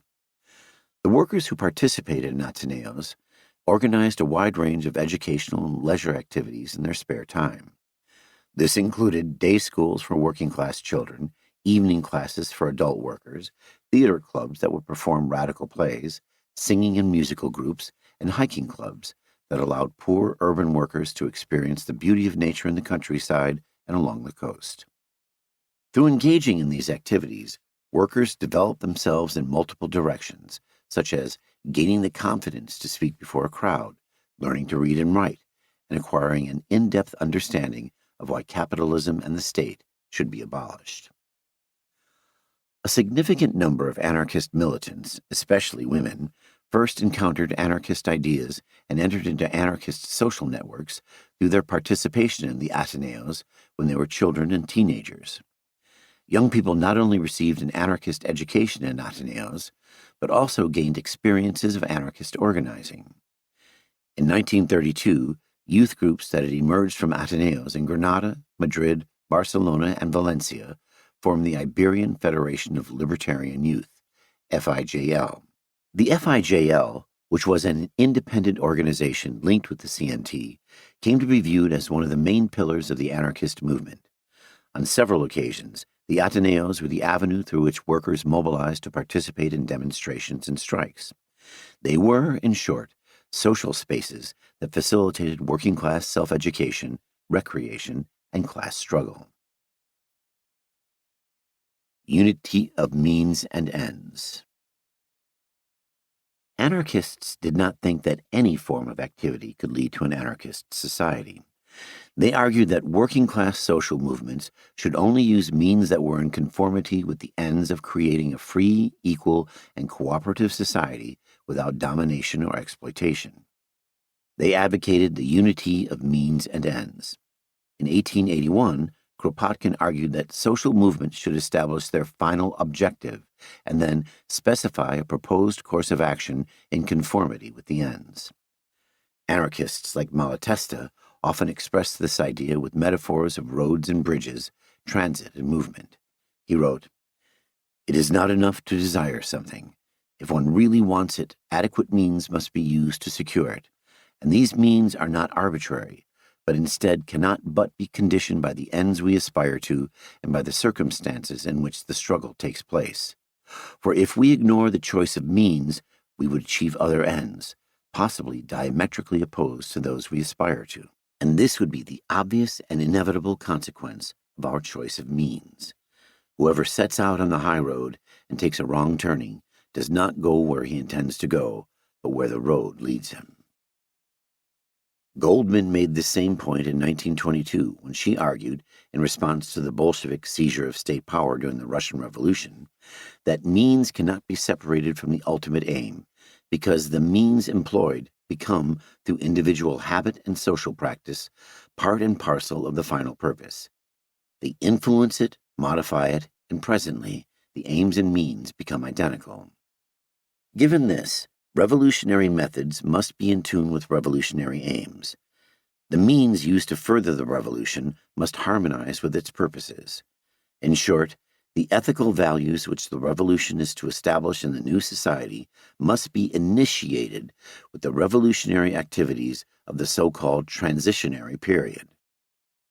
The latter can only serve as a real and dependable bridge to the better life if built of the same material as the life to be achieved.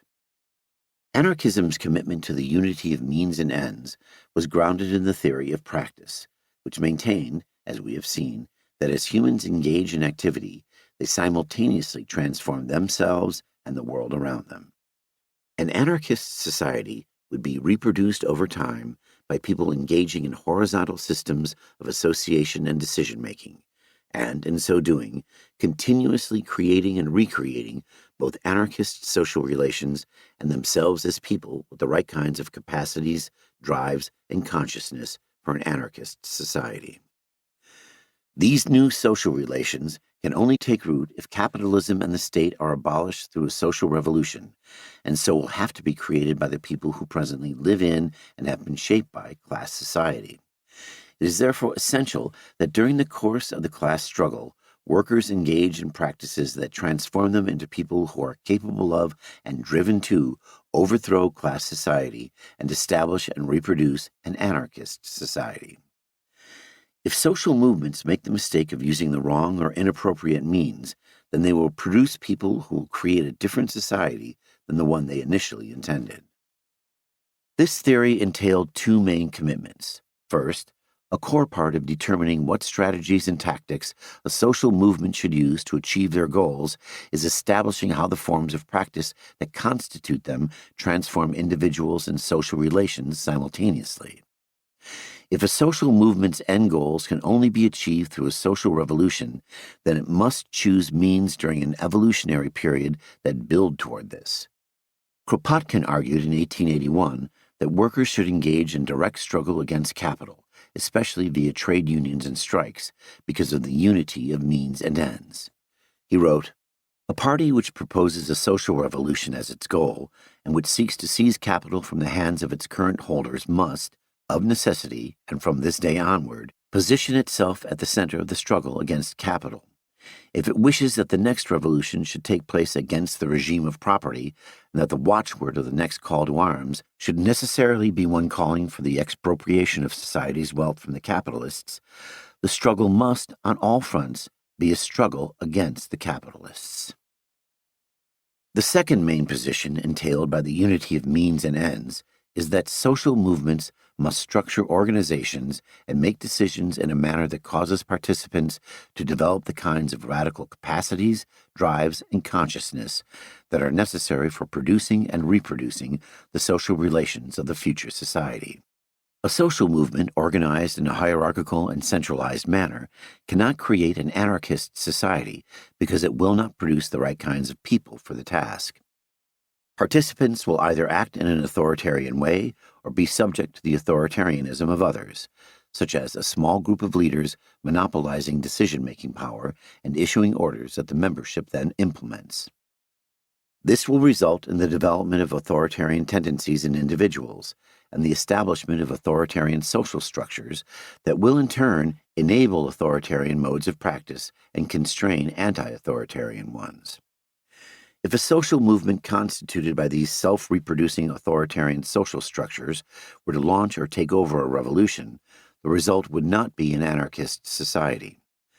The authoritarianism of the social movement would instead come to characterize society as a whole.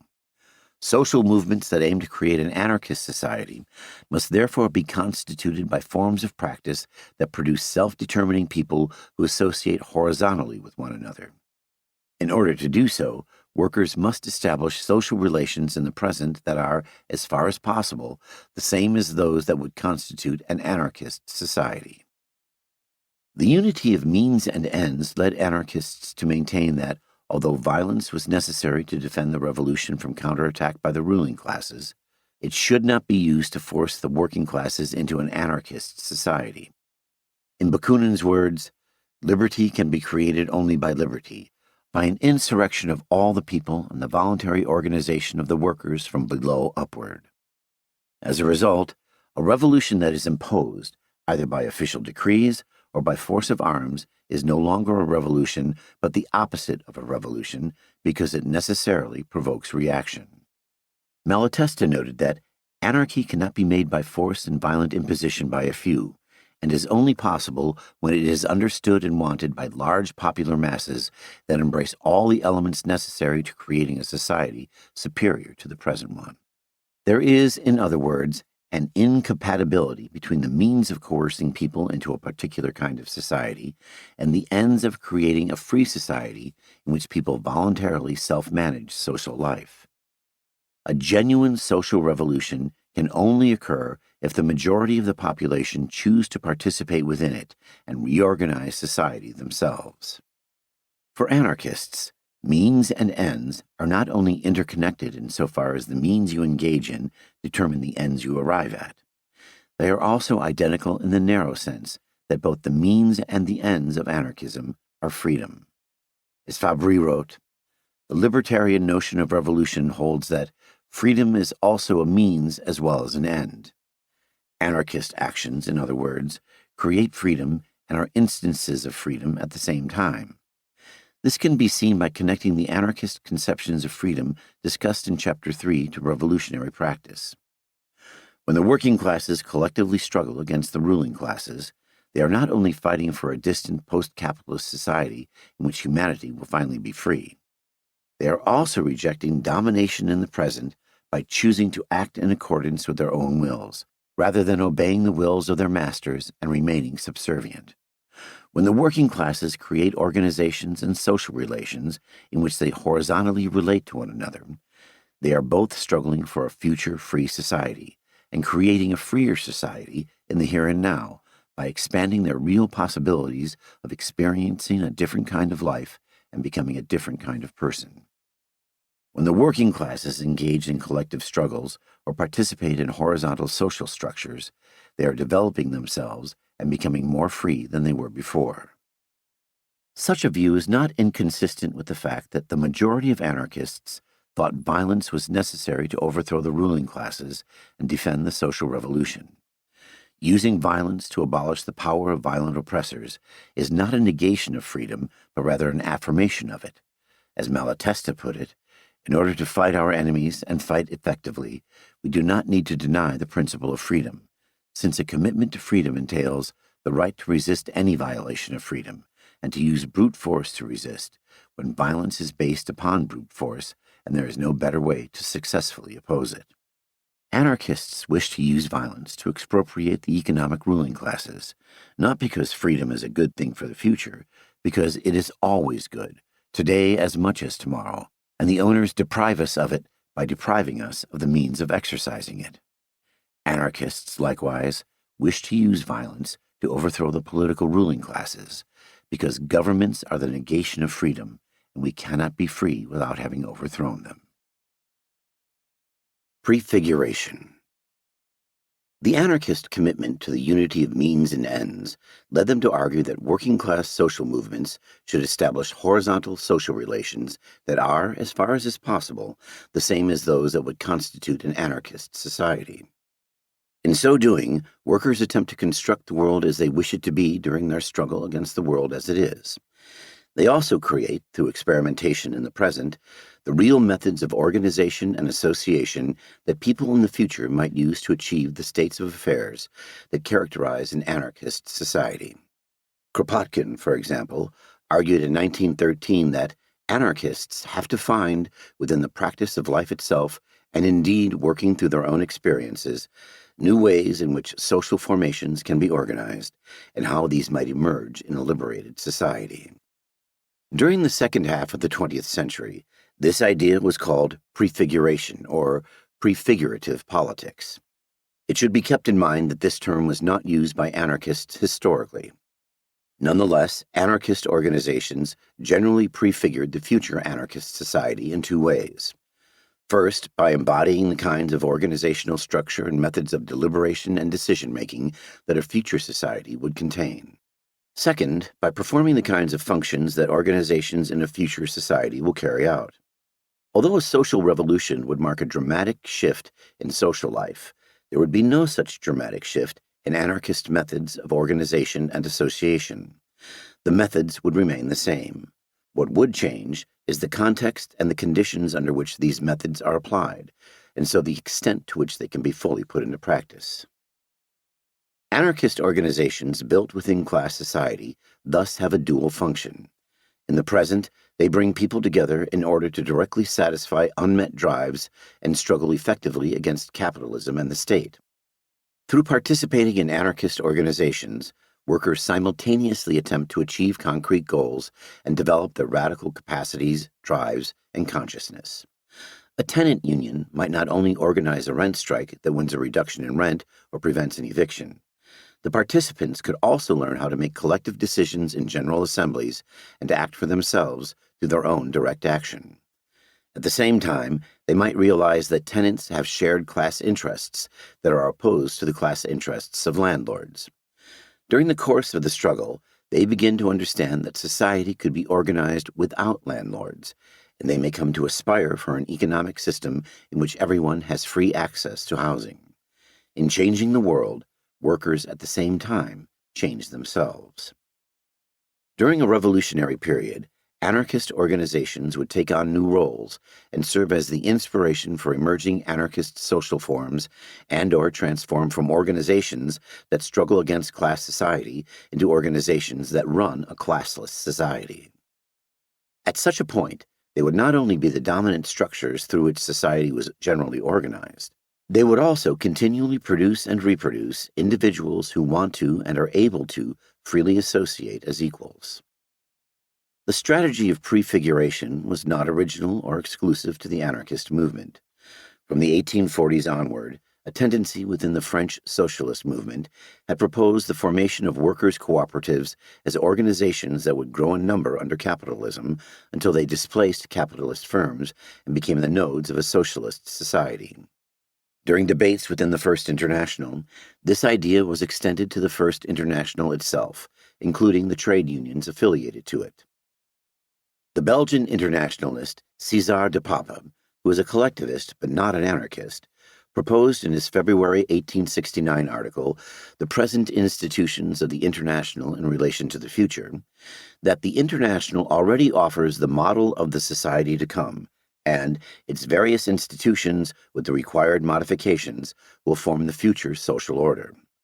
For de Pape, the International contains within itself the seeds of all the institutions of the future. Let a section of the International be established in each commune. The new society will be formed and the old will collapse with a sigh. The influence these ideas had on the developing anarchist movement can be seen in the fact that the article was republished in April 1869 in Le Progrès, which was edited by Guillaume, and in May 1869 by the official organ of the Romance Federation of the First International, L'Égalité, which Bakunin wrote for and edited at the time. One of the earliest anarchist endorsements of prefigurative politics occurred when, on November 12, 1871, the Jura Federation issued the Saint-Villiers Circular in response to Marx, Engels, and their supporters converting the General Council of the First International into a governing body that imposed state socialist decisions and policies on the organization's previously autonomous sections. As part of their critique of the actions of the General Council, they stated that the society of the future should be nothing other than the universalization of the organization with which the International will have endowed itself. We must therefore have a care to ensure that that organization comes as close as we may to our ideal. How can we expect an egalitarian and free society to emerge from an authoritarian organization? Impossible. The International, as the embryo of the human society of the future, is required in the here and now to faithfully mirror our principles of freedom and federation and shun any principle leaning toward authority and dictatorship. Anarchists, in short, thought that building prefigurative organizations was essential because of the unity of means and ends. As Bakunin wrote, a few months after the Saint-Villiers Circular was published, the fashion and forms of one's organization arises from and flows as a consequence from the nature of one's aims. Kropotkin likewise argued in 1873 that revolutionaries must reject social relations within the revolutionary organization that contradict the ideals for which it has been formed, relations such as a hierarchy of ranks which enslaves many people to one or several persons, or inequality in the interrelations of the members of one and the same organization. This was important because, as Malatesta explained, the abolition of government and capitalism is feasible only once the people, organizing themselves, are equipped to perform those social functions performed today and exploited to their own advantage by rulers and capitalists. To this end, anarchists like Goldman propose that workers in the present should attempt to prepare and equip themselves for the great task the revolution will put upon them by acquiring the knowledge and technical skill necessary for managing and directing the intricate mechanisms of the industrial and social structure of their respective countries. Anarchist organizations that prefigured the future anarchist society were the concrete means through which workers would learn to self-manage their lives and thereby become equipped to create a self-managed society. As Mayo wrote in 1911, the proletariat continues acquiring the capacity for cooperation and management precisely outside of political action. In workers' associations, especially in those where political practices do not govern, workers are gaining the power of initiative, management practices, habits of freedom, and direct intervention in common affairs, ease of expression and mental assurance, all things whose development is void in political entities that have as a base the delegation of powers, and therefore the subordination and discipline and obedience to the elected. In social associations, initiatives come from below, and from below come ideas, strength, and action. In this way, free men are made and are released to walk.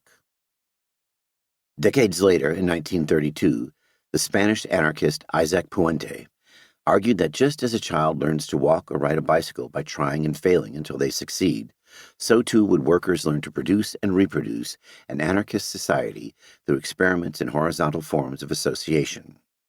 He wrote, "Living in libertarian communism will be like learning to live. Its weak points and its failings will be shown up when it is introduced. If we are politicians, we would paint a paradise brimful of perfections. Being human and being aware what human nature can be like, we trust that people will learn to walk the only way it is possible for them to learn, by walking." Anarchists argued with one another about which prefigurative organizations should be built and how these organizations should be structured. Anti-organizationalists advocated small affinity groups and informal social networks, while organizationalists advocated, in addition to this, large formal federations, such as trade unions. Some anarchists advocated forming intentional communities and workers' cooperatives, while other anarchists rejected this strategy. One area where anarchists generally agreed was on the need to construct emancipatory schools. Anarchists of all varieties founded or participated in schools in Spain, Italy, France, England, the United States, and elsewhere. These schools lasted for varying lengths of time, ranging from 1 or 2 years to over 4 decades, in the case of the Modern School of New York, which opened in 1911, relocated to Stelton, New Jersey in 1915, and finally closed in 1953. These schools educated children and adults, but also sought to contribute toward fundamental social change. In 1898, a number of prominent anarchists, including Louise Michel, Reclus, Grave, and Kropotkin, signed an article published in Le Temps Nouveau that advocated the creation of anarchist schools on the grounds that education is a powerful means of disseminating and infiltrating minds with generous ideas, and so could become the most active motor of progress, acting as the lever that will lift up the world and will overthrow error, lies, and injustice forever. One of the most influential anarchist educationalists was Francisco Ferrer, who established a modern school that taught pupils in Barcelona between 1901 and 1906. He advocated the establishment of new schools in which, as far as possible, there shall rule the spirit of liberty that we feel will dominate the whole education of the future. Ferrer did not think that teachers would be able to establish a fully emancipatory school overnight. He instead argued that teachers should engage in pedagogical experiments that demonstrated, through a process of trial and error, what approaches to education enabled children to develop themselves and become adults who could think independently and horizontally associate with others. Ferrer's experiments in pedagogy were abruptly ended on October 13, 1909, when he was executed by the Spanish government for a crime he had not committed, orchestrating a week-long working-class insurrection against army reservists being called up to fight in Morocco. His martyrdom led him to become an internationally known figure and inspired the creation of emancipatory schools around the world. The theory and practice of anarchist prefigurative politics was largely concerned with the formation and structure of organizations, and often did not give sufficient attention to interpersonal relations between people in daily life, especially men and women. In the United States, for example, anarchists only shifted to focusing on prefiguration in daily life in the 1940s, after anarchism had ceased to exist as a mass movement in the country. This is not to say that anarchists prior to this did not think it was important to act like an anarchist in daily life. In 1886, Wilson claimed that anarchists should, in parallel with the formation of mass, working-class social movements, endeavor to discard the principle of domination from our own lives. Malatesta similarly wrote in 1897 that we need to start by being as socialist as we can immediately in our everyday life. Nor is it to say that anarchists in this period never explicitly advocated some forms of prefiguration in daily life. In 1907, the Italian anarchist Camillo de Sciullo argued that anarchists should build a little anarchist world within your family. The main form of prefiguration in daily life anarchists advocated was free love in the sense of a voluntary sexual relationship between equals that occurred outside of marriage. These relationships were mostly monogamous, although some anarchists did advocate and practice polyamory. Notable examples of anarchists seriously attempting to engage in free love include the relationship between Rudolf Rocker and Millie Witkop and the one between Guy Aldred and Rose Witkop. In both cases, Rocker and Aldred appear to have treated their partner in a non-patriarchal manner. However, most evidence indicates that the majority of anarchist men did not build the gender and romantic relations of the future society within their own households. They continued to treat women in a patriarchal manner, such as expecting their partner to become a mother who did the vast majority of housework and childcare. This, in turn, often led to anarchist women lacking the free time to properly participate within the anarchist movement. In 1935, the Spanish anarchist Lola Iturbe complained that anarchist men, however radical they may be in cafes, unions, and even affinity groups, seem to drop their costumes as lovers of female liberation at the doors of their homes. Inside, they behave with their compañeras just like common husbands. A similar failure occurred in public organizations. The CNT, for example, was formally committed to the goal of a society in which men and women were free and equal, but this was generally not prefigured within the trade union's day-to-day social relations. Soledad Esterac recalled in an interview that women would attend a meeting but not return due to experiences of sexism. Even trade union sections, whose membership were mostly women, were represented at congresses by men, and only a few women spoke during a trade union's local general assembly. Within the FIJL, teenage boys would laugh at girls when they spoke, or were about to speak at meetings. Women in both Europe and the United States responded to patriarchy within the anarchist movement by forming their own groups in order to enable women to more fully participate in the movement, struggling against patriarchal and class oppression simultaneously. The Women's Emancipation Group, founded in 1897 by the Italian anarchists Maria Roda, Ninfa Boronio, and Ernestina Cravello, had around 15 members. It was based in Paterson, New Jersey, held regular meetings over 7 years, printed and distributed anti-patriarchal literature, and inspired other anarchist women to form their own groups, such as the Women's Propaganda Group in Manhattan. Anarchist women in Spain similarly formed their own groups in the 1920s. These grew in number until they were formally linked together via the establishment of the National Federation Mujeres Libres, Free Women, in 1937 during the Spanish Revolution. The organization's significance can be seen in the fact that it mobilized over 20,000 women. One of Mujeres Libres' most important contributions was taking anarchist ideas on prefiguration and applying them to the emancipation of women. Since the 1860s, anarchists had argued that workers should build organizations that use the same structure and decision-making procedures as an anarchist society, because through participating in them, workers learned how to self-manage their lives, and thereby how to create a self-managed society. Mujeres Libres developed this theory by arguing that liberation for women, and the drives, capacities, and consciousness this entailed, was not simply a matter of creating organizations that coordinated action via federations or made decisions via general assemblies. This is because one of the main barriers to women developing themselves through revolutionary practice was sexist treatment by men and women's own internalization of patriarchal norms. In October 1938, Mujeres Libres explained that one of the main goals of the organization was to empower women to make of them individuals capable of contributing to the structuring of the future society, individuals who have learned to be self-determining. To achieve this, Mujeres Libres organized educational programs specifically for women.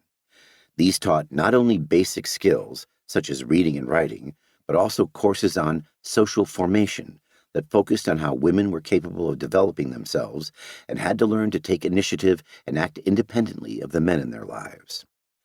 Members of Mujeres Libres spread these ideas to the countryside during educational trips where they gave talks to other women. During these talks, they explained that mothers could be anarchist militants, that men oppressed women, and that women should act themselves to stop this from occurring. In so doing, they were attempting to build the gender relations of anarchy during both the struggle against capitalism and the state and the formation of an anarchist society, rather than waiting till after the revolution for their emancipation. Direct action. The primary means by which the working classes would simultaneously transform themselves and the social world was direct action. Individuals or groups engage in direct action when they act themselves to bring about social change, rather than relying upon intermediaries or representatives to act on their behalf. Direct action, to quote Rocker, encompasses every method of immediate warfare by the workers against their economic and political oppressors.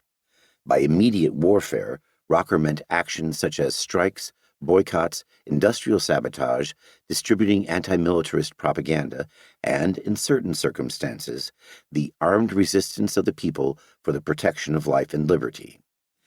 Direct action thus includes nonviolent and violent actions that contribute toward both evolutionary and revolutionary change.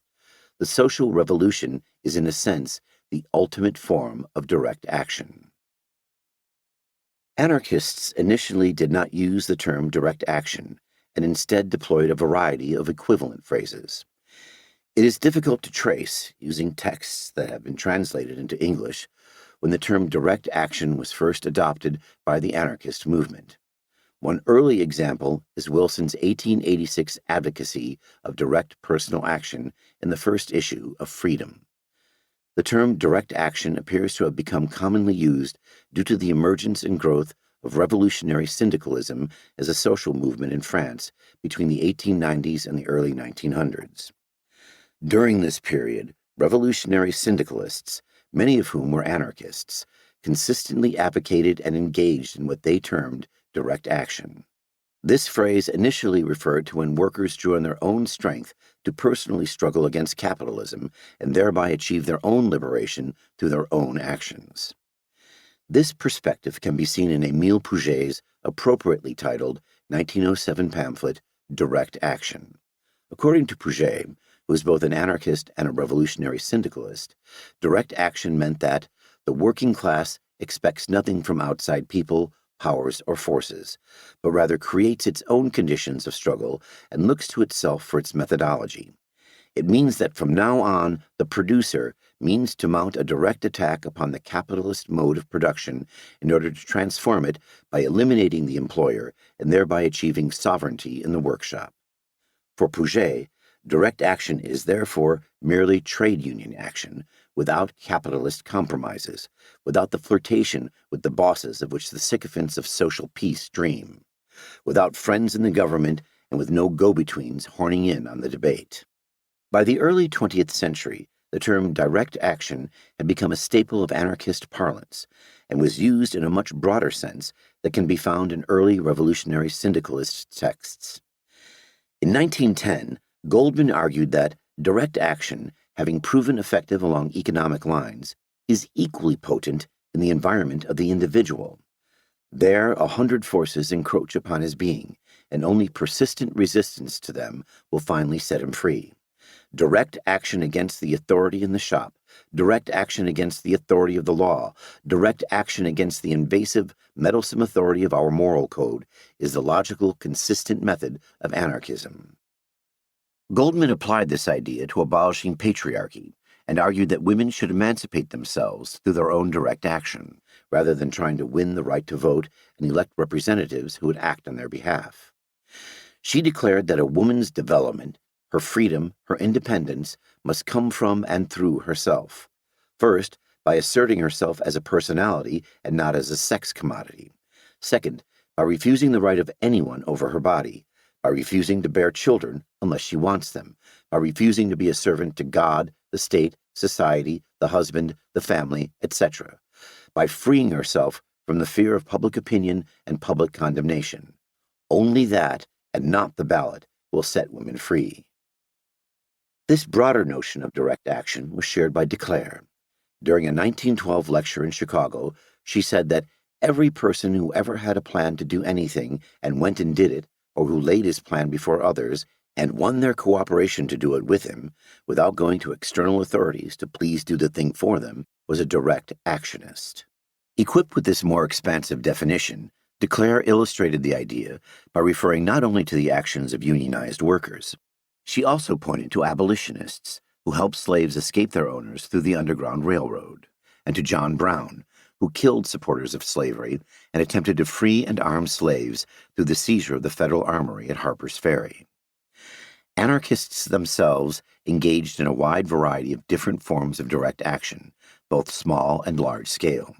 These included, but were not limited to, workplace strikes, rent strikes, combative demonstrations, riots, armed uprisings, prison escapes, industrial sabotage, boycotts, civil disobedience, and providing illegal abortions. A few of the more exciting small-scale examples provide some sense of the range direct action could cover. Anarchists in Paris organized a socialist removal service that would, under the cover of night, move the possessions of poor families from their apartment before they had paid rent.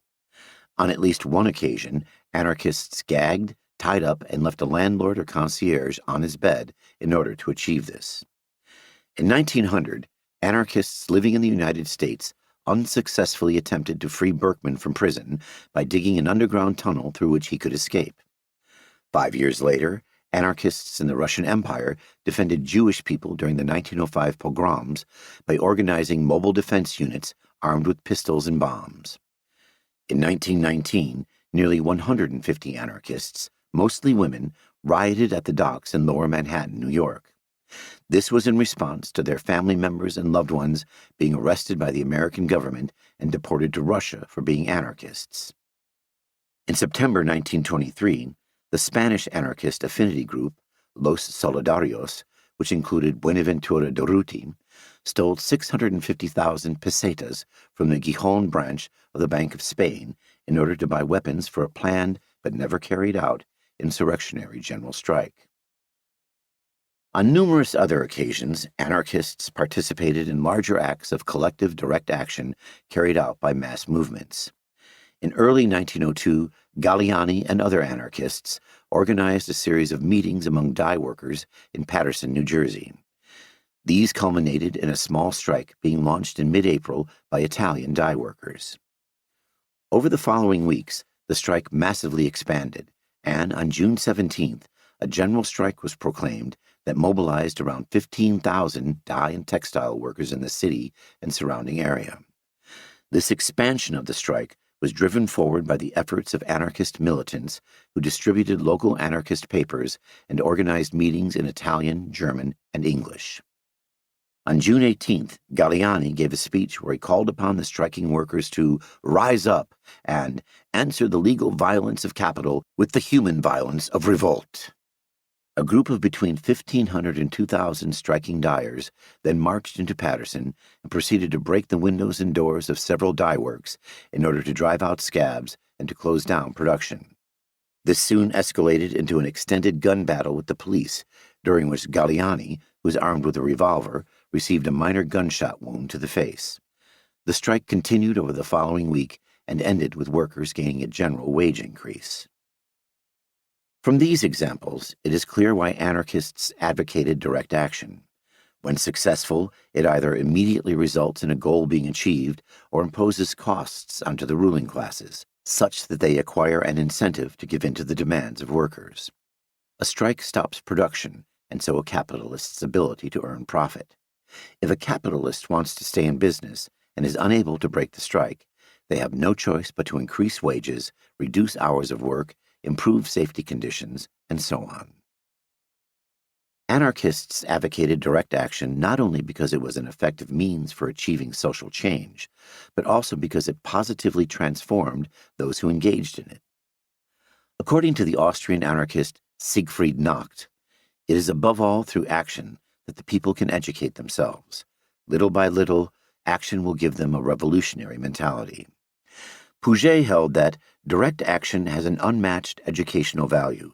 It teaches people to reflect, to make decisions, and to act. Direct action thus releases the human being from the stranglehold of passivity and listlessness. It teaches him willpower instead of mere obedience, and to embrace his sovereignty instead of conferring his part upon a deputy. Such a transformation in people was essential for the achievement of anarchist goals.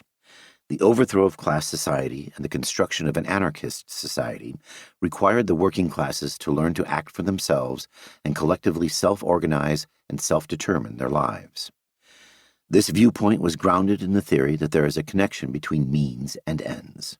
For Kropotkin, the anarchist vision of a future society necessarily leads us to develop for the struggle our own tactics, which consist in developing the greatest possible amount of individual initiative in each group and in each individual, unity in action being obtained by unity of purpose and by the force of persuasion.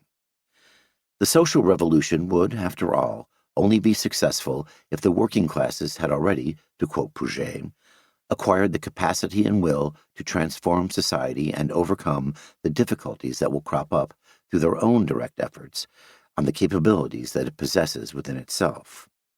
Direct action in the present lays the groundwork for the social revolution, since it is the popularization in the old society of authoritarianism and exploitation of the creative notions that set the human being free, development of the individual, cultivation of the will, and galvanization for action. It was, as Galliani wrote, the best available means for preparing the masses to manage their own personal and collective interests. The spirit of revolt. Malatesta wrote in 1889 that the Great Revolution will come as the result of relentless propaganda and an exceptional number of individual and collective revolts. He was not simply predicting that revolts would culminate in a social revolution. He was also arguing that revolts are a necessary aspect of the process of social change due to the manner in which they, like all forms of direct action, transform workers who participate in or observe them. He thought that revolts play a huge part in bringing the revolution about and laying its groundwork. This was because it is deeds that trigger ideas, which in turn react with deeds, and so on. However could those millions of men, brutalized by exhausting toil, rendered anemic by inadequate and unwholesome food, educated down through the ages in respect for priest, boss, and ruler, forever absorbed in the quest for their daily bread, superstitious, ignorant, fearful, one fine day perform an about-face and emerge from their hovels, turning their backs on their entire past of patient submission, tear down the social institutions oppressing them, and turn the world into a society made up of equals and brothers. Had not a long string of extraordinary events forced their brains to think? If 1,000 partial battles had not nurtured the spirit of rebellion in them, plus an appreciation of their own strength, a feeling of solidarity toward their fellow oppressed, hatred for the oppressor, and had not 1,000 revolts taught them the art of people's warfare, and had they not found in the yearn for victory a reason to ask themselves, what shall we do tomorrow? Anarchists, in other words, believe that in order for a social revolution to emerge, an increasingly large number of workers have to choose to engage in acts of revolt that transform them and motivate other workers to rise up against their oppressors.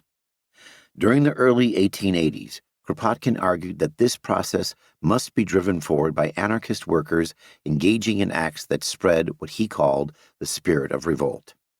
According to Kropotkin, this was because the majority of workers will not become anarchists during periods of evolutionary change. Even a mass movement of 1 million anarchist workers would be a minority in a country of 30 million. Anarchism will only be embraced by workers throughout all of society during a revolutionary period, when vast numbers of previously indifferent people are caught up in a wave of excitement, become open to fundamentally new ways of thinking, and take an active role in reshaping society. This was demonstrated by the fact that, in the 18th century, republicanism and the desire to abolish monarchy only became popular in France during the French Revolution itself. The success of anarchism therefore required establishing how evolution develops into revolution. Kropotkin's answer was that it is the action of the minorities, continuous action endlessly renewed, that achieves this transformation to a revolutionary situation. He predicted that the actions of radical minorities, as individuals and groups, will spread discontent with the existing social system, hatred of the ruling classes, and reawaken audacity, the spirit of revolt, through preaching by example. The acts of revolt carried out by courageous minorities will receive sympathy and support from workers not yet engaging in revolutionary action, and thereby find imitators, such that, as the first radicals are being imprisoned, others will appear to continue their work, and the acts of illegal protest, of revolt, of revenge, will continue and multiply. Kropotkin thought this would occur due to three interdependent processes. A. Revolutionary ideas will spread among previously indifferent workers who are now forced to pick a side in the ongoing class conflict. B. Workers will join the ongoing insurgency because its successes demonstrate the real possibility of overthrowing the ruling classes who previously seemed invincible. And C. A vicious cycle of state repression will anger the working classes and provoke more and more acts of revolt. Over time, these acts of revolt will spread and grow in size and number until a full-blown social revolution breaks out. This social revolution will only adopt an anarchist character if anarchist workers play a key role in the early waves of revolt, because the party which has done most revolutionary agitation, which has manifested most liveliness and audacity, will get the best hearing on the day when action becomes necessary, when someone must march at the head to accomplish the revolution. A social movement that fails to engage in revolutionary action in the preparatory period and make its ideas and aspirations popular among the masses will have a scanty chance of realizing even the smallest part of its program. It will be overtaken by the activist parties. Kropotkin developed this position from his study of how the French Revolution of 1789 arose. He claimed that in urban areas, a minority of Republican revolutionaries spread the spirit of revolt by popularizing their ideas through pamphlets, leaflets, posters, and songs, as well as organizing protests where orators spoke, effigies of the ruling classes were burned, and soldiers were attacked if they attempted to break up the demonstration. Over time, this developed the militancy and daring of the masses until demonstrations transformed into riots and riots into a revolution. A similar pattern unfolded in the countryside. According to Kropotkin, during the whole year of 1788, there were only half-hearted riots among the peasantry. Like the small and hesitant strikes today, they broke out here and there across France, but gradually they spread, became more broad and bitter, more difficult to suppress. By 1789, the mass of peasantry had risen up to overthrow the ruling classes. They did so because they saw that government no longer had the strength to resist a rebellion after a few brave men set fire to the first chateau, while the mass of people, still full of fear, waited until the flames of the conflagration of the great houses rose over the hills toward the clouds. The actions of these revolutionary minorities were the catalyst for a chain reaction of uprisings until it became impossible to control the revolution. It had broken out almost simultaneously in 1,000 places, in each village, in each town, in each city of the insurgent provinces. The revolutionary minorities, strong in their audacity and in the unspoken support they recognized in the aspirations of the people, marched to the conquest of the castles, of the town halls, and finally of the Bastille, terrorizing the aristocracy and the upper middle class, abolishing privileges. The minority started the revolution and carried the people with it. Kropotkin thought it would be just the same with the revolution whose approach we foresee. The idea of anarchist communism, today represented by feeble minorities, but increasingly finding popular expression, will make its way among the mass of the people. This would be achieved by groups of anarchist workers spreading throughout the populace in order to help organize acts of resistance and rebellion. Such collective struggles would culminate in revolution spreading widely until capitalism and the state had been overthrown. During this process, what is now the minority will become the people, the great mass, and that mass rising up against property and the state will march forward towards anarchist communism. Chapter 5. Anarchism and State Socialism. Anarchism as a social movement engaged in parallel with and opposition to various forms of state socialism. This included not only Marxism, but also those influenced by such figures as Louis-Auguste Blanqui, Ferdinand Lassalle, César de Papa, Paul Broussais, and Jean Allemand. During the late 19th century, a number of socialist political parties adopted Marxist programs, or at least programs influenced by Marxism, such as the Social Democratic Workers' Party of Austria in 1888 and the Social Democratic Party of Germany in 1891. These social democratic parties contained numerous factions, including people who were not Marxists, and coexisted with political parties committed to other kinds of state socialism, such as the Federation of the Socialist Workers of France, who were known as possibilists.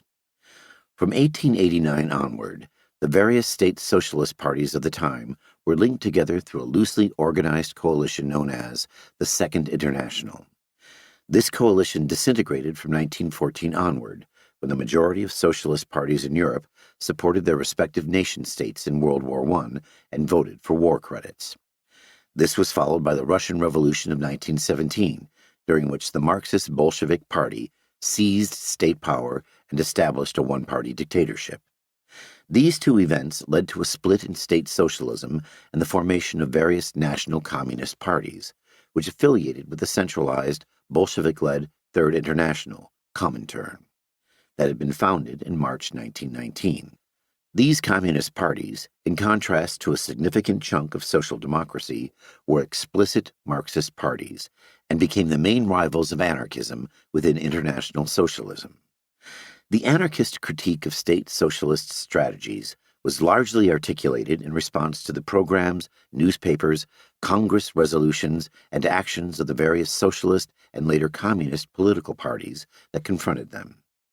Anarchist authors, in other words, generally focused their energy on refuting the theory and practice of really existing social movements, rather than producing an exhaustive examination of Marx and Engels's various writings on the topic, much of which was not publicly available or easy to obtain at the time.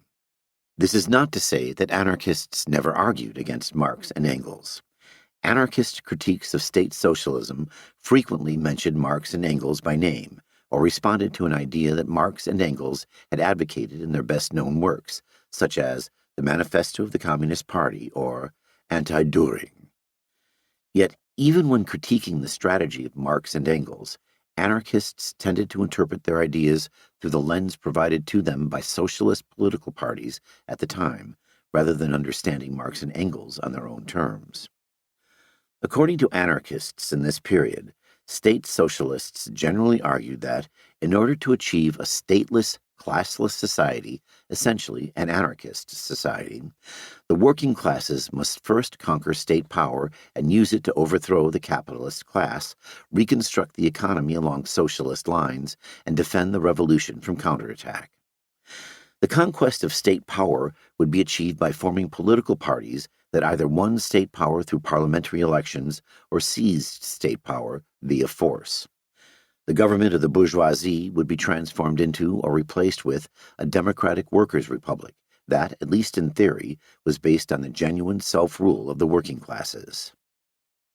The reconstruction of the economy would take the form of private property being abolished in favor of state ownership of the means of production and land. Production, distribution, and exchange would then be organized through the state. Once the revolution had been successful and a classless society achieved, the state would wither away. Anarchists and state socialists agreed on the ends of a stateless, classless society, but proposed different means to achieve it. Anarchists rejected the strategy of attempting to abolish capitalism via the conquest of state power. This rejection did not stem from abstract arguments about morality or ignore the harsh facts of real politics. They instead did so for fundamentally strategic reasons that were grounded in the theory of practice. Anarchists argued that, given the unity of means and ends, which was explained in the previous chapter, the conquest of state power was a path that would never lead to a stateless, classless society. This argument applied to both engaging in parliamentarism within the existing bourgeois state and attempting to overthrow the bourgeois state and transform it into or replace it with a worker state. In making this argument, anarchists were not, as is commonly claimed by Marxists, rejecting or ignoring political struggle. Given my focus on explaining what anarchists themselves thought, I shall not examine the complex question of whether or not the anarchist critique of state socialism actually applied to their various opponents, such as Marx and Engels. Parliamentarism. During the late 19th century, various socialist parties were formed in Europe and the United States. These parties generally argued that the abolition of capitalism and establishment of socialism could be achieved, or at least built toward, through the strategy of winning local and national elections and participating in bourgeois parliaments as representatives of the working class. Through this political struggle, socialist parties would simultaneously build up their size and organizational strength, win various reforms via the passing of new legislation, and spread socialist ideas to a large audience. In so doing, they would transform Parliament from a mere tool of bourgeois rule into a lever of working-class emancipation. This parliamentary struggle would occur alongside and as a complement to various forms of extra-parliamentary activity, including demonstrations, the organization of trade unions and strikes, the construction of cooperatives, the spreading of ideas via the socialist press, and the establishment of a working-class counterculture within singing societies, bicycle clubs, reading groups, and the like. Socialist parties generally, but not always, viewed the parliamentary struggle as primary and thought that extra-parliamentary activity played a secondary and supportive role. Over time, these various forms of struggle would lead to the development of a mass socialist party that was capable of and driven to win state power in response to the economic crises of capitalism. State socialists disagreed with one another about how to achieve this. Moderate state socialists proposed that if a socialist party won a majority in Parliament, then they would be able to gradually establish socialism through the passing of new legislation and the achievement of various reforms. Radical state socialists rejected this position and argued that the conquest of state power could not be won by legal and peaceful means. State power could only be forcibly seized by such means as an armed insurrection, coup, or general strike. The majority of radical state socialists did not, however, reject parliamentarism and thought that it could still be used as an effective means to win immediate improvements within capitalism, spread socialist ideas to a large audience, and build up the size and organizational strength of the Socialist Party. Anarchists had four main objections to parliamentarism. First, even if the socialist parties managed to win majorities in Parliament, the economic ruling classes would never allow their power and property to be voted away and abolished via peaceful and legal means. Capitalists and landowners would, if necessary, overthrow any socialist party that attempted to do so. The abolition of capitalism in favor of socialism cannot be achieved via the ballot. It can only be achieved by working-class social movements breaking the law and launching a social revolution to forcibly overthrow their oppressors. Anarchists were aware that radical state socialists agreed with them about this. Second, anarchists rejected the claim that parliamentarism was a necessary or sufficient condition for winning immediate improvements within capitalism. They argued that workers could achieve immediate improvements through direct action alone. This could be seen not only in the numerous strikes that had successfully won higher wages or reductions to the working day, but also in the fact that direct action had played an important role in the achievement of the right to vote itself, as with the 1893 general strike in Belgium. It was clear that a key factor in the achievement of new legislation was the working classes imposing external pressure on Parliament via direct action. If this is the case, then reforms could be won by imposing pressure on liberal, Republican, or conservative politicians. It did not specifically require the election of socialist politicians. Such immediate improvements would also most likely be won faster if time, energy, and money devoted to electoral campaigns was instead exclusively used on direct action and the self-organization of the working classes. In the absence of the working classes imposing external pressure on Parliament via direct action, socialist politicians routinely found themselves unable to pass new laws in Parliament. Bourgeois politicians from a variety of different parties would put aside their differences in order to vote against motions proposed by socialists. Even if socialist politicians did manage to pass laws in Parliament that protected or expanded workers' rights, it did not follow from this that the law would be enforced. As de Cleyre wrote in 1912, nearly all the laws which were originally framed with the intention of benefiting the workers have either turned into weapons in their enemies' hands or become dead letters, unless the workers, through their organizations, have directly enforced their observance. So that, in the end, it is direct action that is to be relied on anyway. A state socialist might reply that, in order to achieve maximum effectiveness, working-class social movements should engage in parliamentary politics and direct action simultaneously. In 1897, Malatesta answered this by pointing out that the two methods of struggle do not go together, and whoever embraces them both inevitably winds up sacrificing any other considerations to the electoral prospect. Ultimately, the electoral and parliamentary contest amounts to schooling in parliamentarism and winds up making parliamentarists of all its practitioners. The third anarchist objection to parliamentarism was that it is a form of practice that fails to develop in workers the radical traits necessary for a social revolution. Instead of taking direct action within prefigurative organizations, workers would engage in such activities as voting in elections, campaigning for politicians, and listening to them make various promises. Such forms of activity would produce workers who look to politicians to achieve their own emancipation, and who respond to injustices by putting their hopes in the next election rather than taking direct action themselves. In 1912, de Cleyre claimed that the main evil of parliamentary politics was that it destroys initiative, quenches the individual rebellious spirit, teaches people to rely on someone else to do for them what they should do for themselves, what they alone can do for themselves. Decades later, Rocker was convinced that this is what had occurred. He wrote in 1938 that participation in parliamentary politics has affected the socialist labor movement like an insidious poison.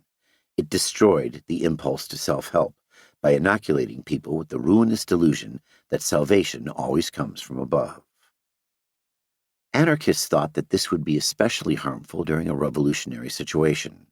Parliamentarism not only leads to workers becoming accustomed to elevating party leaders into positions of power, it also makes them believe in the possibility of good government and the false notion that emancipation can be achieved by simply changing who is in power.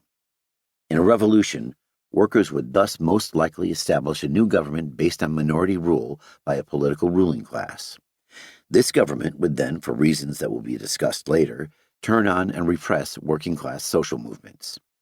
A new system of domination and exploitation would arise, rather than a stateless, classless society based on self-management and free association. Given this, a key reason why anarchists rejected participating in electoral politics was because, to quote Malatesta, we consider any methods that lead the people to believe that progress consists in a change of governing individuals and revolution in a change of government form to be dangerous and directly counter to our purposes. Fourth, anarchists argued that state socialists were wrong to think that they could enter the existing capitalist state, transform it from within, and use it as a tool to build toward socialism. The capitalist state, which is a hierarchical institution that perpetuates the power of the economic and political ruling classes, would transform them. In 1869, before most socialist parties were formed, Bakunin predicted that working-class politicians would be transplanted into a bourgeois environment, into a political atmosphere of wholly bourgeois political ideas, will cease to be actual workers and will become statesmen. They will become bourgeois, and perhaps more bourgeois than the bourgeoisie. Later anarchists thought that this prediction had come true. Reclus claimed in 1898 that socialist leaders who, finding themselves caught up in the electoral machine, end up being gradually transformed into nothing more than bourgeois with liberal ideas. They have placed themselves in determinate conditions that in turn determine them. Kropotkin similarly wrote in 1913 that, as the socialists become a party of government and share power with the bourgeoisie, their socialism will necessarily fade. This is what has already happened. Anarchists thought this would consistently occur to any socialist party that engaged in parliamentarism due to a set of interlocking processes. Most obviously, socialist politicians would be corrupted by the exercise of state power, the intrigues of parliament, and the financial offers of wealthy patrons. Reclus argued that the state is a collection of individuals placed in a specific milieu and subjected to its influence. Those individuals are raised up above their fellow citizens in dignity, power, and preferential treatment, and are consequently compelled to think themselves superior to the common people. Yet in reality, the multitude of temptations besetting them almost inevitably leads them to fall below the general level. As a result of this, socialist politicians with the best of intentions may initially fervently desire the abolition of capitalism in the state, but new relationships and conditions change them little by little. Their morality changes along with their self-interest, and, thinking themselves eternally loyal to the cause and to their constituents, they inevitably become disloyal. Socialist parties that attain power within Parliament would, in order to exercise that power, have to become effective managers of the bourgeois state and the national economy. Doing so requires, given the nature of capitalism and the state as social structures, the ongoing reproduction of the domination and exploitation of the working classes. As a result, state socialists in power would inevitably develop interests opposed to the wider working classes and side with capital against labor in order to maintain their own position of rulership and influence. This would especially occur in response to workers engaging in direct action and thereby disrupting the smooth functioning of the economy. In Max Baginski's words, the politics of parliaments are tailored to serve the needs of the bourgeois, the capitalist world. They administer this world and provide the violent means necessary to guarantee its continued existence: soldiers, police, and courts of law. Whosoever, as a representative of the workers, enters Parliament or the government is faced with two choices. Either he is superfluous, or else he is an active accomplice in the administration and safeguarding of a political order founded on the exploitation of labor. The leadership of socialist parties would, in addition to this, come to view the interests of their nation-state and the interests of the party as increasingly intertwined, because the party exercises power within a specific nation and owes its power to the votes of a national electorate. Thus, socialist parties are, to quote Rocker, compelled by the iron logic of conditions to sacrifice their socialist convictions bit by bit to the national policies of the state.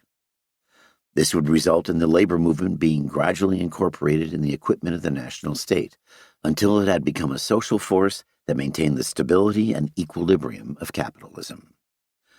Socialist parties would be transformed not only by the corrupting effects of wielding state power, but also by the compromises that parliamentary politics forced them to make. During this period, socialist parties typically had a maximum program and a minimum program.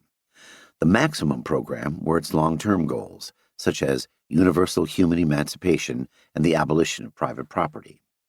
The minimum program consisted of immediate improvements to be won within capitalism through legislation.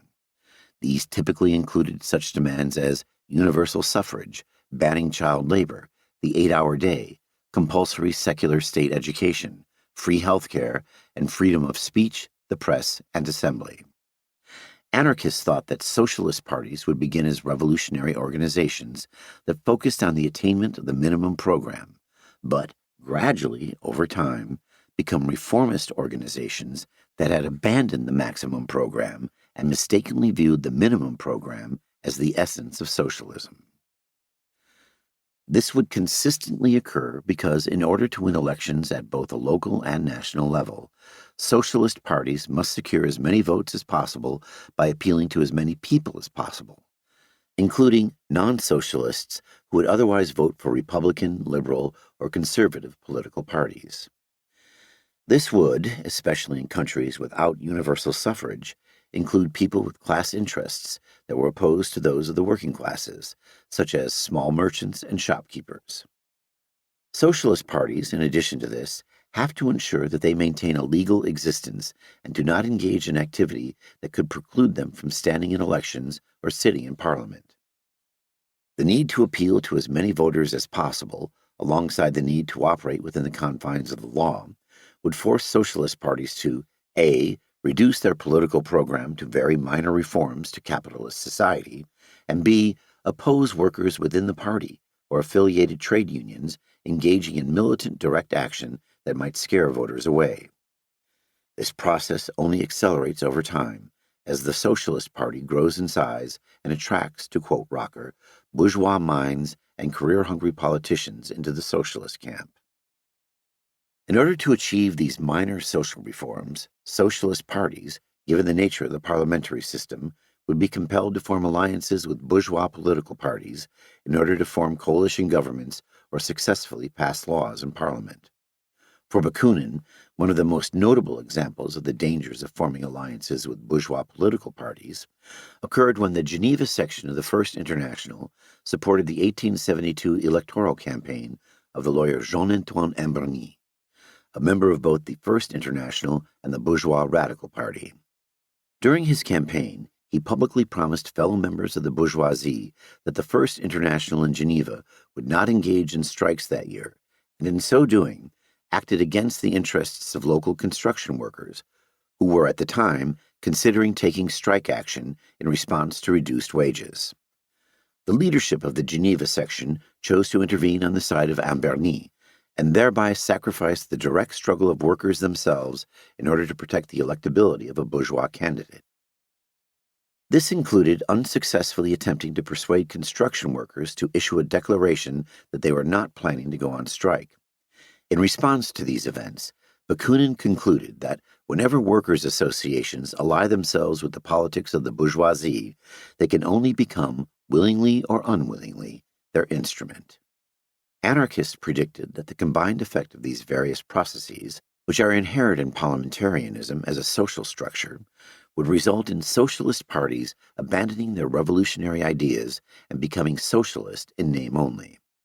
State socialists at the time proclaimed that the parliamentary struggle was merely a means to the end of constructing the mass revolutionary socialist movements that would abolish class society. Anarchists replied that, given the forms of practice that constituted parliamentarism, what was once a means to an end would become an end in and of itself. Socialist parties would become mere reform movements that defended the status quo and only aimed at the improvement of conditions within the cage of capitalism and the state. A state socialist might reply that although anarchists are correct about the dangers of parliamentarism, socialist parties could participate in elections and parliament solely as a means to spread their ideas and critique the ruling classes. Anarchists thought such a strategy was mistaken because it ignored the manner in which participation in elections and parliament transforms people and organizations independently of their intentions. In 1928, Berkman noted that state socialists had initially claimed that they only meant to engage in parliamentarism for the purpose of propaganda, but this proved the undoing of socialism because they had failed to realize that the means you use to attain your object soon themselves become your object. He explained, little by little, they changed their attitude. Instead of electioneering being merely an educational method, it gradually became their only aim, to secure political office, to get elected to legislative bodies and other government positions. The change naturally led the socialists to tone down their revolutionary ardor. It compelled them to soften their criticism of capitalism and government in order to avoid persecution and secure more votes.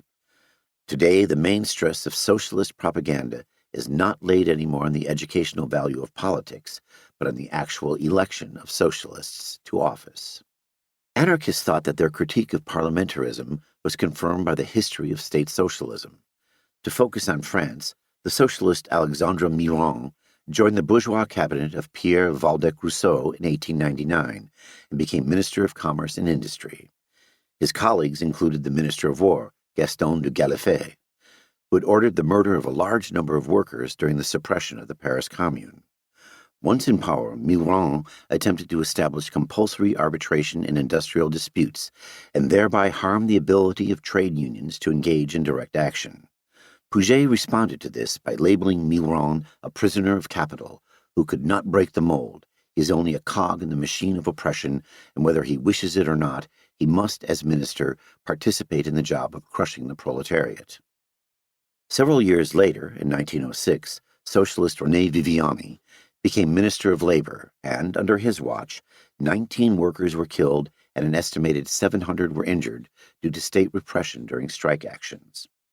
This state repression included 40,000 soldiers being sent to police a miners' strike in 1906, launched in response to a mining accident that took the lives of 1,100 miners.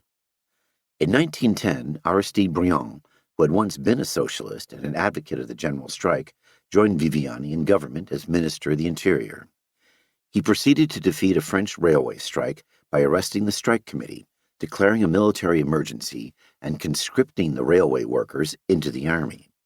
In so doing, he subjected any worker who refused to work to martial law and the potential punishment of execution for disobeying orders. In 1914, World War I broke out, and the majority of socialist political parties in Europe responded by siding with their respective governments.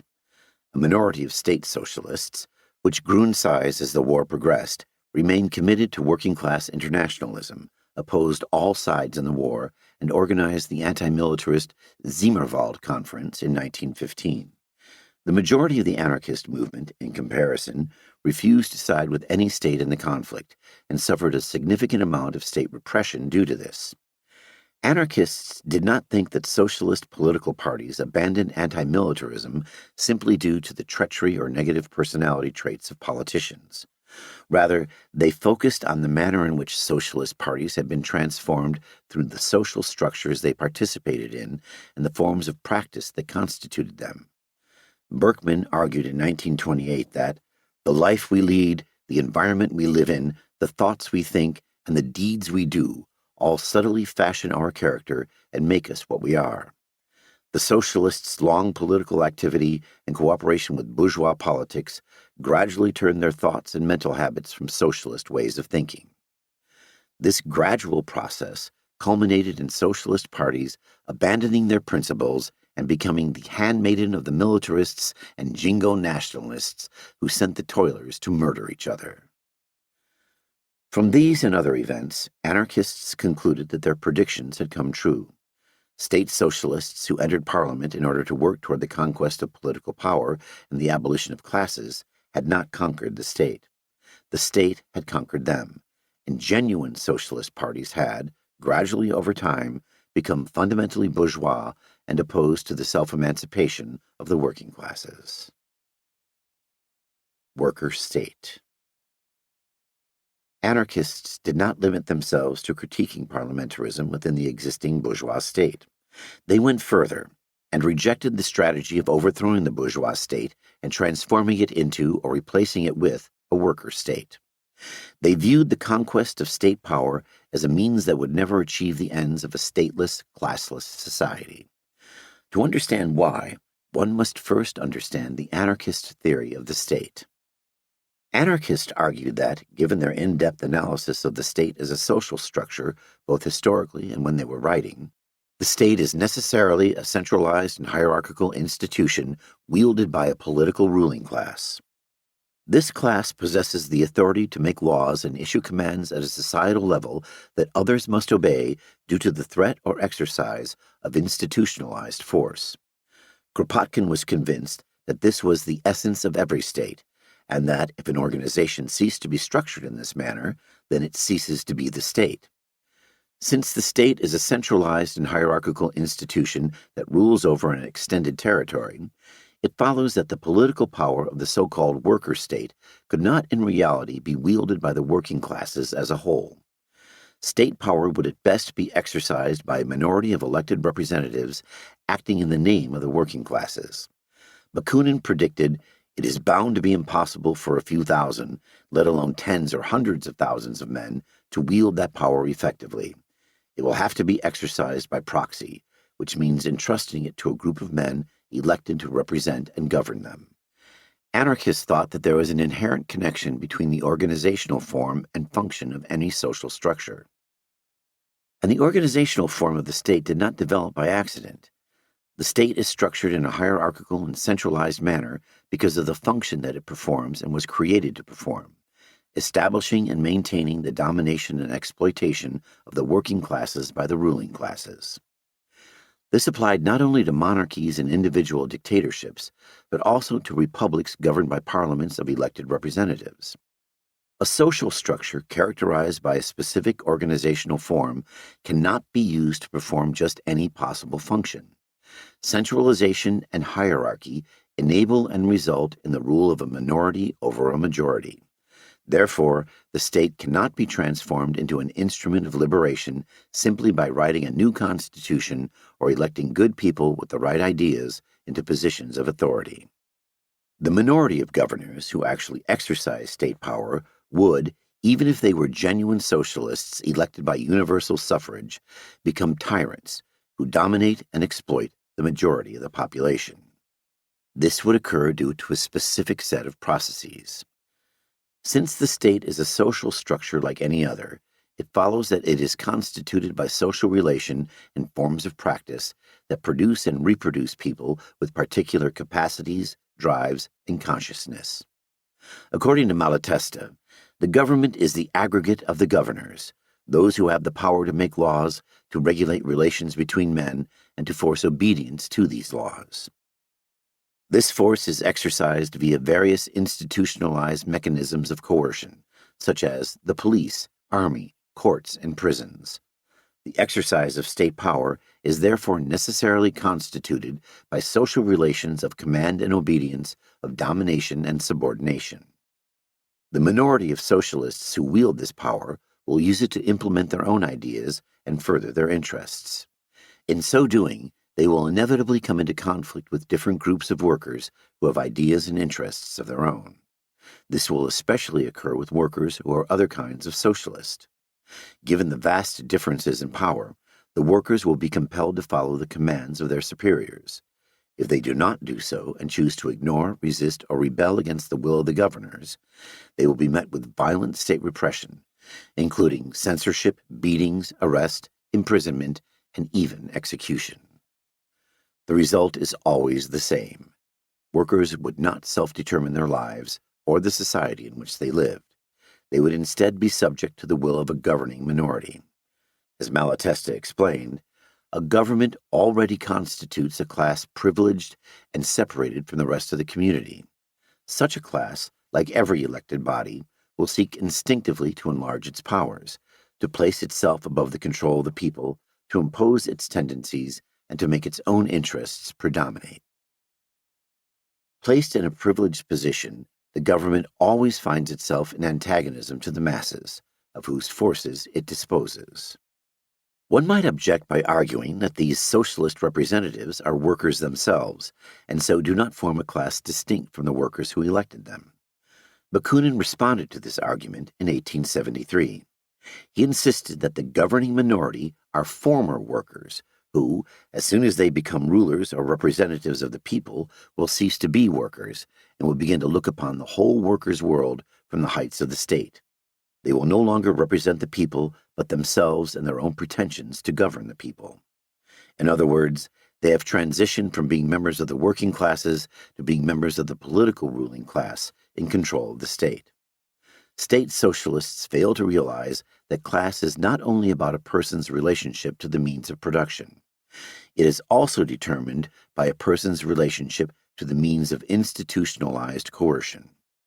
The so-called dictatorship of the proletariat would therefore not be based on the self-rule of the proletariat. It would, to quote Malatesta in 1897, be the dictatorship of party over people and of a handful of men over party. Anarchists argued that a fundamentally new function, the self-management of social life by producers themselves, requires the construction of fundamentally new social structures. These new organs need an organizational form that actually enables and leads to the realization of the desired function. For this to occur, the organs of self-management have to be developed by working-class social movements themselves, engaging in a process of experimentation during the course of the class struggle. According to anarchists, these new organs are, as we have seen, workplace assemblies, community assemblies, and workers' militias linked together through formal federations and/or informal social networks. If state socialists advocated the destruction of the capitalist state and the creation of a new worker state that was genuinely nothing but the self-rule of the working classes, then the disagreement with anarchists would largely be a semantic disagreement about how to define a state. In 1897, Malatesta considered the possibility of a social democrat who sincerely wanted to abolish the state. If they meant that, even as they capture it, they want to abolish the state, disband any armed governmental force, do away with all legislative powers, and promote the organization of society from the bottom up through the free federation of producer and consumer groups, then the entire issue would boil down to this: that they express by certain words the same ideas that we express by other words, saying we want to storm the fortress and destroy it, and saying we want to seize that fortress to demolish it, means one and the same thing. He knew, however, that the vast majority of state socialists did not advocate federations of workplace assemblies, community assemblies, and workers' militias, the true organs of worker self-rule, and then simply choose to call these systems of organization a state. In June 1919, Malatesta wrote that the Bolsheviks did not mean by the dictatorship of the proletariat merely the effective power of all the workers intent on breaking down capitalist society by expropriating the ruling classes and creating social structures in which there would be no place for a class that exploited and oppressed the producers. If this is what the dictatorship of the proletariat meant, then our dissent would have to do only with words. In reality, and judging by their actions, the Bolsheviks meant a dictatorship of a party, or rather of the heads of a party, and it is a true dictatorship, with its decrees, its penal laws, its executive agents, and above all with its armed force that serves today also to defend the revolution against its external enemies, but that will serve tomorrow to impose upon the workers the will of the dictators, to arrest the revolution, consolidate the new interests, and finally defend a new privileged class against the masses. According to state socialist theory, a worker state would only exist during the transition from capitalism to a stateless, classless society. The state is the coercive instrument by which one economic class rules over and represses another economic class. A worker state would be the social structure through which the proletariat ruled over and repressed the bourgeoisie. Exercising this political power, the proletariat would reorganize the economy and establish state ownership and control of the means of production and land. In so doing, they would abolish class. Once class had been abolished, the economic basis for the state would cease to exist, and since there would no longer be a division between a class who ruled and a class who was ruled over, the worker state would, to quote Engels, wither away such that the government of persons is replaced by the administration of things and by the conduct of processes of production. The state is not abolished, it dies out. Once this had occurred, society would be organized via a free and equal association of the producers. Anarchists living in the 19th century were not convinced by this argument. Decades before the Russian Revolution and the emergence of the USSR, anarchists predicted that a worker state would not die out after the abolition of capitalism. It would instead continuously reproduce itself as a social structure. This is because the forms of practice involved in either exercising or being subject to state power produce people with traits that reproduce the state as a dominant structure, rather than people who will want to and be able to abolish the state. In exercising state power, socialist governors would not only change the world, but also change themselves. They would acquire distinct class interests as members of the political ruling class and come to focus on maintaining and expanding their own power over the working classes, rather than allowing it to be abolished in favor of a stateless, classless society. In 1881, Cafiero declared that any socialist who says they wish to take over the state in order to destroy it once the struggle is over is either seeking to mislead us or are deceiving themselves. No power, no authority in the world has ever destroyed itself. No tyrant has ever dismantled a fortress once he has entered it. On the contrary, every authoritarian organism, every tyranny tends always to spread, to establish itself even more by its very nature. Power inebriates, and even the best can become the worst once they are vested with authority.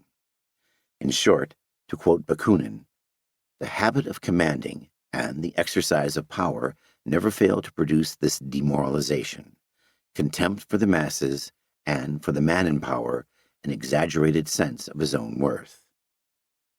Anarchists thought this would occur irrespective of people's good intentions, due to the manner in which they are shaped by the social structures they constitute and participate in.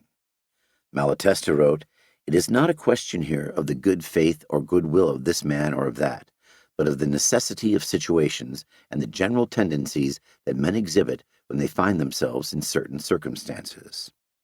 Bakunin similarly claimed that those who exercise state power would be transformed by the iron logic of their position, the force of circumstances inherent in certain hierarchical and profitable political relationships. This would occur regardless of their sentiments, intentions, or good impulses. The existence of a state ruled by a minority political ruling class would simultaneously have a dire effect on the working classes in general.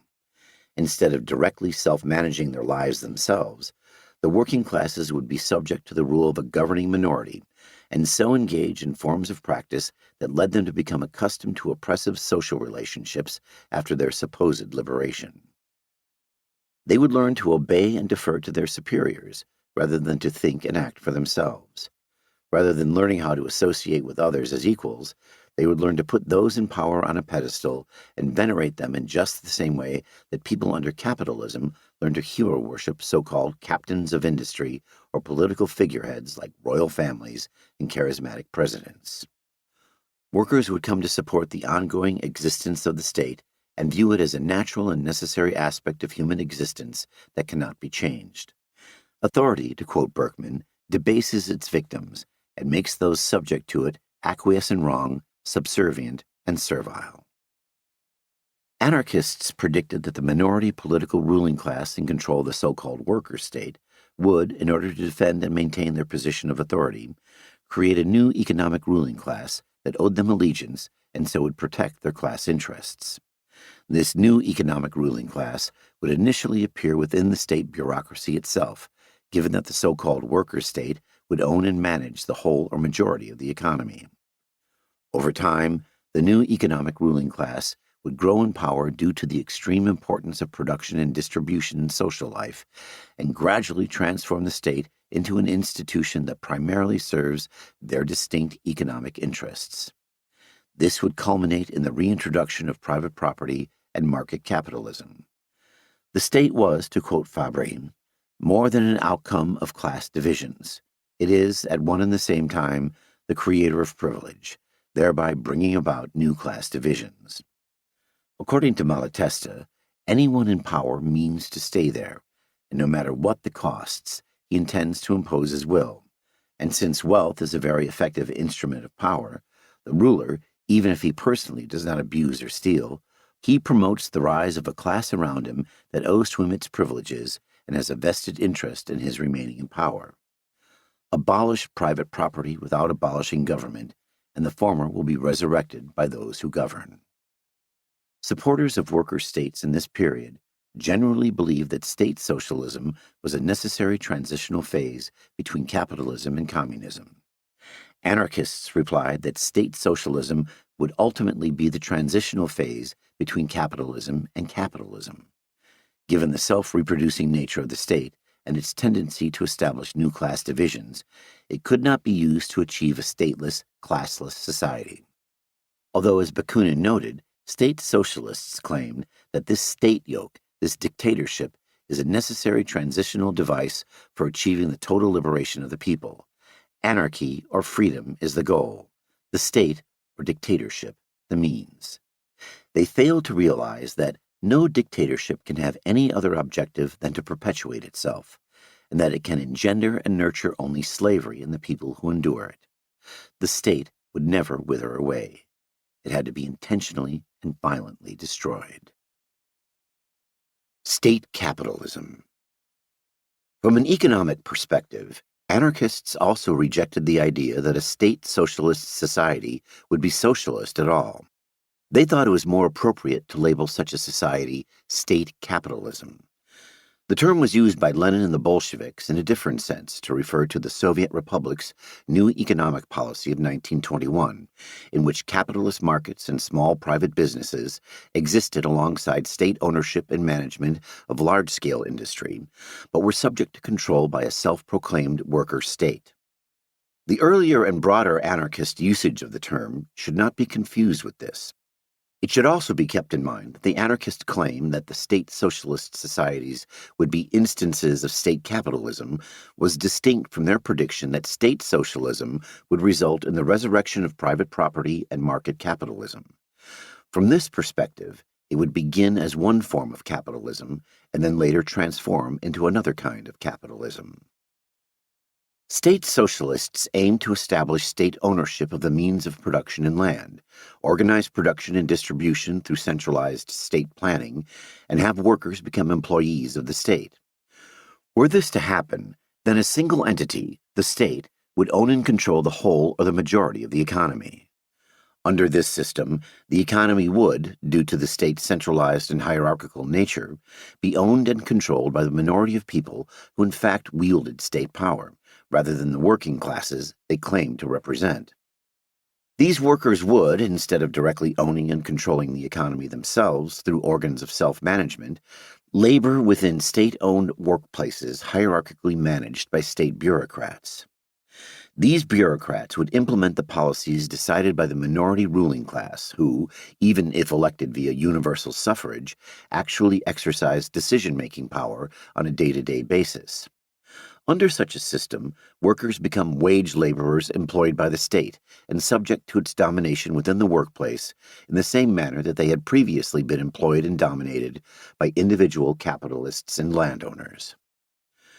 This perspective can be seen throughout anarchist texts.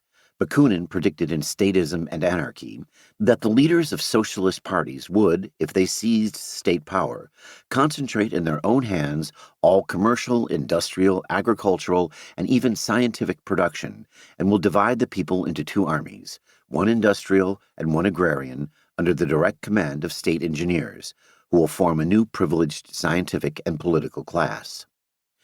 In Modern Science and Anarchy, Kropotkin claimed that anarchists rejected the new form of wage labor which would arise if the state took possession of the means of production and exchange, as it has already taken possession of the railways, the post office, education, national security, l'assurance mutuelle, and defense of the territory. New powers, industrial powers, would create a new formidable instrument of tyranny. Kropotkin referred to such a society as state capitalism on numerous occasions. State socialism would therefore lead to a reconfiguration of class society rather than the abolition of classes and the self-management of production and distribution by producers and consumers themselves. The existing economic and political ruling classes, capitalists, landowners, bankers, politicians, judges, generals, etc., would be replaced by or subordinated to a new economic and political ruling class, the Socialist Party leadership, which exercised power through a single institution, the state. This new economic and political ruling class would, in turn, be aided by a vast array of state bureaucrats who would serve as a managerial class that was subject to the authority of the Socialist Party leadership, but at the same time exercised power over the working classes. In Malatesta's words, "Whoever has dominion over things has dominion over men. Whoever governs production governs the producers. Whoever controls consumption lords it over the consumer.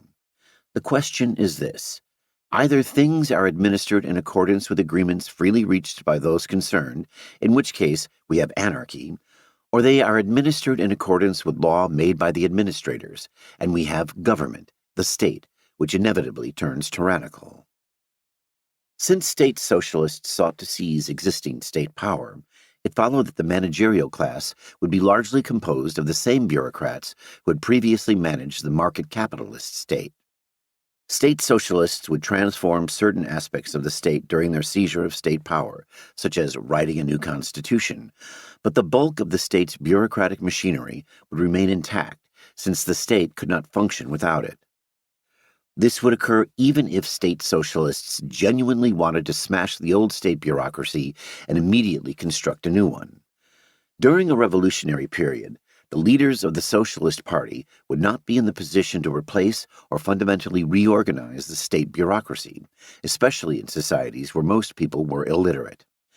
They would instead be forced by circumstances to use and massively expand the previously existing state bureaucracy in order to implement their plans as rapidly and as effectively as possible, nationalizing industry and organizing the economy through central planning. For Kropotkin, this was no different from when Republicans overthrew monarchies. The form of the state was altered, but the state bureaucracy continued to operate largely as before. He wrote that in France, the Third Republic, in spite of its republican form of government, remained monarchist in its essence. This was because those holding power have changed the name, but all this immense ministerial scaffolding, all this centralized organization of bureaucrats, all this imitation of the Rome of the Caesars, which has been developed in France, all this formidable organization to ensure and extend the exploitation of the masses in favor of a few privileged groups that is the essence of the state institution, all that remained, and these cogs of the bureaucratic machine continue, as in the past, to exchange their 50 documents when the wind has blown down a tree onto a national highway, and to pour the millions deducted from the nation into the coffers of the privileged. The official stamp on the documents has changed, but the state, its spirit, its organs, its territorial centralization of functions, its favoritism, its role as creator of monopolies, have remained. Like an octopus, they expand their grip on the country day by day. State socialism would therefore not only be a reconfiguration of class society, it would also be an expansion of existing class society insofar as the bulk of the state machinery would continue to operate largely as before, and this state machinery would move from organizing only certain aspects of the economy, the post office, trains, etc., to organizing the whole or most of the economy. Within such a society, the state would, for all intents and purposes, act as a single massive capitalist, since it now performed the various functions that were previously performed under market capitalism by multiple individual capitalists owning and directing different aspects of the economy. As a result, anarchists saw in state socialism not the abolition of classes, but the replacement of individual capitalists competing in a market with a single state capitalist that alone owned, directed, and planned the economy. Bakunin, for example, claimed that under state socialism, the state would become the sole proprietor, the single capitalist, banker, financier, organizer, the director of all national work, and the distributor of every product. According to Kropotkin, state socialists aim to seize the existing power structures and to retain and strengthen their control over them, in place of all of today's ruling classes, landlords, industrialists, merchants, bankers, etc. They strive to create one single proprietor, the state, to rule over all land, all works and factories, all accumulated wealth, and to be run by a parliament. Anarchists rejected this vision and could not see in the coming revolution a mere replacement of the current capitalists by the state as sole capitalist. Anarchists were also afraid that state socialists would create something much worse than state capitalism ruled by an elected parliament. In centralizing so much economic and political power into the hands of the state, they were creating an institution that could in turn be seized by a dictator and used to establish an even more tyrannical society. Kropotkin wrote in 1913 that, as long as the statist socialists do not abandon their dream of socializing the instruments of labor in the hands of a centralized state, the inevitable result of their attempts at state capitalism and the socialist state will be the failure of their dreams and military dictatorship. The state they created during a period of revolutionary turmoil would be the stepping stone for a dictator, representing the reaction. This would merely be a repeat of what had already happened after the French Revolutions of 1793 and 1848. In the centralized state created by the Jacobins, Napoleon I found the ground already prepared for the empire. Similarly, 50 years later, Napoleon III found in the dreams of a centralized democratic republic, which developed in France after the Revolution of 1848, the ready-made elements for the Second Empire. It was for these reasons that Kropotkin warned revolutionaries that the state is an octopus with 1,000 heads and 1,000 suckers, like the sea monsters of the old tales. It makes it possible to envelop all society and to channel all individual efforts so as to make them result in the enrichment and governmental monopoly of the privileged classes. As a result, if the revolution does not crush the octopus, if it does not destroy its head and cut off its arms and suckers, it will be strangled by the beast. The revolution itself will be placed at the service of monopoly, as was the French Revolution of 1793. For anarchists, these predictions were soon proven true by the one-party Bolshevik state that was established during the 1917 Russian Revolution and the subsequent seizure of this state by Stalin and his supporters after Lenin's death in January 1924. As early as June 1919, Malatesta wrote that although Lenin, Trotsky, and their companions were certainly sincere revolutionaries, they prepare the governmental cadres that will serve those that will come, who will profit from the revolution and kill it.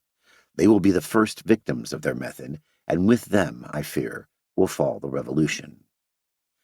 Anarchists who had witnessed the revolution firsthand subsequently wrote a number of critiques of the Bolsheviks. This included Goldman, who was deported from the United States to Russia in 1920. She wrote in December 1922 that the Bolsheviks had succeeded only in creating an all-powerful centralized government with state capitalism as its economic expression, which was based on the masking of autocracy by proletarian slogans. The Bolsheviks violently repressed all rival forms of socialism, including anarchists, left socialist revolutionaries, and Mensheviks, in order to keep power within the Communist Party. Members of the party who were suspected of an independent attitude and challenged the party leadership were expelled. In parallel to this, the organs of self-management that had been created by workers themselves during the revolution, Soviets, factory committees, trade unions, and cooperatives, were either subordinated to the needs of the new state or destroyed altogether. The consequence of this was that the triumph of the state meant the defeat of the revolution. This occurred because the revolutionary methods of the Bolsheviks were not in tune with revolutionary aims. The tragedy of the Russian Revolution demonstrated, according to anarchists, that they had been right and state socialists had been wrong. The liberation of the working classes could only be achieved through them crushing state power and building their own organs of self-management and class power. These arguments have, from an anarchist perspective, only proven stronger with time, given that subsequent state socialist revolutions in China, Cuba, and Vietnam have, like their predecessor in Russia, failed to produce a substantially free and equal society in which the working classes themselves own the means of production and self-manage their lives within both the workplace and wider society, let alone a state in the process of withering away. Despite numerous achievements within certain domains, such as increasing literacy rates or improving health care, these societies have not laid the foundations from which a stateless, classless, moneyless society based on distribution according to need could possibly emerge.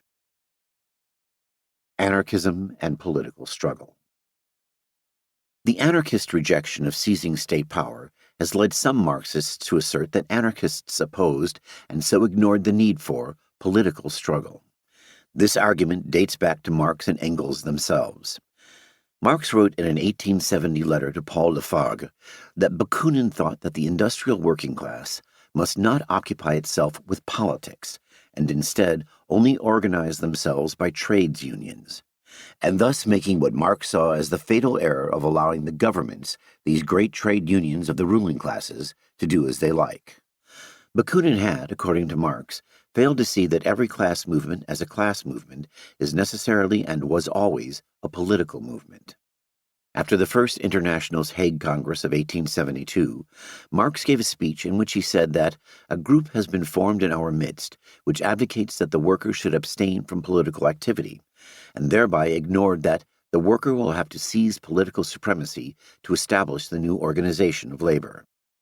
Engels likewise claimed in an 1872 letter to Louis Piaume that anarchists in the First International advocated the complete abstention from all political activity, and especially from all elections. Anarchists in Marx's time and beyond did not, however, reject political struggle in and of itself.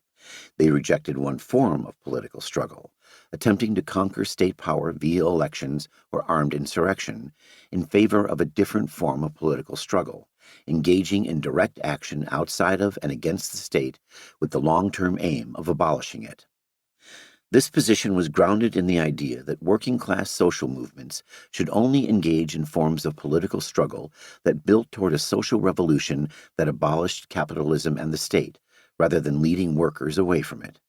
As Malatesta wrote, anarchists embraced political struggle in the sense of struggle against the government and not cooperation with the government, because if you truly want to overthrow the system, then you must clearly place yourself outside and against the system itself.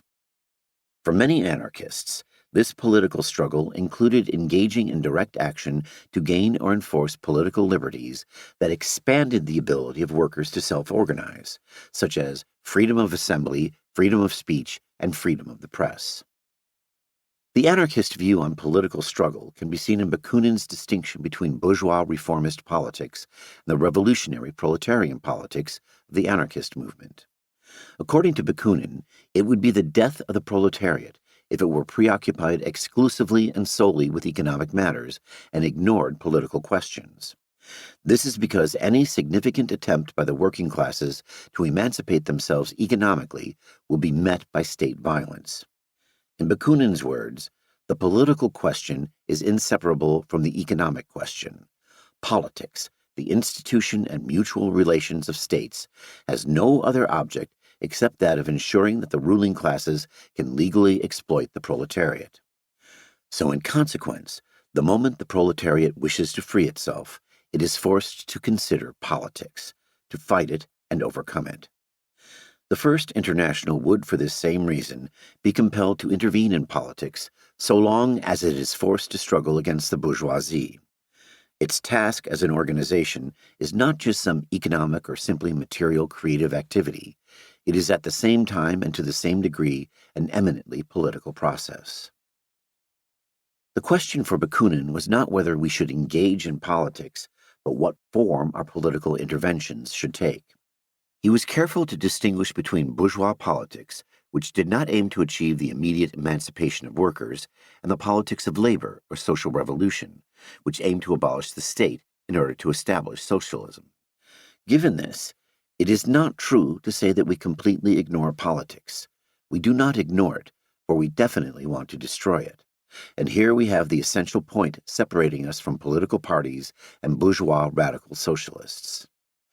Their politics consists in making use of, reforming, and transforming the politics of the state, whereas our politics, the only kind we admit, is the total abolition of the state and of the politics which is its necessary manifestation.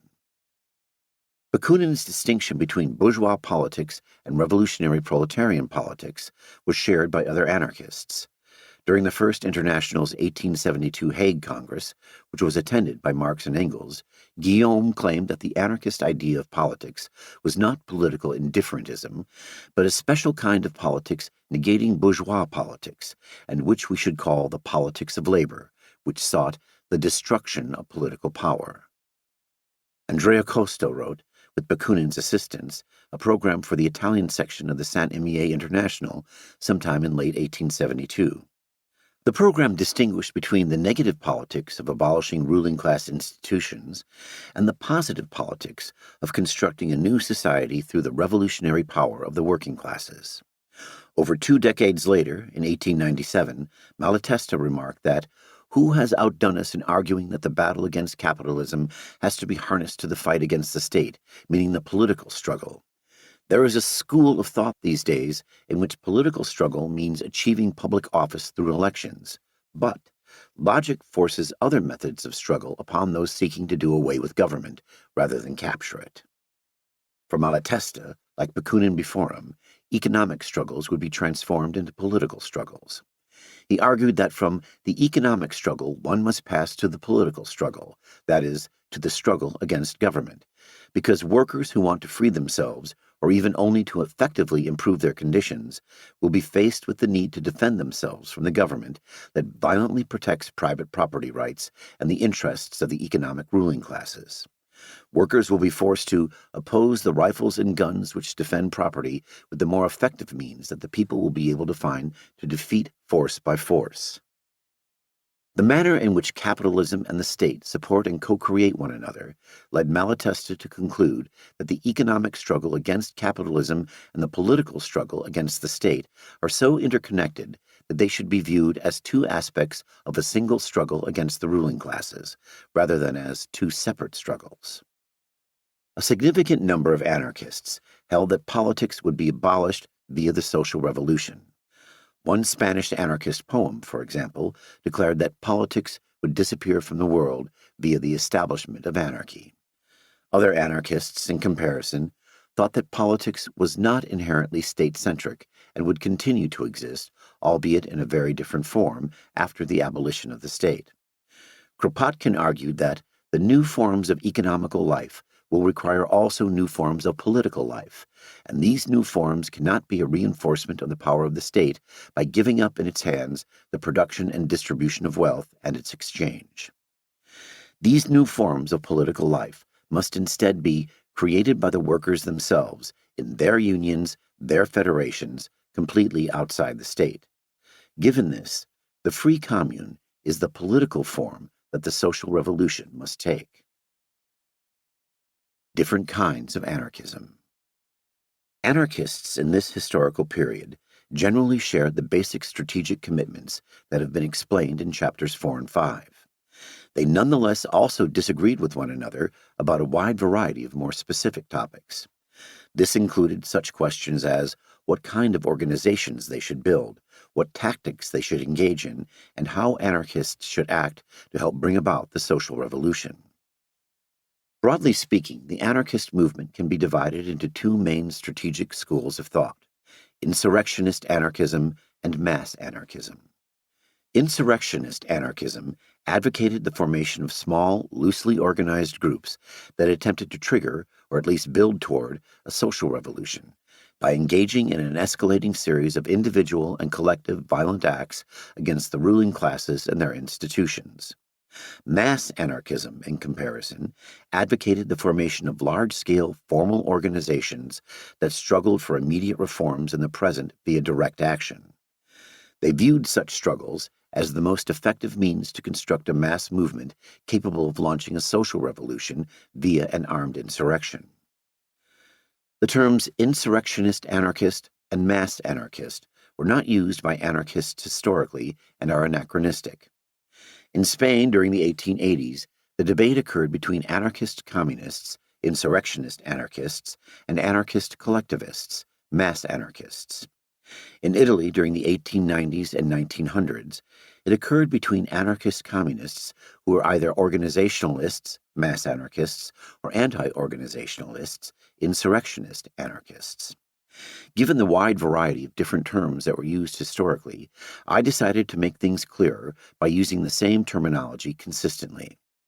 This terminology, which was coined by the historian Lucien van der Walt, is potentially misleading, and 2 points of clarification must be made. First, mass anarchists advocated and engaged in armed insurrections, while insurrectionist anarchists ultimately aimed to create a mass working-class social movement. Second, Although one can distinguish between insurrectionist anarchism and mass anarchism, these are ideal types, and individuals cannot always be neatly categorized into one or the other due to their combining elements of both or only subscribing to certain aspects of the theory in question. The anarchist movement contained a great deal of intellectual diversity, and although some anarchists were dogmatic, there were no rigid barriers between different kinds of anarchism that might, in principle, prevent one kind of anarchist learning from and being influenced by another kind of anarchist. Most Italian anarchists who lived in North Beach, San Francisco, for example, subscribed to multiple publications espousing different kinds of anarchism and interacted socially with anarchists from other tendencies. The distinction between insurrectionist anarchism and mass anarchism should be viewed as a simplification that is helpful for thinking about the major strategic disagreements within the anarchist movement, rather than being a perfect description of the ideological complexity of the anarchist movement. In the next several chapters, I will examine the various forms that anarchism took during the late 19th and early 20th centuries.